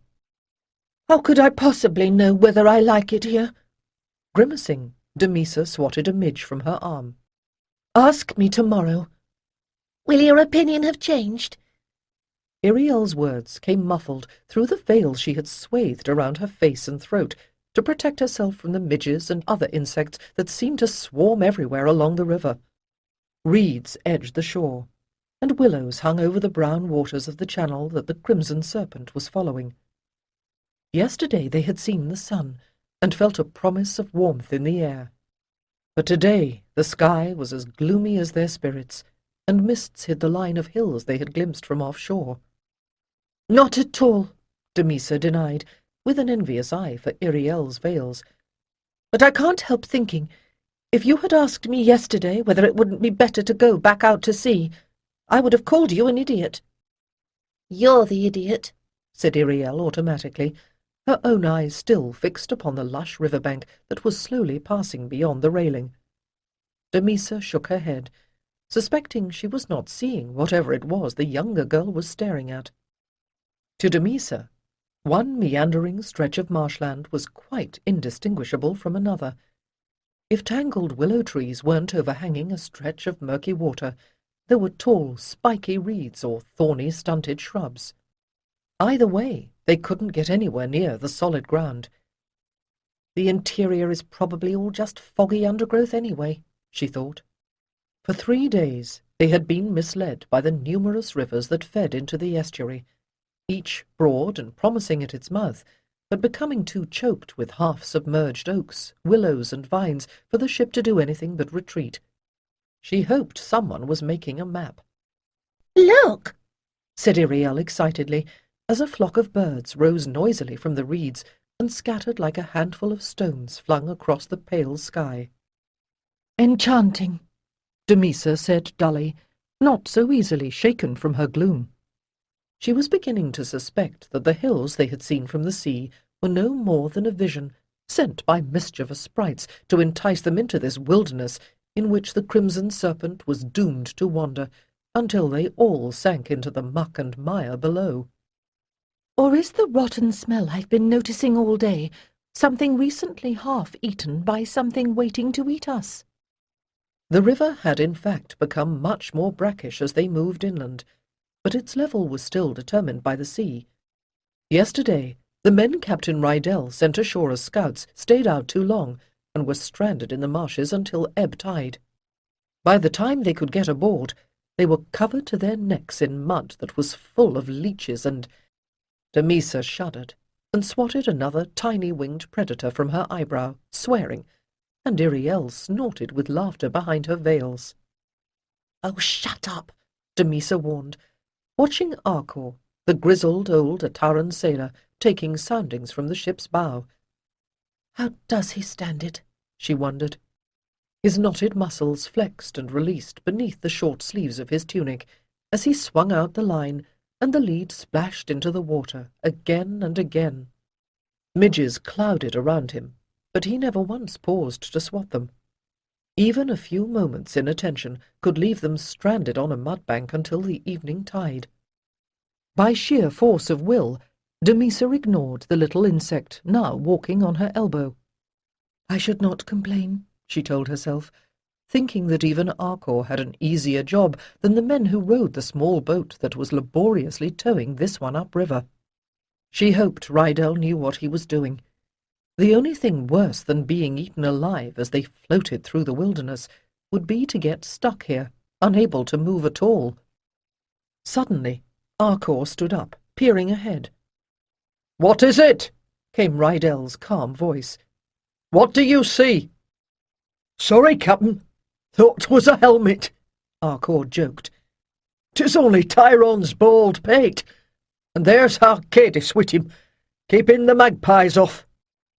The captain's broad shoulders relaxed in a light laugh, and Damisa, watching, felt her own tension easing as well. Rydell was only a shipmaster, and a lot younger than he looked, but in the past weeks they had all come to depend on his quick mind and ever-ready strength. Even Master Chaden, to say nothing of Tiriki, seemed to defer to him, which seemed vaguely wrong to Damisa. Abruptly, she realized that she had been assuming that their journeys would lead them to a new civilization and temple in the new land. She and the other acolytes had spent quite a lot of time speculating about what the people here would look like, and, to a lesser degree, how they lived, or where. But so far it seemed that there simply were no inhabitants. Which, she frowned, might be better. At the moment they were quite simply castaways. Rydell had done well enough at sea, maybe even remarkably well, but how would he fare against angry savages? Lost in thought, Damisa jumped when the undergrowth shivered, and two men suddenly pushed into view, muddy to their calves and perspiring freely. But she saw their teeth flash in fierce grins, and recognized them as Tyron and Cadis, who had been sent out to explore earlier. Arcor tossed a rope over the side, and they scrambled aboard, to the welcoming jokes and laughter of the other sailors. Tiriki and Chaden emerged from below, accompanied by Celeste and Caloran. It occurred to Damisa that she had not seen Ellis since morning. Was she still trapped below deck, assigned to cheer up the priestess Malera, who was still weeping for all they had lost? Damisa shuddered. That's right. She drew today's duty with the stone. Ugh. Even with it in its box, just sitting outside the cabin door, it makes me uncomfortable. Better the bog rats. Or even Malera's endless tears. "Good news, gentles," The shaved-head Alconan sailor Tyron was saying. "There be someone in these parts. Where he live I don't know, but someone made that trackway in the marsh." "Trackway?" Chaden repeated. "What do you mean?" Tyron moved his hands tentatively, sketching on air. "It's a raised pathway over the muck. Too weak to take a chariot, I guess, but still good and solid. Made from split planks, laid across logs, everything pegged into place. And since some logs are old and some are new, someone must keep 'em repaired." But where does the path go? Iriel wondered out loud. Didn't you even look? Are there lions? "No, no lions, little mistress," The Alconan said mildly. "At least I didn't see any, but we were under orders to return quickly." "I'd guess the plank road leads there," said Cadis, pointing past the trees that lined the shore. The mist had begun to fade away. Before them they could see the spreading blue waters of the lake that fed the stream. Beyond it, thin spring sunlight glistened on the green protruding tip of a hillside, perhaps 1,000 ells farther in. Tiriki gripped Chaden's arm as they advanced across the muddy trackway. The carefully cut planks seemed to sway alarmingly underfoot, but after so many days on shipboard, she suspected she would have felt unsteady walking on the smooth granite stones of the processional way in Atara. She swallowed, fighting back the familiar nausea. She no longer felt as wretched as she had at sea, but she was far from her usual self, and she felt bloated, even though she could see that her wrists were growing thin. On the high ground just ahead, a group of marsh-dwellers in leather kilts awaited them with faces that were impassive, but not, she hoped, implacable. They were small in stature, but wiry and well-muscled, and pale where the sun had not browned them. Their dark hair glinted with rusty highlights in the sun. Tiriki focused on her feet. It would not befit the dignity of a priestess of light to arrive with her backside smeared with mud, even if the hems of her robes were stained already. If I slip now, likely I will drag down Chaden with me, and maybe Damisa and old Liala as well. Taking a deep breath, she kept her steps as measured and solemn as if she walked not amid a ragtag of sailors and refugees, but at the head of the great procession to the Star Mountain. I should have worn my cloak, she told herself, as the sweat cooled on her brow. The sun was finally shining, but the sky remained cloudy, and the air held a chilling dampness. Why that should surprise her she did not know. Chaden had said often enough that the weather here was peculiar. But I haven't been truly warm since last Micail held me. Ruthlessly, she put the thought away. Only the faint cries of birds disturbed the silence as the natives continued to stare. Their black eyes seemed to examine every detail as they approached, from the elaborate priestly costumes and the glittering metal that gilded Chayden's ceremonial dagger to Rydel's short sword and the short pikes of the sailors. Some of the natives carried cudgels or spears, but most were armed with bows of finely worked, polished yew, the arrows flint-pointed. The sailors noticed that the marsh folk did not seem to even have bronze, and took heart. A little swagger even came back into their steps. Tiriki took a breath and stopped a few feet away from the natives. Chayden halted just behind her, and then Rydell. The sailors took up positions on the plankway, ready to cover a quick retreat. The silence became absolute. Raising her open palms to the sky, Tiriki trilled the lilting, formal phrase, "Gods, look kindly upon this meeting." Only then did she remember that these people almost certainly would not understand the Atlantean tongue. She tried to smile, wondering if it would help to bow again, but the marsh folk were no longer looking at her. Their eyes had returned to the foreign silhouette that had drawn them here, the high, proud wing-bird, just visible through the willows that hid the river. "Yes," said Tiriki, still smiling tightly. "that is our ship." Perhaps in response to her words or her gestures, a thick-set man with heron plumes waving from his headband stepped forward, showed his palms, and made a series of rippling, guttural sounds.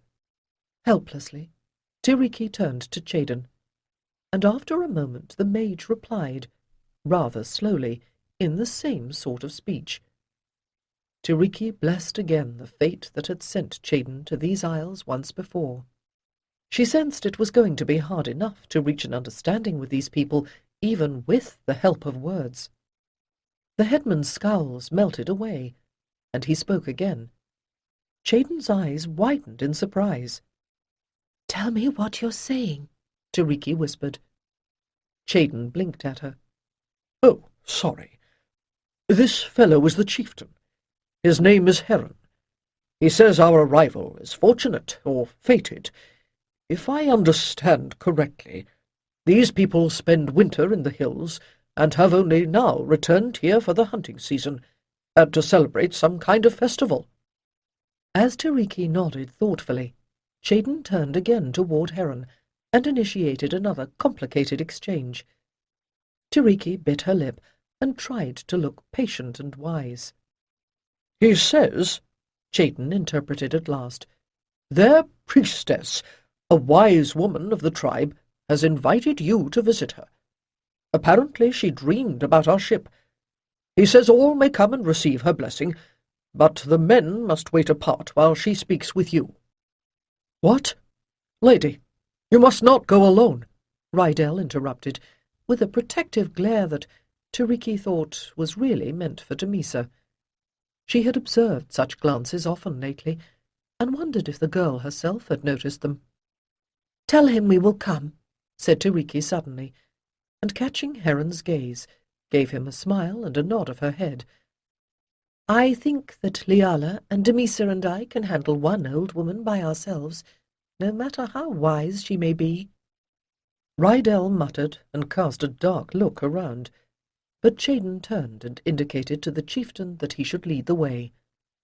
To Tiriki, however, the mage said softly, "Do not underestimate these people. There are some in this land who wield great power. I do not know if that is the case with this wise woman, but—" He shrugged and said again, "Do not underestimate her." With Rydell and Cadis at their back to guard against treachery, Tiriki, Damisa, and Liala followed the trackway across the marsh and through a dense stand of beeches and alders to a wide raised platform made of broad planks. At its centre were a number of huts and low-walled buildings, some weathered or even roofless, but several had been freshly daubed with mud and thatched with green reeds. The inhabitants emerged to greet them, a mixed group, old and young.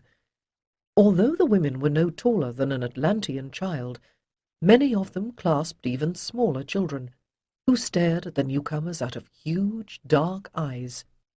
Tiriki wanted to spend some time there, but the chieftain hurried them on into the marsh again, along yet another wooden trackway, until they reached the banks of an island of solid ground. The distinctive point of the hill they had seen earlier loomed up ahead, between the trees and the clouds. Until now, the marsh folk had behaved almost casually, laughing and talking among themselves, with many a sidelong glance at the strangers. Now they all fell silent, and began to move with exaggerated care, as if the spot was somehow as unfamiliar to them as to the Atlanteans. The wooden planks went no farther, but there was a path, old and well-trodden, and edged with small, rounded stones. Tiriki knew immediately that this was holy ground. The rustle in the leaves made it clear, as did the subtle shift in pressure in the air. It was not only because the path was so level that she found herself straightening and striding more freely. She began to draw strength from the earth and the air. More than relief, she felt a surge of actual hope, and a quick glance showed her that Liala felt the same wonder at the unusual energy here. The path wound gently upward along a wooded slope, curving only occasionally to accommodate a particularly venerable tree.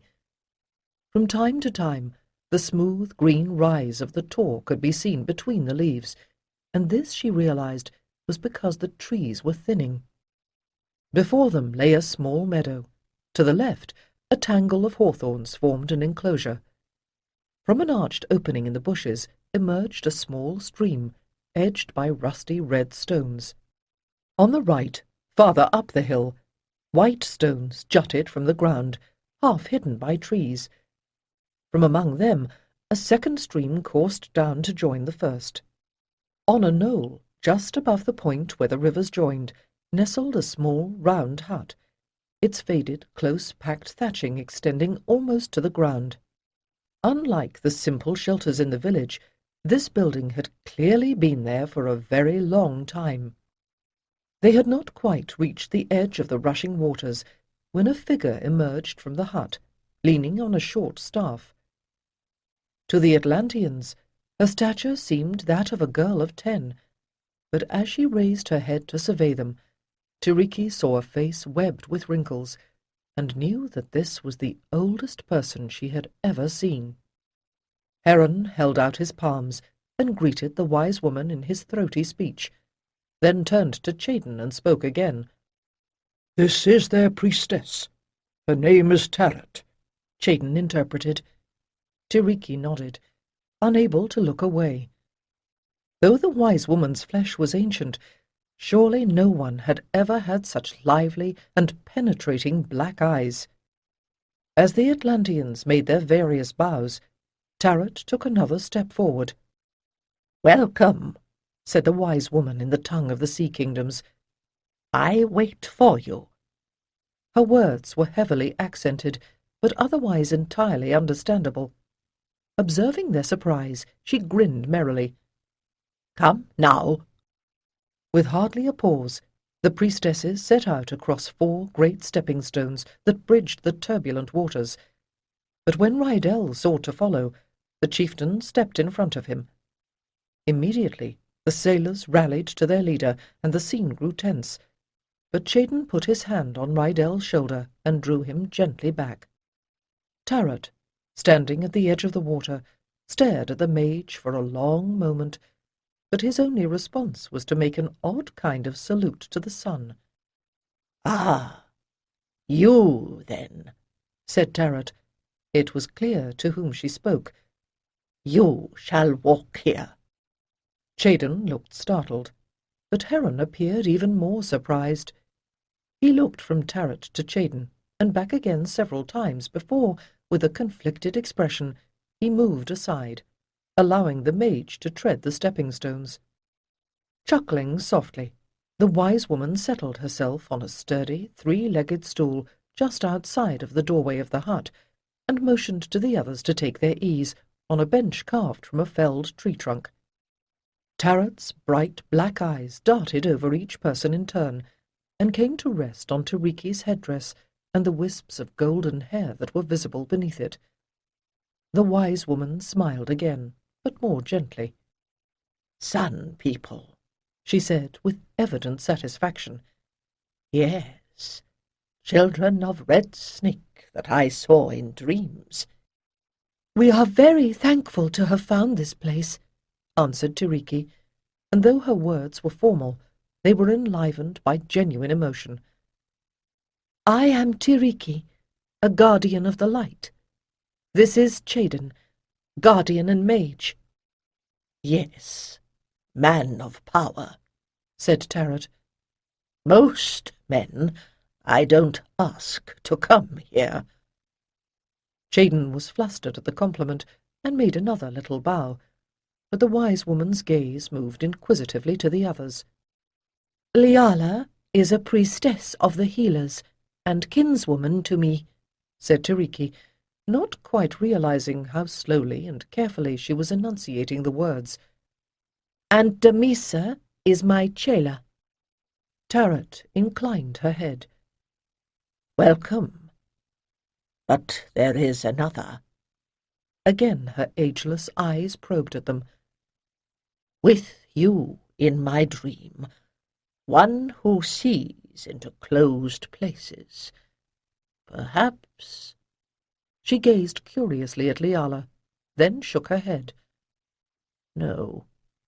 But you are friend to her, maybe? Tiriki and Chaden exchanged glances, as Liala replied a little nervously, We do have a seeress. Her name is Elissa. She injured her knee during the journey, and I have tended her, but she is unready to leave the ship.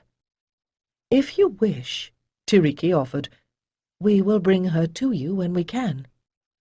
Good.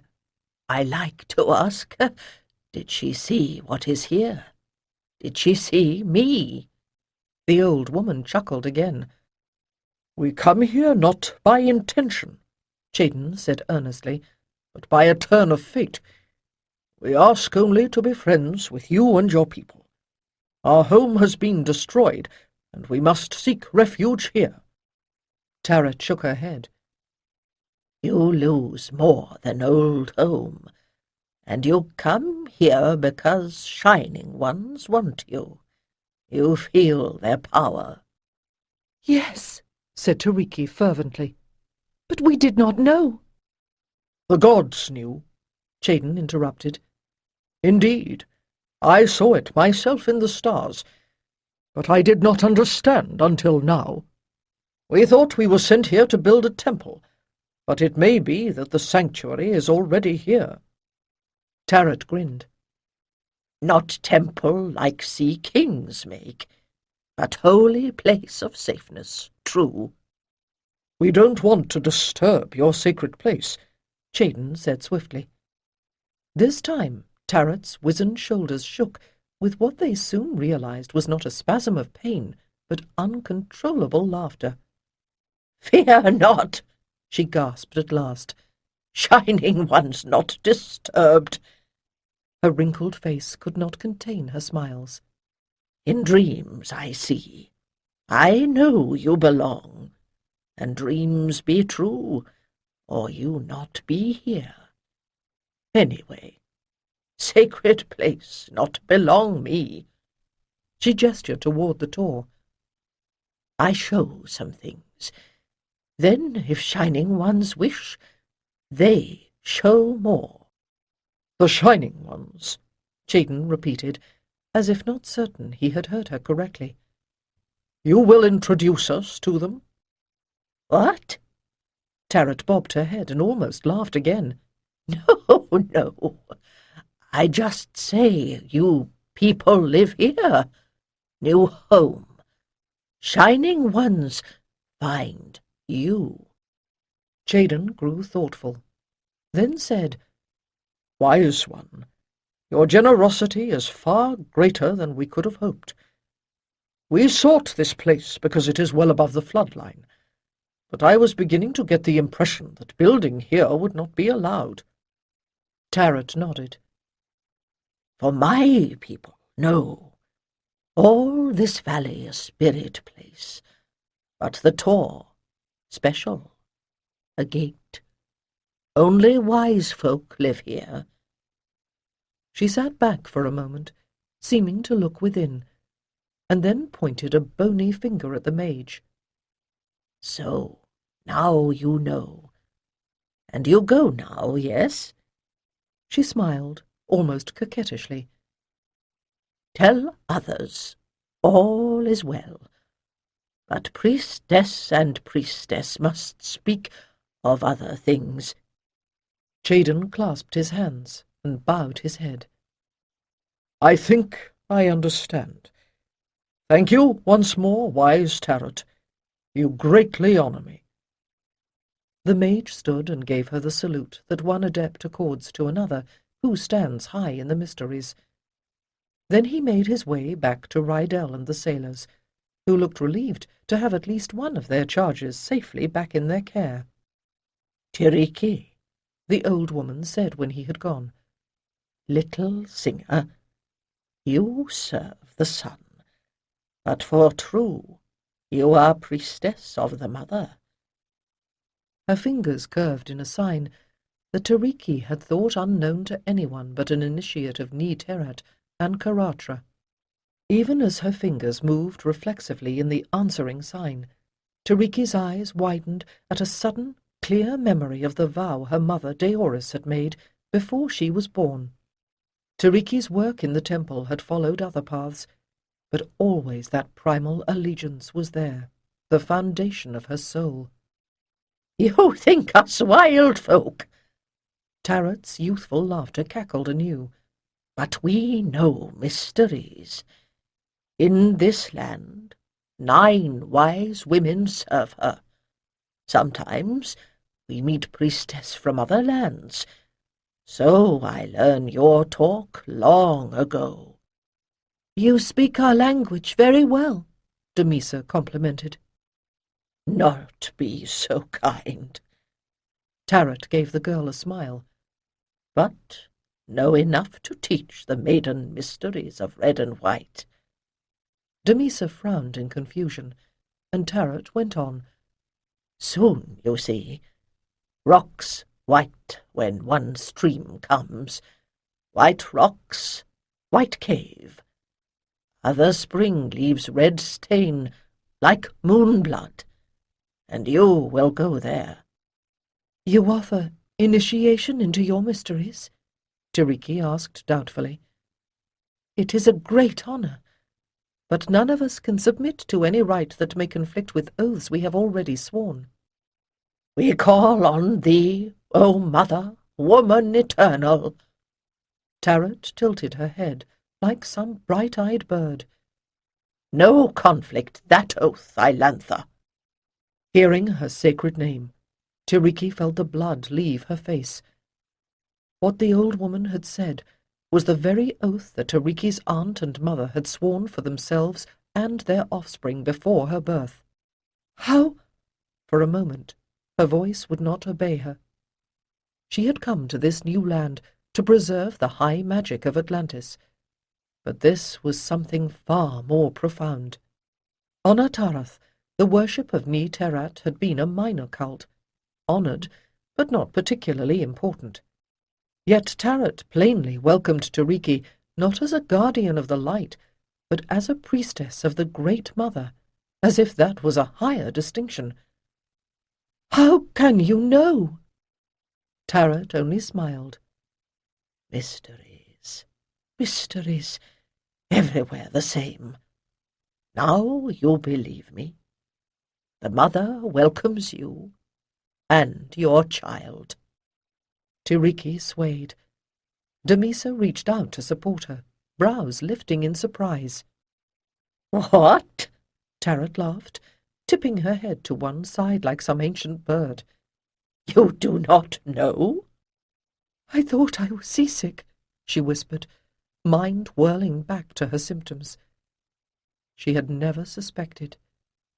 In sorrow for the children she had lost, she had repressed the very memory of what pregnancy was like. Without volition, her hands moved to protect her belly, which was now no longer empty, if what the wise woman said was true. Tiriki shook her head. How could I still be carrying a child, after what we have gone through? All the healers of Atlantis could not keep me from losing my babes before." "How you come here to Hidden Isle?" Tarot laughed once more.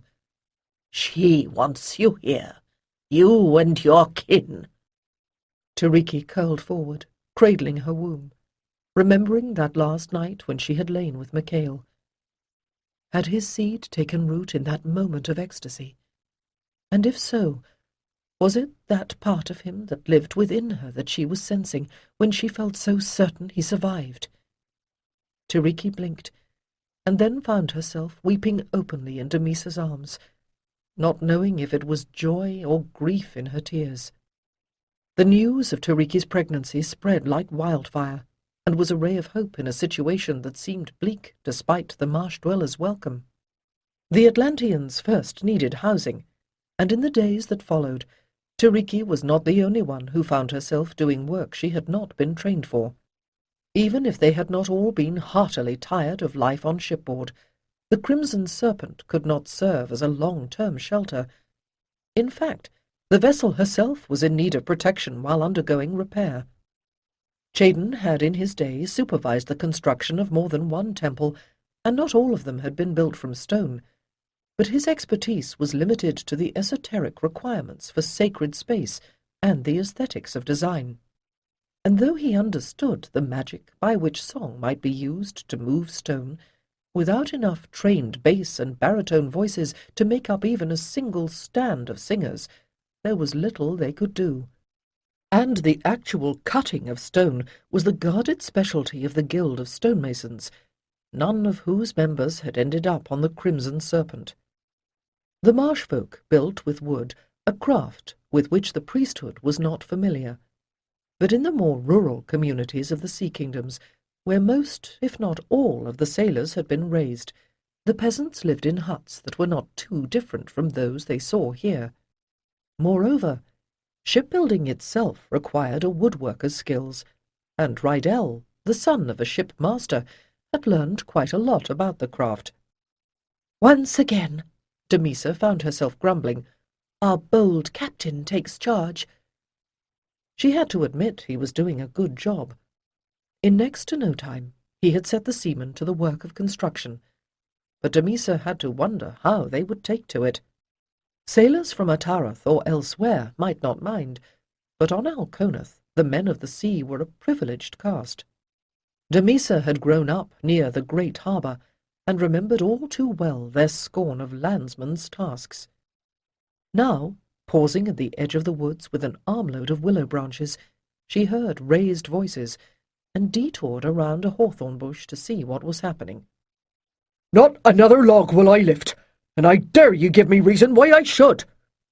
From the thick Alconan accent, Damisa identified the speaker as the sailor Avon, threatening Chaden with balled fists and a ferocious frown. "You'll need a roof to sleep under, will you not? Surely that should be ample reason." Chaden's tone was perfectly level. Who can argue with that? Damisa thought, as she pulled up her hood. The blue skies that greeted the morning had already disappeared behind grey clouds that seemed ready to dissolve into rain. "Our tents serve well enough," Avon argued. "If all of us get back to work on the Crimson Serpent—" The Alconan had already lowered his hands. Now his manner eased even more. "In a week we could be away from this benighted foul backwater. 'Tis no place for the likes of us, Holy One. Let us be off to some civilized land. I have told you that this place is our destiny." Chaden's voice was stern. "Do you question the wisdom of the priest's caste?" "Not I," Avon answered with a smirk. "All I know of destiny is, I'm no tree grubber. And begging your flippin' pardon, but I'm not your slave neither." "Well then, my good man," said Chaden in a controlled tone, "if your destiny is so different, we must not detain you here. Can we assume that you will not be attempting to claim any further share of our food and drink?" "What?" Once more Avon's stance became threatening, and that was enough for Damisa. She dropped her load of branches and began to run down the path to the shore. As she had hoped, the captain was close by the ship, planing down a piece of wood to replace a plank that had been cracked by a sunken rock. The day was chilly, but the work had made him warm enough to be comfortable, and he was stripped to his clout. In Atarath, that would not have been worth noting, but here the cold made most of the exiles go about layered in every garment they owned. To see his muscular bronze body flexing in easy motion as the plane rasped down the plank was a surprise. She had no time to analyze her reaction, for at the sound of her swift footsteps, Rydell had straightened, eyes widening in alarm. "What is it? Are you—" "No. I see you are unhurt. What has happened?" "It's what's going to happen," she replied. "Avon is close to mutiny. Says we should be working on the ship instead of—" "Damned fool!" A dangerous glow lit Rydell's eyes. He snatched up his tunic and strode off so swiftly that Damisa had to run to catch up with him. In moments they had reached the clearing. She had not been gone long, and Avon apparently had not progressed beyond insulting words and postures, but the air had a charged tingle that she did not like. Chayden stood immobile as a pillar of stone, but his hair was bristling, and the pupils of his eyes expanded with the focus of the force within. The air was becoming superheated. Everyone could feel it, especially Avon, though he tried to seem unaffected as sweat began to pour from his face and shoulders. "How at last!" he croaked defiantly. "A warm breeze! The wind gods do confirm me words to yous!" With uncommon impudence, he reached toward Chayden, but his nerve failed as the cuff of his shirt caught fire, and he withdrew his hand with a gasp. "Master, please!" Damisa shrieked. "He's just an ignorant man!" "No! Don't stop!" Rydell's voice cracked like a whip. "But, Captain," Avon wailed childlike, "this be no work for honest sailors. Just let me return to the ship. Blister me fingers for you. Only we leave these marshes and get back where we belong." "Who?" asked Rydell very softly. "And where might that be?" "Back on—" Avon's voice faltered. "Indeed," Rydell nodded. "that's just where you would be, were it not for Master Chayden. On Alconath, or Atarath at the bottom of the sea." Damisa released her breath in a long sigh as the last of the defiance went out of her countrymen. "Truth I grant," said Avon desperately. "but why here?" Rydell's gaze flicked to Chayden, who appeared quite relaxed, though his voice was edged with strain. "The error is mine," said the mage, "for while this is the haven which the gods have vouchsafed us, I forget sometimes that not all of us have sworn the vows of a servant of light. Why were we saved when so many died? Precisely so that we might come here. Oh, you see it not. There is power here enough to make this place a beacon for all the world. And in this life and beyond, I am bound to do all that I may to further that possibility. Will you not consider at least that you also may have been brought here for a purpose, and lend us what help you can?" Avon stared at the ground, as sulky as a boy.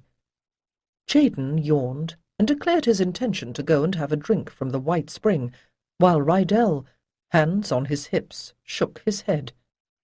"Master Chayden is too kind," he observed. "When this community is secure, Avon, you shall go where you will.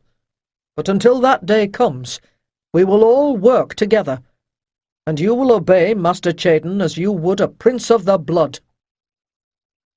After that, there was no further defiance, and surprisingly little grumbling. A week of hard work got them all under some sort of shelter. The construction was simple enough. Following the example of the villagers, they had made walls by weaving slender branches of willow between log posts driven into the soil, and thatched the roofs with bundles of reeds. Plastering the walls with mud to make them wind and watertight would take longer, but at least they were out of the rain. Alyssa had finally been carried up from the ship to share a large round hut with the Blue Robes, Liala and Malera. Close by was a small enclosure, in which the Omphalos stone waited, still in its cabinet, wrapped with silks. Nearby, 2 more huts, small but private, had been erected for Tiriki and Chayden. Around these were 3 larger dwellings. The female acolytes were lodged in one. The Saji Metia and her sisters occupied another. Calaran had a bed in a third, which he shared with a white-robed priest named Rendano. Rydell and the crew, along with the merchant Jarata and a few other surviving Ataran townsfolk, had built another scatter of shelters for themselves near the place where the Wingbird had come to ground. It was well on the way to becoming a community. But though the results of their work were good enough to keep them dry, by Atlantean standards none of it could be called homelike or even warm. Huddling over a peat fire in her draughty hut, Tiriki shivered and sniffled, and wondered if she was coming down with a premonition of disaster or only a cold. She cast a beseeching glance at the image of the mother she had set up in a little alcove of stones, but in the flickering firelight even the goddess seemed to be shivering. The ache and tingle of her breast supported the mysterious Tarot's diagnosis, but what hope had she of carrying a child to term in this wilderness? Had the refugees survived the fall of Atlantis and the voyage, only to be defeated by the climate of this new land? Even allowing for a certain amount of exaggeration, Damisa's account of the confrontation between Avon and Chayden left Tiriki's belly clenching with a pain quite different from the pregnancy-induced nausea that had finally begun to subside. It did not help that she understood, as her acolyte had not, that Avon had challenged not merely the mage's authority, but that of all the priesthood. And Chayden was of the old temple. There was no real choice for him but to defend his caste. "He does not do this for his own glory," she had reminded Damisa. "What he does for you and for me, and there is no way of judging how the confrontation would have turned out without your interference." Damisa had gone away suitably chastened, but the tale continued to haunt Tiriki, as palpable a presence in the draughty hut as a bowl of spoiled milk. Tiriki did not doubt that he was capable of it, but could not quite accept the notion that Chayden, whom she knew to be gentle and reasonable, would actually have burned an Alconan sailor to ash. But that did not prevent her thanking the gods and goddesses that Rydell had put a stop to it, even though the real problem had only been suppressed, not resolved. Avon was not the problem. He had only been the first to say out loud what she had already heard others mutter when they thought no one was listening. "Micail, Micail," she whispered, "why did we even try? It would have been better to meet fate with our own people, hand in hand. By now the pain would be ended, and we would be at peace." "You know why," the voice of her spirit answered. "You are sworn to the light and the prophecy." A sudden shift in the wind sent the billowing smoke into her eyes. By the time she had stopped coughing, she was weeping in earnest. "Damn the prophecy!" Roughly she thrust aside the deerskin tacked across her doorway and went outside. The air was fresh and sweet with the scent of greenery, a powerful reminder of her mother's garden, and of Galara, who should also have been at her side. She blinked away tears, and only then realized that the clouds had gone. The sun shone full and bright overhead, and she raised her arms, exultantly voicing the ageless hymn of greeting. "Lift up thy light unto day, O eastern star! Joy and giver of light, awake!" She let her arms lower slowly, eyes half closed, luxuriating in the benign radiance that shone on every land. What month was it now? The moon had shone full, and the dark sisters dimmed since the equinox. Even in these misty hills, summer should have begun some time ago. Chayden's theory about the gradual slowing of seasons came to mind. Sun children, Tarot called us. Of course. Tiriki's hands fell at last to her sides. Atlanteans do not like to huddle in the dark. No wonder everything seems so grim and gloomy. I've got to get away from here. Aware that the others might be watching, she found herself moving quickly through the trees. Without any clear idea of where she was going, her feet found a pathway. In moments she was alone, beyond sight and sound of the settlement. Instinctively, Tiriki chose the way that led upward. The path disappeared. Not even a deer run or rabbit track marked the ascent. She felt strongly that she must get away from the encampment and the marshes, and respond to the whisper of the breeze and the clarion call of the sun. Since their arrival, she had wondered what lay at the top of the tor, and so she was not surprised to realize that every footstep was taking her closer to it, though the undergrowth forced her to double back upon her tracks in order to find a way through, so that she ended up tracing her way back and forth around the tor. Soon, perspiring, she pulled off her mantle and looked about. She was high enough up that the trees had mostly given way to scattered shrubs and bracken, but between them stretched grass, brilliant with the sun, more vibrantly green than anything she had ever seen. Once more tears sprang to her eyes, but they were tears of joy. "Silly girl," she told herself. "Did you actually think that there could be no beauty in the new land?" A last scramble brought her to the summit, a gently rounded oval expanse with a coverlet of the same richly green turf. Even in that first moment, half blinded by glorious sunlight, she was aware of it, like another kind of radiance. Her eyes adjusted quickly. From here, high above the primeval forest that girdled the tor, even the marshes below revealed to her a strange, wild beauty, for the vast fields of green spring reeds were spangled and veined with pale blue wherever the water reflected the sun.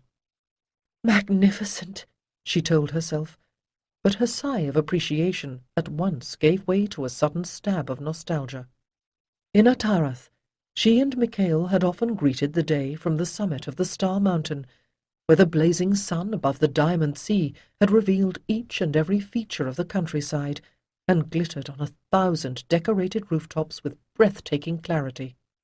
Here, even on a cloudless day, the view fell away into a misty shadow of rolling hills, backed by a foreign sea. In Atarath, she had always known who and where she was. Here, she had no such clarity. Instead, what she saw in the subtly veiled landscape before her was possibility. Slowly she turned, noting how the long ridge to the south and the higher hills to the north sheltered the levels between. To the east, the mist was turning to a brown haze, but Tiriki scarcely noticed. Before her, at the summit of the tor, was a circle of standing stones. Compared to the massive edifices of Atlantis, it was not particularly impressive. For one thing, these stones still were shaped as the gods of earth had made them, the tallest scarcely breast-high. But the very fact that such a thing could exist here forced her to a sudden reassessment of the skills, or perhaps the will, of the people who had made it. The real question, she thought then, is why? She straightened and took a deep breath, remembering her own skills. Near the center of the stone circle, she could see a darkened area and the remains of a fire. Moving sunwise around the perimeter of the circle, she entered through a slightly wider gap on the eastern side. With the first step, she knew she had been right about the power here. As she continued inward, her awareness of the energy in the earth grew even stronger, increasing yet again as she reached the circle's center. Only her training enabled her to stay upright. Closing her eyes, she let her senses seep into the earth, rooting herself ever more deeply, and feeling the swirling currents of power as they rayed out in every direction, but most powerfully to the southwest and northeast.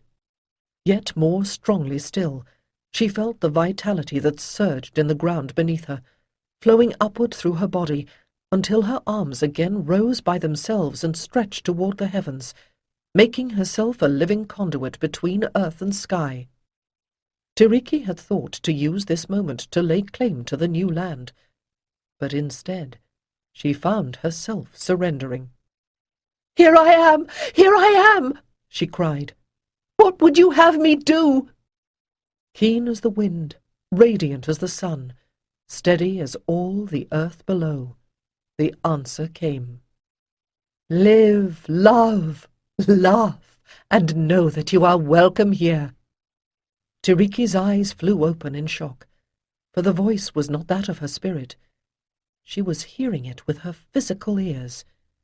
For a brief and angry moment she thought that someone had followed her uphill from the encampment, but the woman before her, clad in garments of sunlight and spiderweb, was no one she had ever seen before. Noting the slender limbs and cloud of dark hair, she thought this must be another of the marsh folk. But there was something in the line of the cheek and brow, and even more in the way the slanting light played about the figure, at times shining on her, and at other moments glowing through her, that proclaimed this was no being of the mortal world. Tiriki bowed her head in instinctive reverence. "That is well," said the woman with a wry but gentle smile. "Yet I am not one of your gods either. I am what I am." "And that is?" Tiriki's mind raced, her heart pounding so that she could hardly speak. In the temple they had called such beings divas, but here it seemed more natural to echo Tarot's words. "You are one of the Shining Ones?" The woman's strange eyes widened, and she seemed to dance a little above the ground. "So some say," she allowed, still with that faint air of amusement. "But what shall I call you?" There was a pause, and Tiriki felt a tingle, as if a delicate hand had brushed her soul. "If a name is so important, you may call me the Queen." She lifted a hand to her hair, and Tiriki realized that the lady's brows were crowned with a wreath of white hawthorn bloom. "Yes," she added with a hint of laughter. "Thus I may be sure you will respect me." "Assuredly," Tiriki breathed, kneeling. Spirit though the woman might be, she had the stature of the lake-dwellers, and it seemed discourteous to look down at her. "But what should I offer you?" "An offering?" The Queen frowned, and for a moment Tiriki felt that glancing touch upon her soul once more. "Do you think I am one of your merchants, requiring payment for the gifts I bring?" "You have already offered yourself to this land," she said more kindly. "What else could I ask of you? What do you desire?" Tiriki felt herself flushing. "Your blessing," she said, her hand over her womb. Surely the best safeguard she could have would be the favor of the power in this land. "I ask your blessing on my child." "You have it." The answer came soft as the fragrance of flowers. "And so long as they shall remain true to the hallows here, I promise you also that your line shall never fail." "This hill?" Tiriki asked. "The Tor is only the outward semblance, as your womb is the shelter for your child. In time you will learn to know the mysteries that lie within the red spring and the white, and the crystal cave."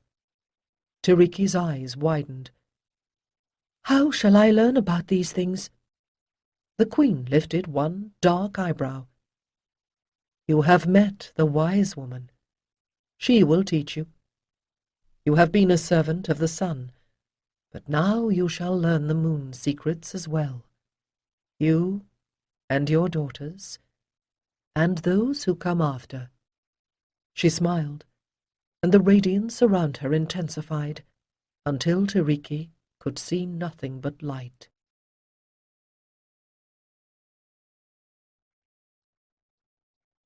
"8. The days since Micail's arrival in Belsirith stretched into weeks, and still Tiriki did not come. He had always thought of himself as the strong one, but he was beginning to realize that despite her apparent fragility, her bright spirit had supported his. By day, he participated in rituals and attended meetings, hoping to hear some word of her or persuade the Alconans to mount a search, though he had no idea where the other refugees might be found. Every night in his dreams he retraced the bygone streets of Atara, searching for Tiriki, as the light went out of every shop and home and temple. Sometimes, for a moment, she seemed so close he thought he touched her, and then he would wake and realize that she never drew away, because she was always gone. The days were almost as depressing. The existence of Bel-Sirath proved that Atlanteans could indeed survive, even thrive in a new land, but somehow the number of new buildings going up, with their grandiose imitations of antique architectures, only contributed to Micail's deepening gloom. Challen would have installed Micail in his villa, indeed in his own suite, but Micail protested in the strongest terms. Bel-Sirath was noisy and less than sanitary, and the inn was at the centre of it, but he needed to be able to see the harbour. Tiriki might come. If I was somewhere I could not see her ship, then— He shook his head. She might leave. Some of the ships that come here do not stay. No, I need to be here. After that, Micail was exempt from the council meetings at Challen's villa. Of course he was glad enough to miss the unending scholarly debates over astral influences and power flows in the land. It was certainly not difficult to enjoy the regular temptation of the finest foods, spiced with lure, marinated in rafne-iri. Still, Micail would have preferred more solitude.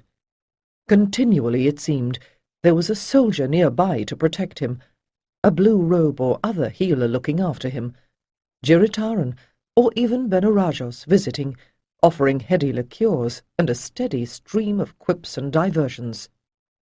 Stoically, Micail had tolerated the special treatment and endless interruptions, for at some level he knew he walked close to madness.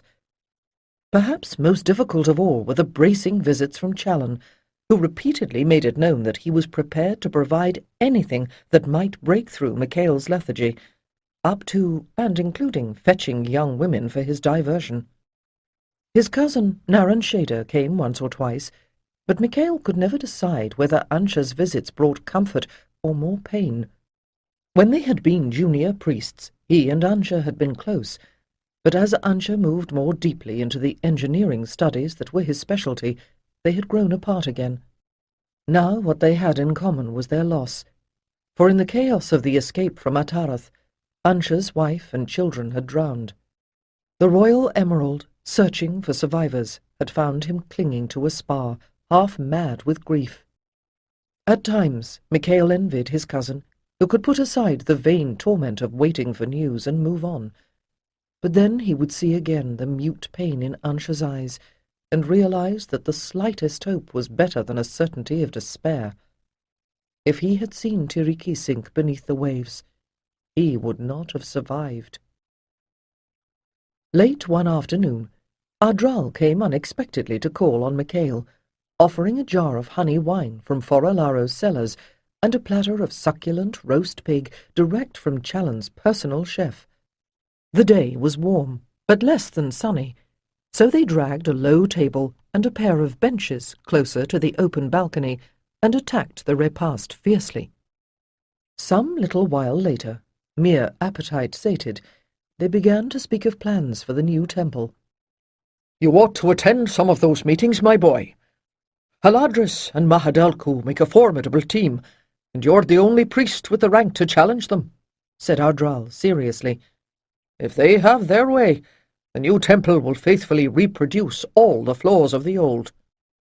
Isn't it a little soon to be worrying about who will be in charge of the new temple? After all, we can hardly decide without Tiriki and Shaden. And in which lifetime will they rejoin the debate? Ardral's dry response shocked Micail upright. Oh, lad, I'm sorry, said the adept more gently, but you have met every ship, boat, and seal that comes into this cove since we got here, and for 3 new moons now there has been no sign nor word. There comes a time—" "I know." Micail shook his head. "I know. It is foolish of me and stubborn. But still, how can this be all of us? I cannot believe it. That would be too cruel a jest. I will not believe that my dearest, that they are all gone, the best of us, leaving only a handful of obscure priests and a lot of prideful nobles, a gaggle of scribes and jailers, and all too many soldiers. And so many of them hardly more than children. Listen, Micail." Adral's voice grew softer, his tone almost comforting. "You are not wrong to keep hoping. I often heard Reota say the two of you were as one soul, and he understood such things. If you believe she lives, then I believe it too. But remember, all will be as it is meant to be. Perhaps Tiriki's work and yours, so long performed in parallel, must for a while run in separate courses." The adept paused, measuring his words. "And when it comes to establishing a worthy temple, consider this. It is not for our talents or our numbers that we will be held accountable. Only one righteous spirit is needed to preserve all the ways of light." "So I have heard," Micail rejoined. "But to preserve the priestly skills, we need more. And the simple fact remains. Of the chosen 12, we have saved only 4. 4! Ardral nodded. "More?" He asked, and sighing, Micail allowed his goblet to be refilled. Again the wood-age liqueur of the ancient land rippled over his palate, leaving a delicately dusty savour. "Yes, we have left much behind," Ardral murmured. "Of course I don't know precisely what you expected." "Expected?" Micail's laughter rang with a tinge of hysteria. "I can't even remember what I expected, though I know Rajastha always seemed to be describing something more primitive than this." He waved one arm toward the crumbling buildings of Belsirath. "A savage land would be easier," Ardral agreed, as he sliced off another hunk of ham. "The uncivilized are usually willing to be taught." The 4 survivors of the chosen 12 often found themselves dependent on their own resources.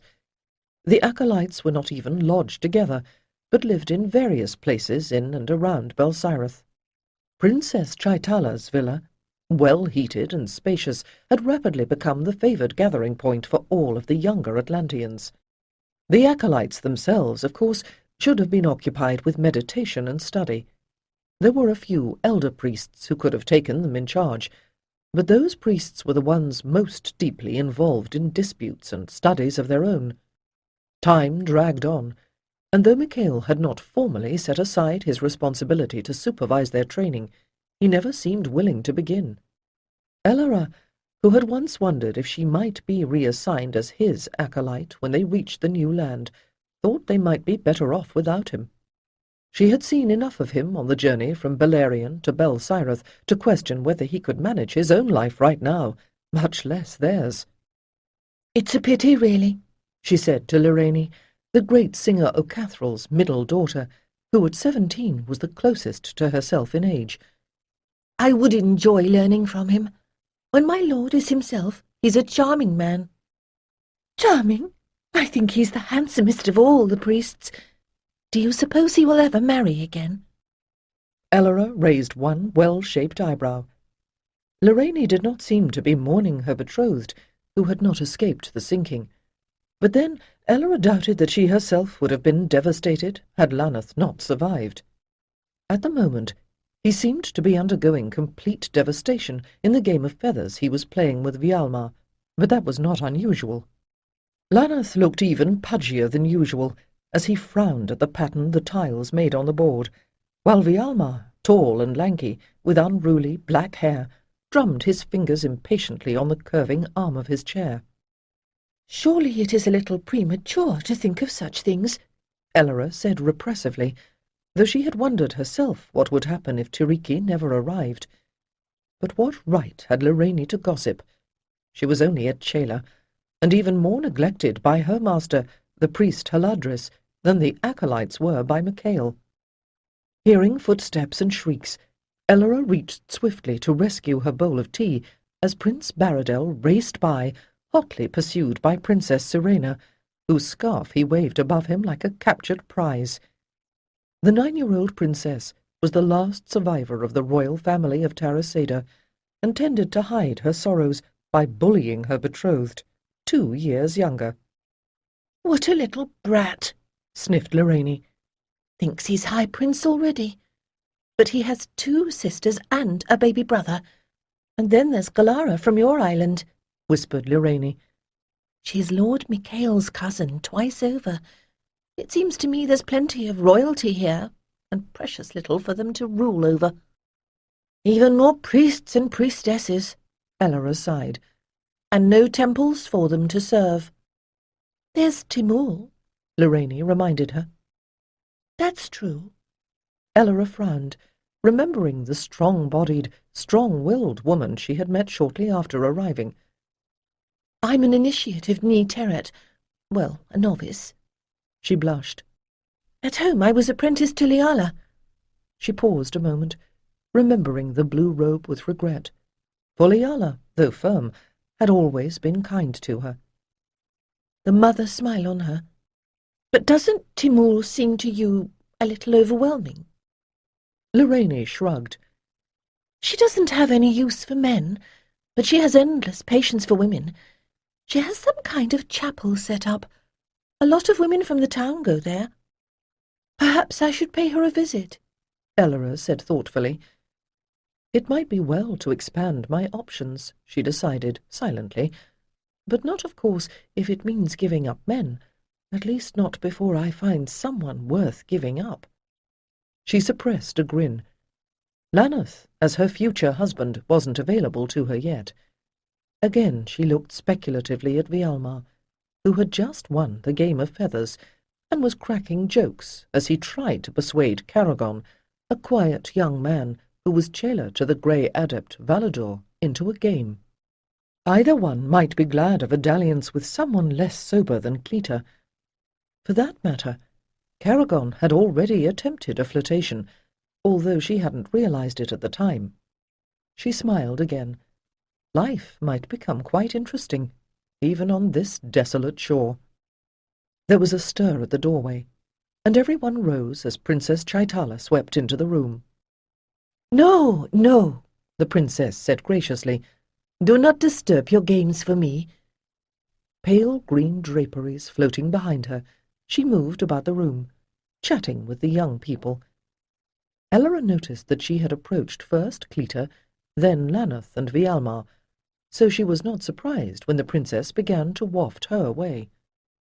Elora turned toward Lorraine, saying, "I suspect that duty is about to call me. I'm glad we had the chance to talk like this." Before the jailer could reply, Elora detached herself and was joining the other acolytes in Chaitala's train. "I have been thinking about your situation," said the princess, "and wondering if we might invite Prince Micail to join you and see if we can resolve the question of your boredom and idleness. But we may need a pretext. What do you think? Perhaps a small dinner party? Nothing formal, of course, but it might make it easier for him to recognize, without embarrassment, that he has been neglecting your training." And how much of that training would just happen to involve giving some special lessons to your children? Elora wondered.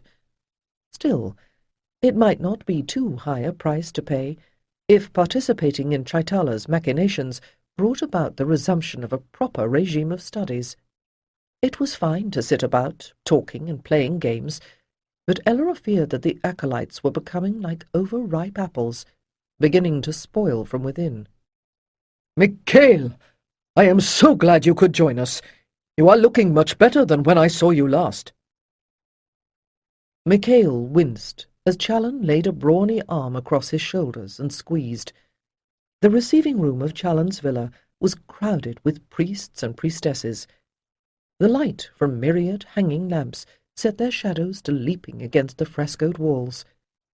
Micail allowed himself to be shepherded to a bench beside Haladris and Mahadalku. You are all aware of the efforts which Naransheda and Adral have been making to identify the ideal site for our new temple, said Challen. We have called this meeting because it has been finally demonstrated that an energy flow does indeed run up from Valerian and continue across the main part of this land. Is that correct? The prince looked to Naransheda. Good enough for our purposes, Anja said with a smile. The theory of such forces is well known to most of us, but even on the larger islands we were only able to identify a few very localized examples. Here it would appear that the networks are much more extensive, and may provide a power source we can use. But there are some unanticipated problems. A faint muttering swept through the room. Nothing we cannot handle, Ansha continued, but we will have to gain a more precise fix, preferably a site where two major pathways cross. Are you saying that there is such a place? Haladris, already one of the taller men in the room, drew himself up straight, his hooded eyes widening. Prince Challen stepped forward again. Perhaps. A trader called Hayshoth has recently arrived in Belsirath with a small party of traders in raw stuffs such as grain and hides. This Hayshoth comes from a tribe called the Aesir, which apparently dominates the plain that lies beyond the coastal downs north of here. At the center of their territory is a sanctuary. According to Hayshoth, it is a place of great power. Their name for it means a meeting of the god-ways. "Are you certain you have understood him correctly?" asked Mahadalku. She was a powerful woman, whose strong frame belied her years. "Can he be trusted?" Metanor wanted to know. "The merchants here consider him dependable," Challen answered. "More to the point, he speaks our language. The first task, Lord Guardian, will be yours." The prince addressed Haladris. "Use your skills to determine the potential of the site. The second component is military, and that responsibility, of course, is mine. I will be sending a patrol out to investigate the territory. We need to know if the population is numerous enough to supply us with a labor force that can support our projects." "Is there any reason they would want to?" wondered Micail. But Haladris and Mahadalku were nodding a grudging approval, and the others also seemed willing to go along. Perhaps they hadn't considered that the natives here might not wish to become the foundation for a new Atlantean empire, or maybe they did not care. But if Atlantis was fated to rise anew in this wintry land, then Micail supposed it would do so, whatever anyone might say. By local standards, Belsirath might be a metropolis, but it was in fact smaller than the least precinct of Atara, Alcona, or even Taris. Elara and Cleta certainly had no difficulty in finding the temple that Timul had built here for the Great Mother. Compared to the marble columns, spires, and gilded tiles that had adorned such temples in the Sea Kingdoms, this low, thatch-roofed building was less than imposing, but the wooden uprights of the portico were properly rounded and whitewashed, and the sigil of the goddess was painted in blue on the pediment above the door. "It would have been more sensible to build this in the hills, where the villas are," said Cleta. Her round face brightened as the sun peeked through the clouds that had covered the sky all day. Almost as one, the two girls turned like flowers toward the summery light, welcoming its blaze through closed eyelids. "There probably weren't so many of them here then," Elara murmured. "Oh, Daystar, it seems an eon since I felt Manoa's warmth." But even as she spoke, she felt the brightness fade, and opening her eyes, watched the clouds close in once more. "I shouldn't have spoken. I frightened him away." She smiled, then sighed as she saw Cleta looking at her in confusion. "It was a joke, Cleta. Never mind. Now that we've found the place, we may as well go in." There were more surprises inside. As the door opened, they found themselves in a long room with tinted walls and 3 inner doors. One of them opened, and a priestess emerged, her face placid and unemotional, but as she recognized the white robes of the acolytes, The blue robe began to smile. Lodrimey, what are you doing here? Exclaimed Elora, recognizing her in turn. Apart from Timul herself, and Maruna, whom Elora did not know well, the young Alconan woman seemed to be the only other Atlantean-born initiate of Ni-Terat or Karatra in Belsirath. Elora had wanted to find her, but no one had been able to tell her where Lodrimey was staying. Serving the goddess. The Alconan's usual gravity dissolved into another smile. When I arrived here, I felt so lost. Until I met Timul, I didn't know what to do. I just know you will gain from her wisdom too. Wait here and I will call her. From somewhere deeper within, they could hear the repetitive sound of singing, or rather of girls learning a song. From another direction came the scent of herbs, and a faint suggestion of incense. The noise of the muddy but busy thoroughfare just outside was no more than a distant hum. Elora felt her eyes pricking with reminiscent tears as the peace of the place enveloped her. The temple of the healers in Atara had felt just the same. When she could see again, the arch-priestess herself stood before them, a comfortably rounded woman with auburn hair braided into a crown around her head, who radiated her own subtle authority. Elora, Cleta, we have been hoping that you would come to see us. Lodrimey has told us so much about you. Are you chilled? Come into the kitchen and you shall have hot tea, and then I will show you what we are doing here. The right-hand door led down a hall. More doors opened off of it. They led to sleeping rooms, Timul told them, some used by the priestesses, and others reserved for women who might come to them needing refuge. It is hard here for some, said the arch-priestess. Among the tribes here, women are respected as a rule, but when they come to the town, there is no clan structure to protect them. You give them medicines? Asked Cleta as they passed into the kitchen. We give them whatever we can, said Timul primly. Food or refuge or healing according to their need. It was intended that I should become an herbalist, Cleta said then, but I have not been able to begin the training. You may begin here whenever you like. Timul nodded toward a saffron-robed woman who was squatting by the hearth, stirring a cauldron that hung above the fire. Sadie's bow would welcome your assistance. Asagi, Cleta said doubtfully, as the woman rose with a peculiar, fluid grace and turned to greet them warmly. Elora shrank away. She had heard too many tales of the Sagi women who had served in the temples of the Grey Order in the old days. The grey robes studied magic, and magic was a power that might be put to many uses, not all of them approved by the servants of light. The mere sight of the diminutive, small-boned Sagi woman was disturbing in a way that she could not quite identify. Timul smiled gently. Did you think them mindless temple whores? The arts of love are one path to the divine realm, to be sure, but Sadisbo and Sayanu, her sister, are highly skilled in herbal lore. Herbs to cast forth a child? Cleta wondered. Those too, if necessary, Timul said austerely, along with those to keep it safely in the womb.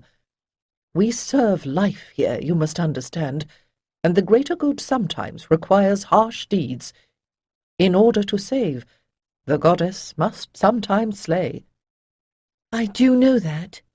Elora bowed her head, smiling tentatively as the Sagi woman placed bowls of tea upon the low table before them. Even before I was chosen as one of the 12, I was consecrated to Ni-Terat. In Atara, I was the chela of the priestess Liala in the Blue Robe Temple. So I had heard, and that is one reason why you are doubly welcome here. But this temple is not dedicated to Ni-Terat, but to Karatra. Elora looked up in surprise. But are they not the same? Are you the same child who was taken into that temple? Timul asked lightly. Of course, Elora began, and then shook her head. Oh, the answer, I suppose, is both yes and no. I remember being that child, but I am very different now. And the goddess changes too. The hard features of the arch-priestess grew softly radiant as she continued. Only to men does she always appear as Ni-Terat, the veiled one, for to men her clearest truths remain mysterious.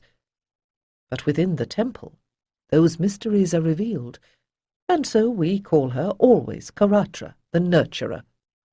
But I was taught that Karatra was the daughter of Ni-Terat and Manoa, said Cleta. How can she be a mother as well? Elora lifted one eyebrow. I suppose in the usual way. How do you think that you came into the world? She grinned. I know where babies come from, thank you. Cleta flushed. I am trying to understand the theology. Of course you are, put in Timul, though she too had to suppress a smile. Drink your tea, and I will try to explain it. But do not be surprised if this is not quite the way you have heard the story before. When we travel, we often arrive at new points of view as well as at new lands. But in ancient times, the queen of the earth was called the Phoenix, because with the turning of time, she fades and is renewed. Like the double-faced statue in the great square in Atara? Asked Cleta. Exactly, Timul agreed. Elora grinned. But is the statue of Ni-Terat or Banur? She paused. What? Did you never hear that old joke? She went on, as Cleta stared at her in incomprehension. Cleta, you are impossible. But what is the answer? The younger girl asked. Timul was smiling broadly now. The answer, my child, is yes. That is the mystery. All the gods are one god, and all the goddesses are one goddess, and there is one initiator. Surely, even in the Temple of Light they taught you that. Of course, said Elora, but I was always given to understand that it meant we should seek past forms and images to that which lies beyond them all. The essence of the gods is beyond our comprehension, except for those moments when the spirit takes wings.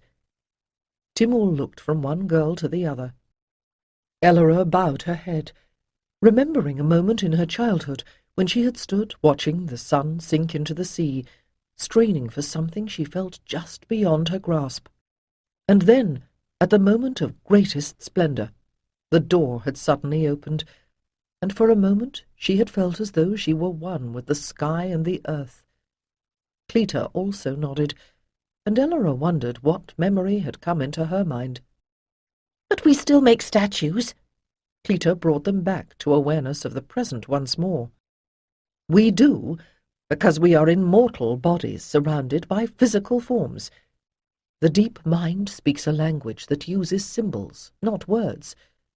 No amount of talking about the goddess can communicate as much as one lovely image. That still does not answer my question about Karatra, Cleta said stubbornly. I was wondering, wasn't I? Timul shook her head. Forgive me.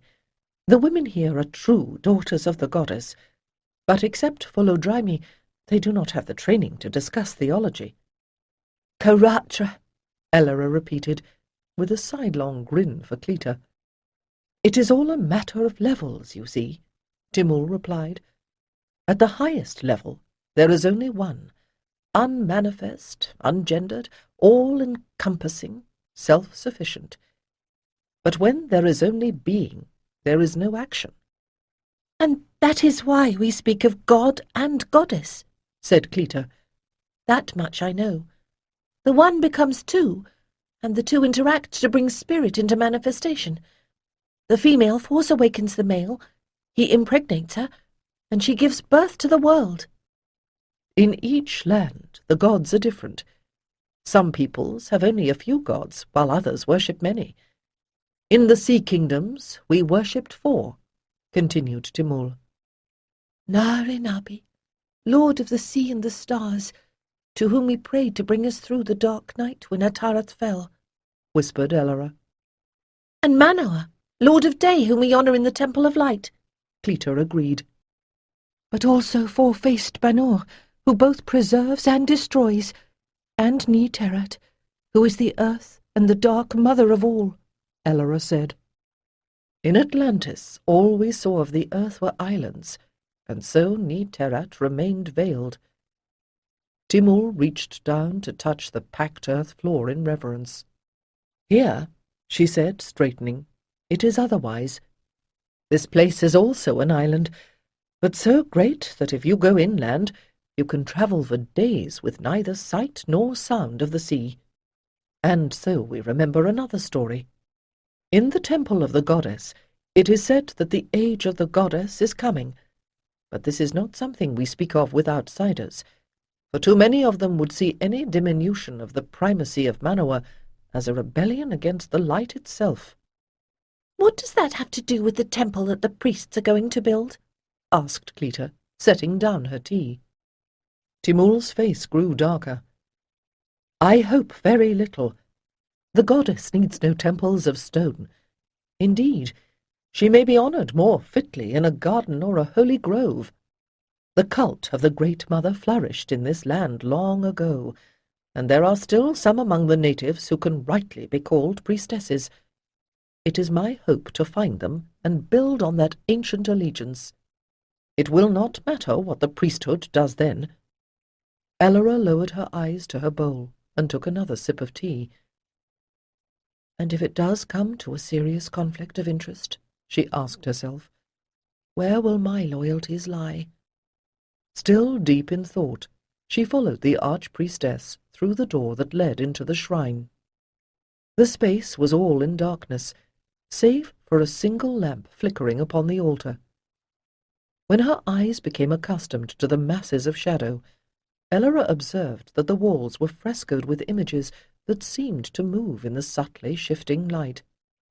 "The four powers we honour are a little different here," whispered Timur.